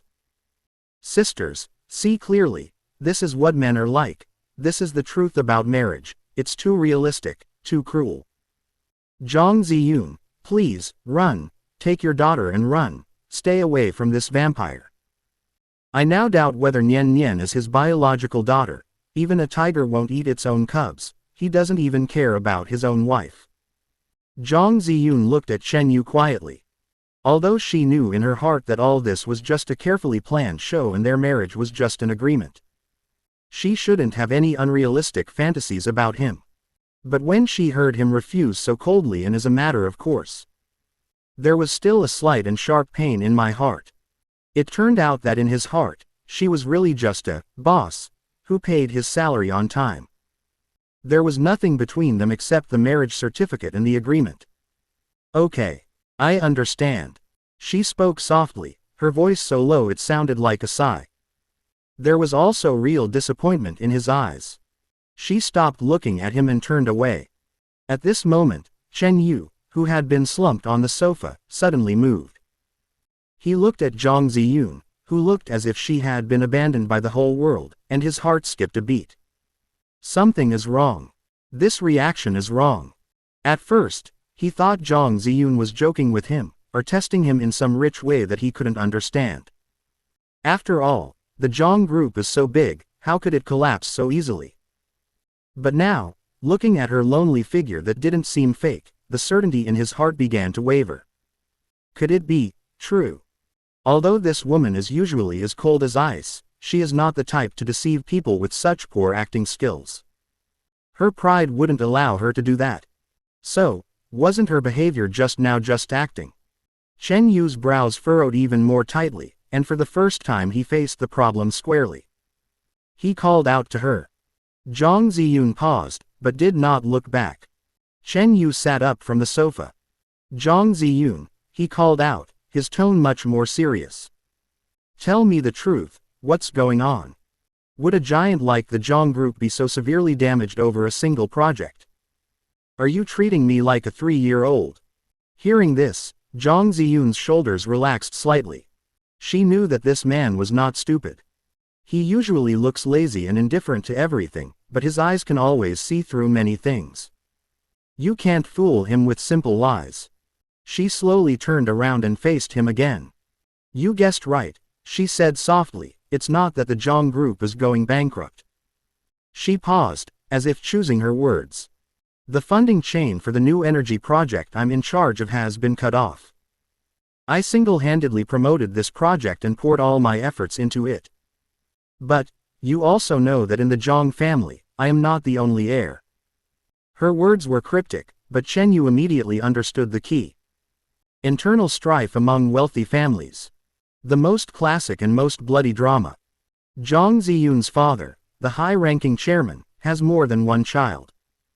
Now, he has cut off the funding for Zhang Ziyun's most important project by cutting off the source of funds.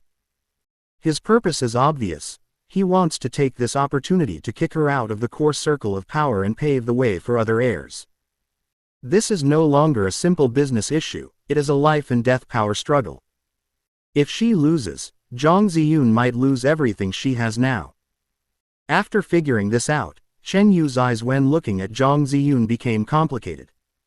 He finally understood that her request for help was not aimless. She was really desperate. A long silence fell in the living room. The audience in the live broadcast room also sensed something unusual in Zhang Ziyun's words. Wait, not the sole heir, what does that mean? A wealthy family is infighting. Holy crap, I was wondering what was going on. It turns out it's a family feud, a real-life version of The Heirs. Chapter 45. Playing the victim. So, Zhang Ziyun's current situation is very dangerous. If this project fails, she might be kicked out of the family. Then Chen Yu's attitude just now. No matter what, his wife is already in such a miserable state, and he, a grown man, is unwilling to even give her 300,000 yuan. Is he still a human being? Yeah, even if there's internal strife, she's still his wife. Husband and wife are birds of a feather, but when disaster strikes, they each fly away. Ha! What a scumbag. Although there has been a subtle change in the audience's opinion, the criticism against Chen Yu has not diminished in the slightest. Zhang Ziyun looked at the silent Chen Yu, and the glimmer of hope that had just ignited in her heart gradually cooled down. She understood the look on his face. It's understanding, sympathy, and even a hint of watching a show. But the only thing she didn't have was the feeling of being able to rely on. Sure enough, it still doesn't work. Just when she was about to give up completely and say, forget it, just pretend I didn't say anything, Chen Yu spoke again. I see. But I still can't give you the money. If the previous barrage was an angry ocean, then now, this ocean was directly detonated, setting off a nuclear-level tsunami. I'm so GPD off at this guy I'm about to have a heart attack. What the hell is wrong with him? He understood. He understood a ton of shit. He understood his wife's situation, and then refused even more firmly. I take back what I said earlier. He's not a scumbag. He's the worst of the scumbags. He's scum. He's a scumbag. Zhang Ziyun, don't beg him. This kind of man is not worth it. Look at his cold face. He has no heart at all. Call the police. I suggest calling the police right away. Sue him for fraud. Get his $300,000 back. The blood color on Zhang Ziyun's face disappeared completely in an instant. Completely disappointed. She opened her mouth, but no words came out. It turns out that this is the answer. This was the sincerity her father had tested for her with $300,000. It's really ridiculous. She twitched the corners of her mouth in self-mockery, the light in her eyes completely extinguished, and she turned and left. This time, she didn't have any illusions. However, Chen Yu's next words were like a thunderclap, exploding behind her and in everyone's ears. You can't touch that 300,000 yuan, and neither can I. That's the money left for Nian Nian. She'll need money for school, interest classes, studying abroad, and even a dowry when she gets married. That's her guarantee, and no one should even think about taking that money. Zhang Ziyun, who was about to leave, suddenly froze. In the live broadcast room, the overwhelming curses and anger seemed to have been paused, and a strange blank lasting several seconds appeared. For Nian Nian. He meant that he considered the 300,000 yuan as his daughter's education fund. Oh my god. This reversal, my CPU is kind of burning up. So he's not selfish, and doesn't want to give it to Zhang Ziyun, but rather wants to leave the money to his daughter. Wait, let me think this through. It seems like this is the logic. So, he doesn't seem so bad after all. When his wife is going through the most difficult time, a man's first thought isn't about himself or his wife, but about his daughter's future. Does this count as a father's love as strong as a mountain? At this moment, the direction of the barrage underwent a shocking reversal. The netizens who wanted to eat Chen Yu alive just a second ago were now collectively lost in thought and confusion. Zhang Ziyun was even more shocked. She turned her head sharply and looked at Chen Yu in disbelief. I didn't know when he stood up. I don't understand the internal fighting among the wealthy families, and I don't want to get involved. Chen Yu looked at her. But what your company lacks is nothing more than money, right? He changed the subject, and a familiar, somewhat cynical arc appeared at the corner of his mouth. That 300,000 is for Nian Nian. It's not enough to fill the gaps in your teeth, and it can't solve your problems either. I have a way to help you get money. And it's a lot of money. After saying that, he no longer paid attention to the stunned Zhang Ziyun, turned around, and strode towards the study. Zhang Ziyun stood there blankly, her mind blank. He said, he has a way. What could he do? How could a lazy person who spent his days playing games and looking at his phone solve a funding gap that even the Zhang group was struggling with? Could it be that he is actually some hidden rich kid? Or some retired financial tycoon? Countless thoughts flashed through her mind, but she rejected them one by one. The audience in the live broadcast room were completely excited. Holy crap! Holy crap! Holy crap! Something big is coming. What's going on? What's he going to do? Why does the style of the painting suddenly feel off? From a scumbag to a perfect father, and then to a domineering CEO, this plot is more exciting than a roller coaster. What can he do? What can he do? Is he going to go out and rob a bank? I bet 50 cents he's bragging. Absolutely bragging. He's just bragging to save face. But that expression, that look in his eyes, he's so confident. It doesn't seem like he's faking it at all. I'm actually kind of looking forward to it. Amidst countless doubtful, curious, and expectant gazes, Chen Yu walked into the study room that he usually used to store gaming equipment and sundries. Chen Yu did not touch the expensive computers and game consoles, but walked straight to the desk. Under everyone's gaze, Chen Yu casually swept away the garbage on the table, spread out a piece of manuscript paper, and unscrewed the pen cap. He closed his eyes. In my mind, countless familiar melodies surged in like a flood. That was another time and space, another world, a golden age when entertainment culture exploded and classic works emerged in an endless stream. And he was the most loyal listener and witness of that era.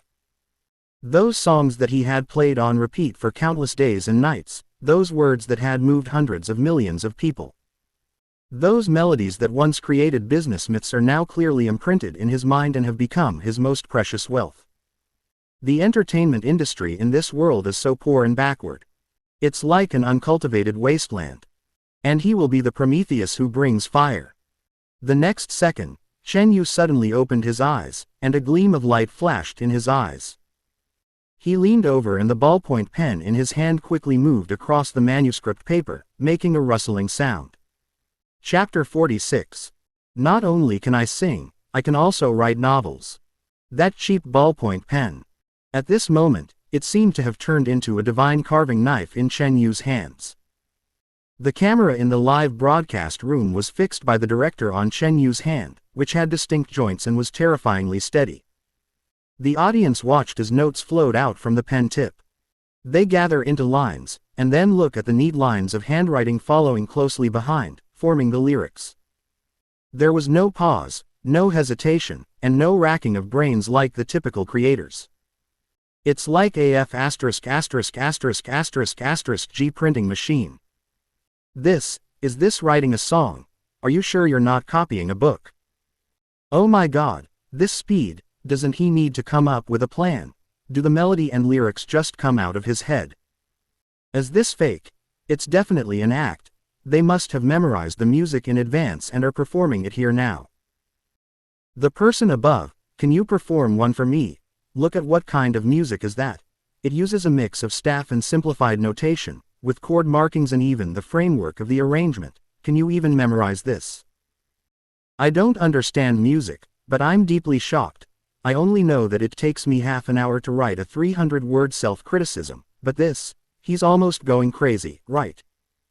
Zhang Ziyun stood at the door of the study, staring at Chen Yu's back with a pair of cold phoenix eyes. Creation, especially high-quality creation, is a mind-consuming and inspiration-draining process. The creation of a good song often requires weeks or even months of polishing. Can Chen Yu nay? He was like copying an elementary school text. Time passes by every second. 10 minutes, 20 minutes. An hour passed. Chen Yu still maintained that leaning posture.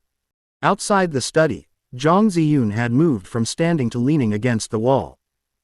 She folded her arms across her chest, her brows furrowed, and her mood was extremely complicated. How many secrets does this man still hide? She felt that her cognition was being subverted and reshaped over and over again. The comments in the live broadcast room also gradually became sparse from the heated debate at the beginning. In the end, there were almost only two voices left. Numb, I'm completely numb.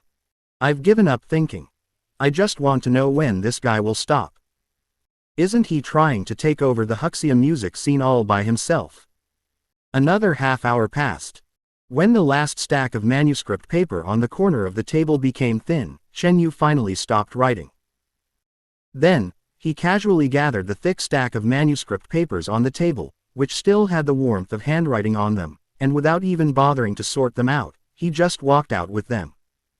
Zhang Ziyun immediately stood up straight, her eyes fixed on the stack of papers in his hand.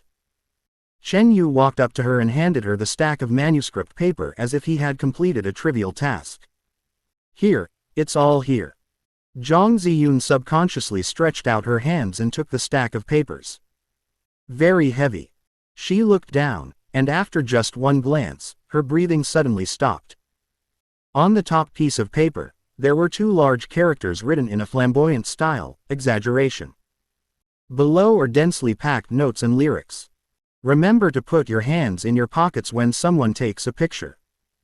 You think I'm exaggerating, but I'm exaggerating only because I'm scared. Zhang Ziyun's heart was lifted up just by glancing at a few lines of the lyrics. Her sensitivity and appreciation for music allowed her to instantly determine that the value of this song was definitely more than 300,000. 500,000. 1 million. No. This is a work that could make a top singer a legend. With trembling hands, she turned to the second one. Song title: The Lone Brave Man. I love you walking alone in dark alleys, I love you for not kneeling, I love you for facing despair and refusing to cry. Zhang Ziyun's pupils suddenly contracted. If Fukua is the ultimate cry from one's heart, then this song, The Lone Brave Man, is an epic dedicated to all those who go against the tide. The pattern is grand and the intention is profound. Even she, the president of an entertainment company who was used to seeing love affairs, felt her scalp tingling. She continued to scroll down in disbelief. The third song is, Under the Sea.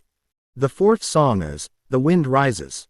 The fifth song is, People Like Me. One song after another. The style of each song is completely different, including pop, rock, folk, and ancient style. But each song has the power to touch people's hearts and the potential to become a hit song. This is no longer just a stack of manuscript paper. This is a gold mine. A terrifying gold mine with astonishing reserves that could subvert the entire Huxia music scene.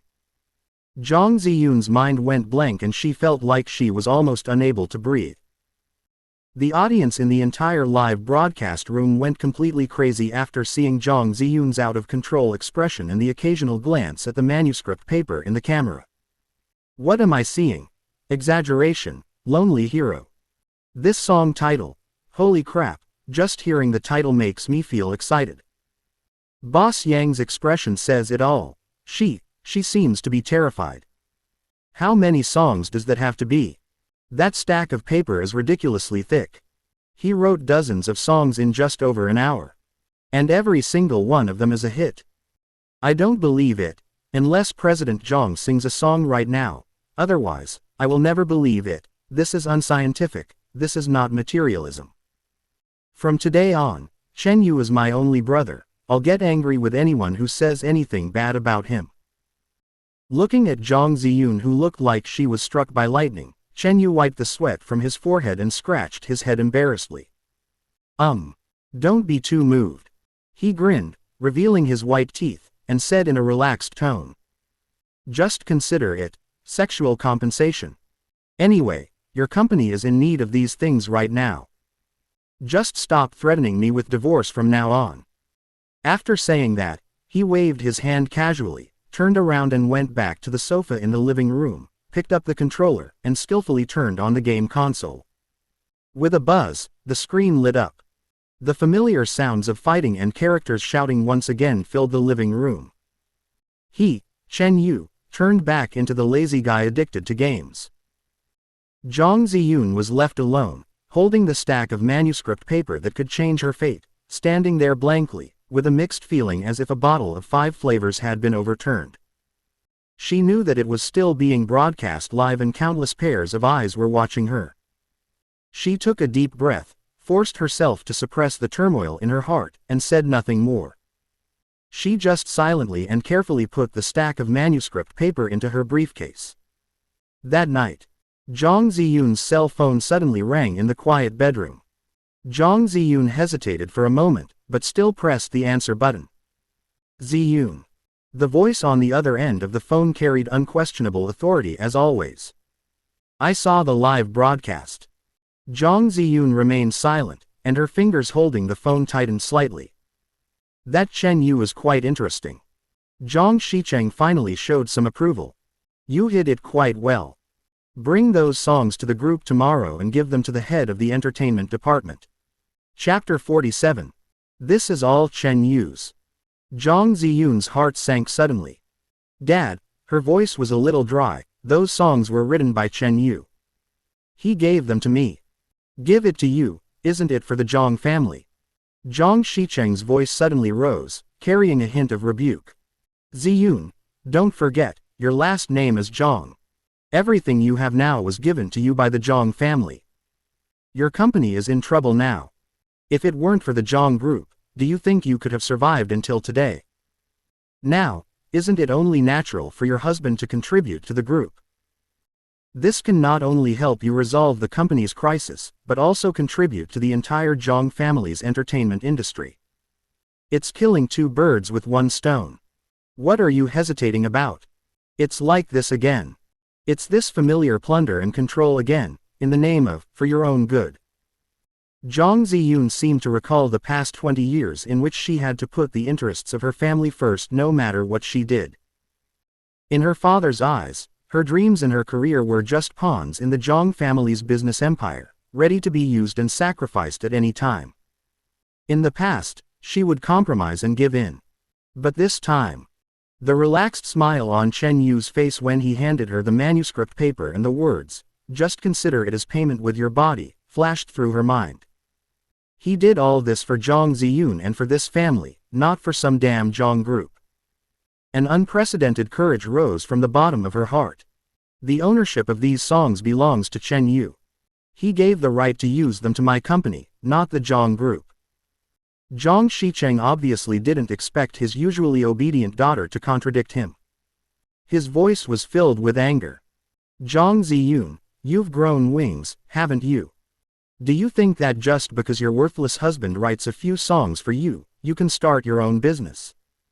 I'm telling you, without the Zhang family, you're nothing. Maybe. Zhang Ziyun said softly, but I want to try and see if I am nothing without the Zhang family. After saying that, she hung up the phone without waiting for Zhang Shicheng to roar again. There was dead silence in the bedroom. This time, she was more certain of an idea. Establish her own group, a group that belongs entirely to her, Zhang Ziyun, and not a vassal of the Zhang family. Once this idea came into being, it grew like wild weeds and could no longer be contained. The comments in the live broadcast room exploded again because Zhang Shicheng's phone call was recorded. Holy crap! What a vampire dad! He doesn't help his daughter when she's in trouble, and when his son-in-law takes out the treasure, he wants to just snatch it away. This Pua technique is incredibly effective. It's all for your own good. Without me, you're nothing. These classic quotes are all here. I feel so bad for President Zhang. It's so hard. Luckily, she stood up for herself this time. Chen Yu. This is the perfect man. Not only is he awesome, but he also makes his wife even better. This is a powerful combination. I declare that from today on, Yuzi will be the only standard for the national husband, who agrees, who disagrees.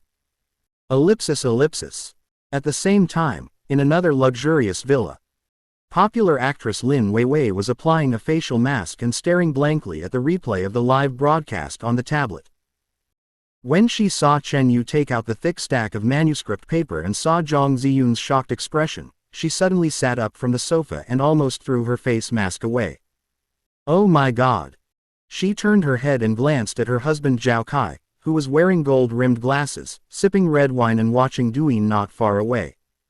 A nameless anger suddenly rose up in my heart. They are both participating in the Dad program and are both husbands, so why is there such a big difference between them? Besides spending money, having fun, and making her angry, what else can Zhao Kai do? As for Zhang Ziyun's salty fish husband, if he didn't make a sound, he would have shocked the world. This was more than just a sound, it was a nuclear explosion. Lin Weiwei became angrier and angrier as she thought about it. She grabbed her phone and called Zhang Ziyun. The phone rang for a long time before it was answered. Ziyun. My dear sister. Lin Weiwei said straight to the point, her tone exaggerated. Tell me the truth, which temple did you invite that immortal from? Please share your experience with me. I also want to send this useless person of mine to be retrained. Zhang Ziyun on the other end of the phone was silent for a moment, her voice a little tired. He is just like that. Still like that. Lin Weiwei screamed, Sister, you're being so blatant. You know what? The entire internet is praising Chen Yu like a god. He can cook, he can take care of kids, he loves his wife, and now he's even revealed to be a top music producer. You've found a treasure. Tell me, where did you find it? On the street. Zhang Ziyun held the phone, looked out the window, and for some reason, she told the truth. Yeah, more or less. I picked it up on the street. Lin Weiwei was choked. She thought Zhang Ziyun was showing off and deliberately trying to piss her off. She suddenly felt a little unhappy and snorted coldly. Okay, you're amazing, your husband is the best, okay.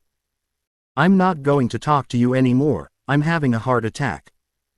Zhang Ziyun heard the unhappiness in her tone, sighed helplessly, and slowed down her voice. Don't be angry. Let's get down to business. Didn't you say before that you haven't found a suitable theme song for your new drama? Lin Weiwei was stunned. Yeah, I've found several big-name producers but none of them could capture the feeling I was looking for. What's wrong? Here. Zhang Ziyun glanced at the briefcase on the bedside table. Maybe there's something you want. I can ask Chen Yu for his opinion. If he agrees, I can give you the copyright for free. Lin Weiwei was completely stunned. Her temper just now disappeared in an instant, replaced by deep emotion. Ziyun, this is a hen that lays golden eggs. Are you willing to give it up? It's just a song. Zhang Ziyun said calmly, friends are more important than money. There was a long silence on the other end of the phone before Lin Weiwei's voice came through with a hint of complicated emotion. Ziyun, thank you. But a friend's husband should not be deceived. I still understand this principle. I want the song, and I'll pay for it. But now I'm even more curious. Who on earth is this Chen Yu of yours? Zhang Ziyun smiled bitterly. What else could she say? He said he hired it with his own money, but accidentally hired a god. Who would believe this? Chen Yu is here. After playing a few games and defeating several opponents to his heart's content, Chen Yu stretched out and felt refreshed. He scratched his head, glanced at the stack of manuscript paper Zhang Ziyun placed in her briefcase, and thought for a moment. Chapter 48. Don't bully the poor young. Just now, on a whim, I took out a large part of the storage in my brain. Although I solved the immediate problem, I always felt that my capital was reduced a lot. That won't work. Living off one's savings is not his style. If something happens in the future and I need money, I can't just give away all my remaining songs, right? Don't put all your eggs in one basket. We must find new ways to make money. His eyes wandered around the room, finally landing on the high-end computer he used to play games. A thought flashed through his mind. Music is fine, but what about novels? The entertainment industry in this world is so barren. Not only music, but the field of online literature is even more barren. It's all the same bloody routines, like the overbearing president falling in love with me, or the son-in-law of the family. If I could bring over those online novels from my past that were all the rage online and created one genre after another. Isn't that a dimensionality reduction attack? Thinking of this, Chen Yu's eyes lit up. He rubbed his hands excitedly, quickly closed the game, and opened a document software. Which one should I write? The names of countless classic works flashed through my mind. In the end, he locked on a name that was most representative and could best ignite readers' emotions. He heavily typed 5 big words on the first line of the document. Don't bully the poor young man. Then he flexed his fingers, took a deep breath, and began typing frantically on the keyboard. Tat-tat-tat. The crisp sound of keyboard tapping is more dense and violent than the rustling sound when writing the song just now. The audience in the live broadcast room had just recovered from the shock of the musical genius. I was watching Chen Yu play games with great interest and discussing the songs he had just written. Suddenly the scene changed, the game closed and the document opened. When that ridiculously long and full of middle school feeling title appeared on the screen, there was a brief pause in the barrage of comments. Then, there was an even more violent explosion. Am I blind? He finished playing games and started writing novels. 30 years in the East, 30 years in the West, don't despise the poor youngsters. Damn, this title is so embarrassing, but why do I kind of want to read it? She can handle both the living room and the kitchen, write epic songs, and beat up hooligans. Now, she can even write novels. Is this going to kill all of us men? My mom asked me why I was kneeling down to watch the livestream. I showed her Chen Yu, and she slapped me in the face, asking why I couldn't be as good as him. Big Eyes has exploded. Hashtag national husband Chen Yu hash and hashtag Chen Yu write novels hash have exploded. The entire internet is talking about this man. The next morning, after a night of fermentation, Chen Yu has completely turned from a gigolo scumbag to the national husband sought after by the entire network. Zhang Ziyun also figured out a lot of things. Since everyone already knows that she and Chen Yu are a couple, hiding it would seem deliberate. She walked into the living room and saw that Chen Yu had already prepared breakfast and was watching cartoons with Nian Nian. Today, let's send Nian Nian to school together. Zhang Ziyun spoke. Chen Yu looked up at her when he heard this, a little surprised, but nodded. Okay. Nian Nian jumped up happily. Great. Mom and Dad will take Nian Nian to school together. Zhang Ziyun felt warm in her heart when she saw her daughter's happy smile. Perhaps, this contract marriage is not entirely without benefits. Half an hour later, Zhang Ziyun's low-key black Bentley stopped at the entrance of the elementary school. Unlike usual, today at the gate of the elementary school, the principal, vice principal, dean of studies and other leaders were standing in a row at the door, as if they were welcoming some important person. When he saw Zhang Ziyun getting out of the car, the Mediterranean principal immediately came up to her with a smile on his face. Boss Zhang. Hello. Hello. I didn't expect you to come in person today. I'm sorry for not welcoming you. Zhang Ziyun nodded indifferently. She knew that these people probably watched the live broadcast and knew her identity. Boss Zhang, regarding Teacher Wang. The principal quickly bowed and reported cautiously, "We've already convened a school board meeting overnight and expelled her. We've also notified the entire school. Please rest assured, our school will never tolerate such unethical teachers." Zhang Ziyun glanced at Chen Yu, who was holding Nian Nian's hand as he got out of the car on the other side, and then said to the principal, "I know the outcome. But there's one thing I don't want: Nian Nian's identity to be revealed in school.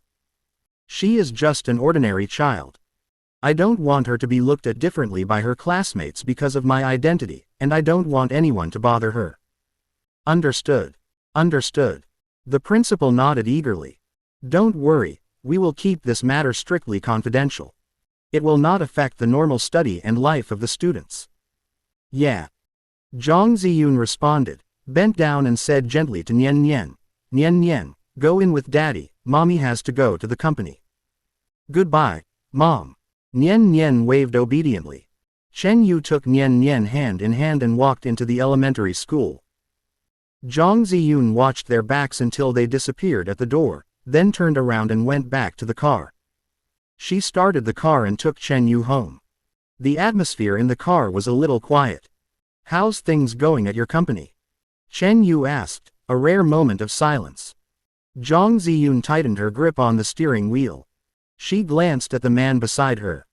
He was leaning back in his chair, looking at the street scene rapidly receding outside the window. The outline of his face looked a little soft in the morning light. A warm feeling welled up in her, but she wasn't ready to tell him about her grand plan of starting her own business. "It's okay," she said vaguely, "the songs you gave me are enough." Chen Yu said, "Oh," and didn't ask any further questions. It seemed that he didn't really care about these business matters. The car quickly returned to the downstairs of the apartment building. Chen Yu got out of the car, waved to her, and went upstairs in his slippers. Zhang Ziyun watched his back disappear at the corridor entrance. She sat quietly in the car for a long time before driving away, her eyes filled with unprecedented determination. The first thing Chen Yu did when he got home was to turn on his computer. Looking at the more than 10,000 words written in the document last night, he nodded with satisfaction, then put his hands on the keyboard again. Tat-tat-tat. A new day of hard work. In the live broadcast room, countless early risers once again stared in amazement at the crazy scrolling text on the screen, and uttered uniform exclamations. It started again, he started again. Chapter 49. Printing Press. Doesn't he need a break? Is he made of iron? Writing songs until midnight, then returning to work on a novel the next day after dropping off the kids. This handwriting speed, I suspect he was a typewriter in his previous life. I've been single for 20 years, and my handwriting speed isn't as fast as his. How come I feel so relieved watching him type? How outstanding does a man have to be to make other men despair? In the evening, Chen Yu typed the last period on the keyboard, breathed a long sigh of relief, leaned back in the gaming chair, and let out a satisfied groan. I glanced at the time in the lower right corner of the screen and it was almost time for Nian Nian to get out of school. He stood up, slipping on his slippers, and prepared to go to the kitchen to get a glass of water as usual, and then strolled to the intersection to pick up his daughter. This has become his unshakable daily routine. However, just as he walked into the living room, the cell phone on the coffee table suddenly rang. The caller ID shows an unfamiliar number. Chen Yu frowned and picked up the phone casually. "Hello, who is this?" There was silence on the other end of the phone for 2 seconds, and then a voice processed by a voice changer came. "Chen Yu. President Chen, how are you?" Chen Yu's frown deepened. "Who are you? If you're sick, go get treatment. Stop giving me G harassing calls," he said and was about to hang up. "Don't hang up." The voice suddenly rose. "If you dare to hang up, you'll never see your precious daughter again." For a moment, Chen Yu froze. "What do you mean?" His voice turned cold. There was a strange, smug laugh coming from the other end of the line. "What do you mean? Ha ha. It means that your precious daughter Zhang Nian is in my hands now. I advise you to be obedient, otherwise. I can't guarantee that her delicate little face won't have a few more interesting scars. It was as if something exploded in Chen Yu's brain. The security force of that aristocratic primary school is considered to be the best in the city. The security guards at the door are all veterans, working in shifts 24 hours a day, and the surveillance system covers every angle. Do they eat shit? In broad daylight, a living person, a child, was kidnapped right under their noses. What the hell? Wait a minute. Did I hear that correctly? Kidnapping. Is this a show effect? A new script? This is too exciting. No. Look at Chen Yu's expression. That's not acting. That look. Holy shit, I feel like I'm freezing to death even through the screen. It's true. It's true. Production crew. Director. Call the police. Something serious has happened. The live broadcast room exploded instantly. The audience, who were originally leisurely joking about Chen Yu being a typewriter expert, were shocked to death by this sudden change. In the program group's monitoring room, the director suddenly stood up from his chair, and the thermos cup in his hand fell to the ground with a clang, spilling wolfberries and hot water all over the floor. What's going on? What the FK is going on? His face turned pale as he yelled at the assistant director and staff members beside him, Check this phone number for me immediately. Also, contact the elementary school immediately. Quick. Everyone was panicked and the monitoring room was in chaos. No one would have thought that a slow observation variety show focusing on warm daily life would actually broadcast a real kidnapping case. At the same time, in the top floor president's office of Zhang Group, Zhang Ziyun had just finished a cross-border video conference and was holding a cup of coffee, preparing to watch the live broadcast to relax her tense nerves.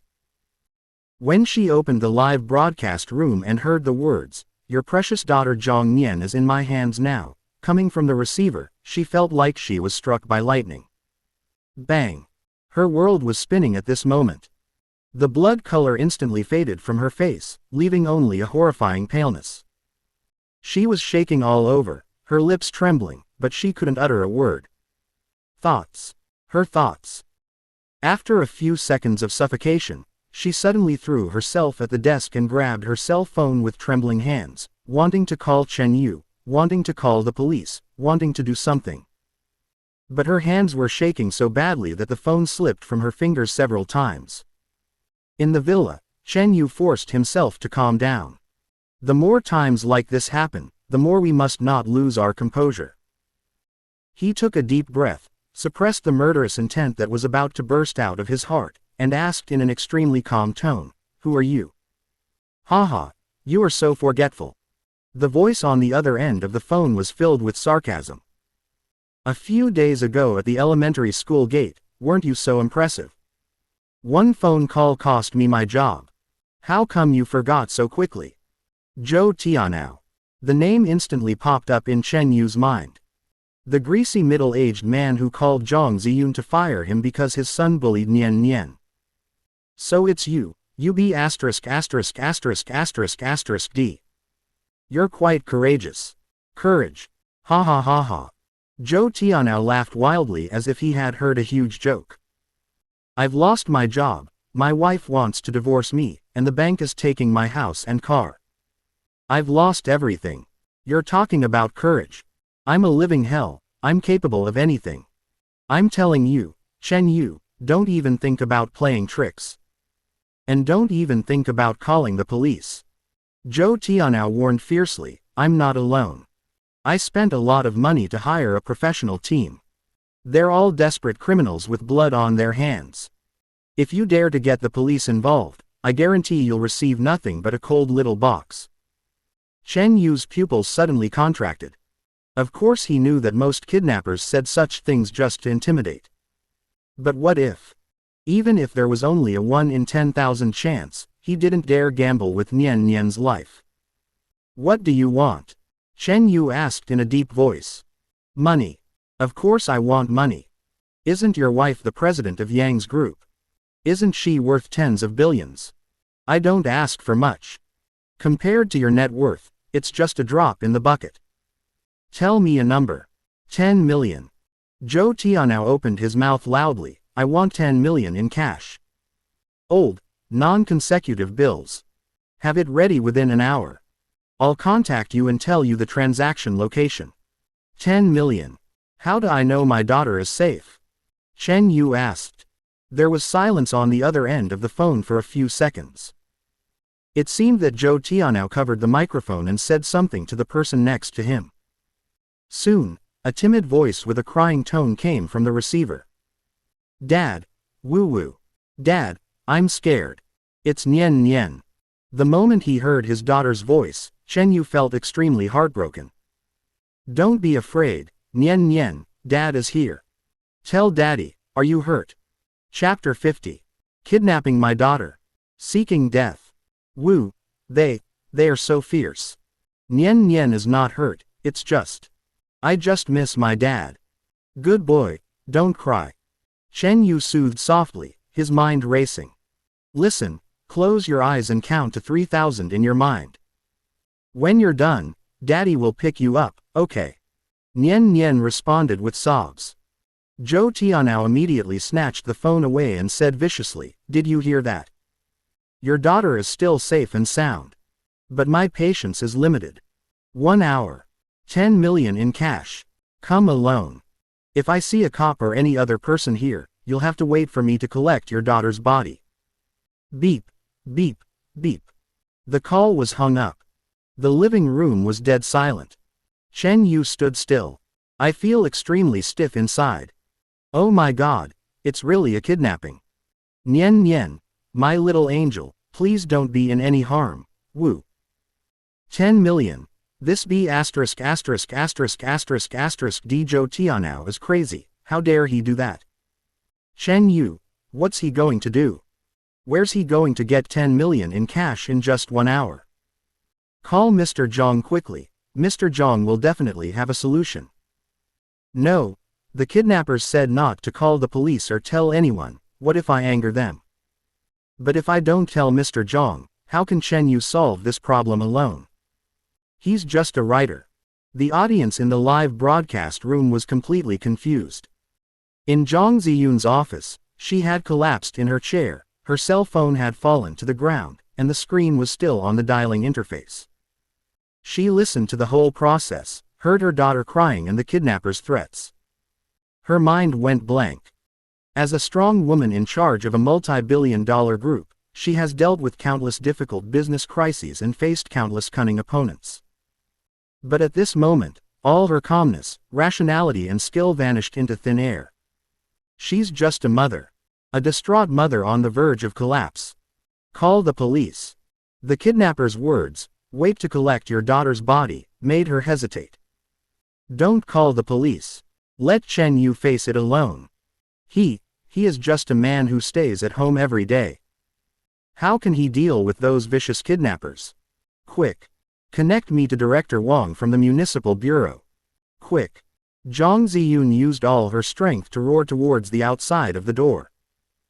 The secretary was so frightened by her unprecedented loss of composure that he trembled and ran to make a phone call. At this time, Chen Yu, after experiencing the initial shock and rage, had forced himself into a state of absolute calm. 10 million in cash. 1 hour. The first person he thought of was Zhang Ziyun. But he quickly rejected the idea. First, Zhou Tianao clearly warned not to tell anyone. These desperate criminals are extremely emotionally unstable, and any accident may lead to the worst outcome. Second, he subconsciously didn't want Zhang Ziyun to bear all this. Although he didn't know the specific situation, he vaguely felt that Zhang Ziyun's company seemed to have encountered trouble recently. She is already tired enough and cannot bear the double pressure of mental and financial pressure any longer. This is Chen Yu's daughter. As a father, he must bring her back personally. But, where is the money? He quickly opened his mobile banking app and looked at the balance in his account. 2,370,000. This is all the income he earned from selling songs and living off his wife. For ordinary people, this is a huge sum of money. But it is still more than 7 million away from 10 million. A drop in the bucket. What to do? At this moment, a mechanical sound rang in his mind. Open black lens bracket byte. Close black lens bracket. The host has been detected to be in a major crisis, and his daughter is in danger, triggering an emergency mission. Mission name: Father's Wrath. Mission content: rescue your daughter Zhang Nian independently within the specified time and ensure she is unharmed. Mission restrictions: do not use external forces such as the police or Zhang Ziyun. Mission reward: temporary master level criminal profiling skill. This skill grants the host extraordinary observation, logical reasoning, psychological insight, and accurate prediction of criminal behavior. Time limit: 24 hours. Final reward for completing the mission: permanent physical fitness, athlete level physical function. Penalty for mission failure: the system will be unbound from the host. Chen Yu's eyes suddenly lit up. He almost forgot that he had this golden finger that could be called a plug-in. Grandmaster criminal profiling. Extraordinary observation, logical reasoning, psychological insight. His mind suddenly became clear. Money is not the only solution. Although Zhou Tianao's goal is money, his ultimate goal is revenge and to vent his anger. The psychological defenses of such people are often extremely fragile and full of loopholes. Moreover, his so-called professional team is likely just bluffing. Since Zhang Ziyun wants to set up her own business, she probably needs money right now, so I can't cause her any trouble. He secretly made up his mind to be more low-key and cautious in the future. This incident was a bloody lesson. He showed off his edge too much, which led to the revenge of a mad dog like Zhou Tianao. Accept the mission. Chen Yu muttered to himself. Ding! Temporary skill, Grandmaster Criminal Profiling, has been loaded. In an instant, Chen Yu felt that the whole world had changed. An invisible logical network composed of countless information flows seemed to appear before his eyes. The details of the conversation with Zhou Tianao just now replayed in his mind over and over again. Although Zhou Tianao's voice through the voice changer was sharp, the tail tone that occasionally leaked out was hoarse. This is caused by long-term smoking and excessive drinking, coupled with recent extreme anxiety. He said he had hired a professional team, and deliberately emphasized his tone, which made him seem more aggressive than he actually was. A true desperado would never say things like, "I've seen blood on my hands." Background sound of calls. In addition to Nian Nian's faint crying, he also heard three very subtle, continuous noises. The first one is a buzzing sound similar to that of a large exhaust fan, with a very low frequency and very regular sound. The second type is intermittent metal knocking sounds, like the sound made by metal pipes when they expand and contract due to heat and cold. The third type is that at the moment Nian Nian starts to speak, an extremely short sound similar to a train whistle flashes in the background, but the distance is very far and the sound is stretched out. Exhaust fans, metal pipes, abandoned railroad tracks. When these three elements were combined, a place instantly emerged clearly in his mind: the abandoned steel plant in the east of the city.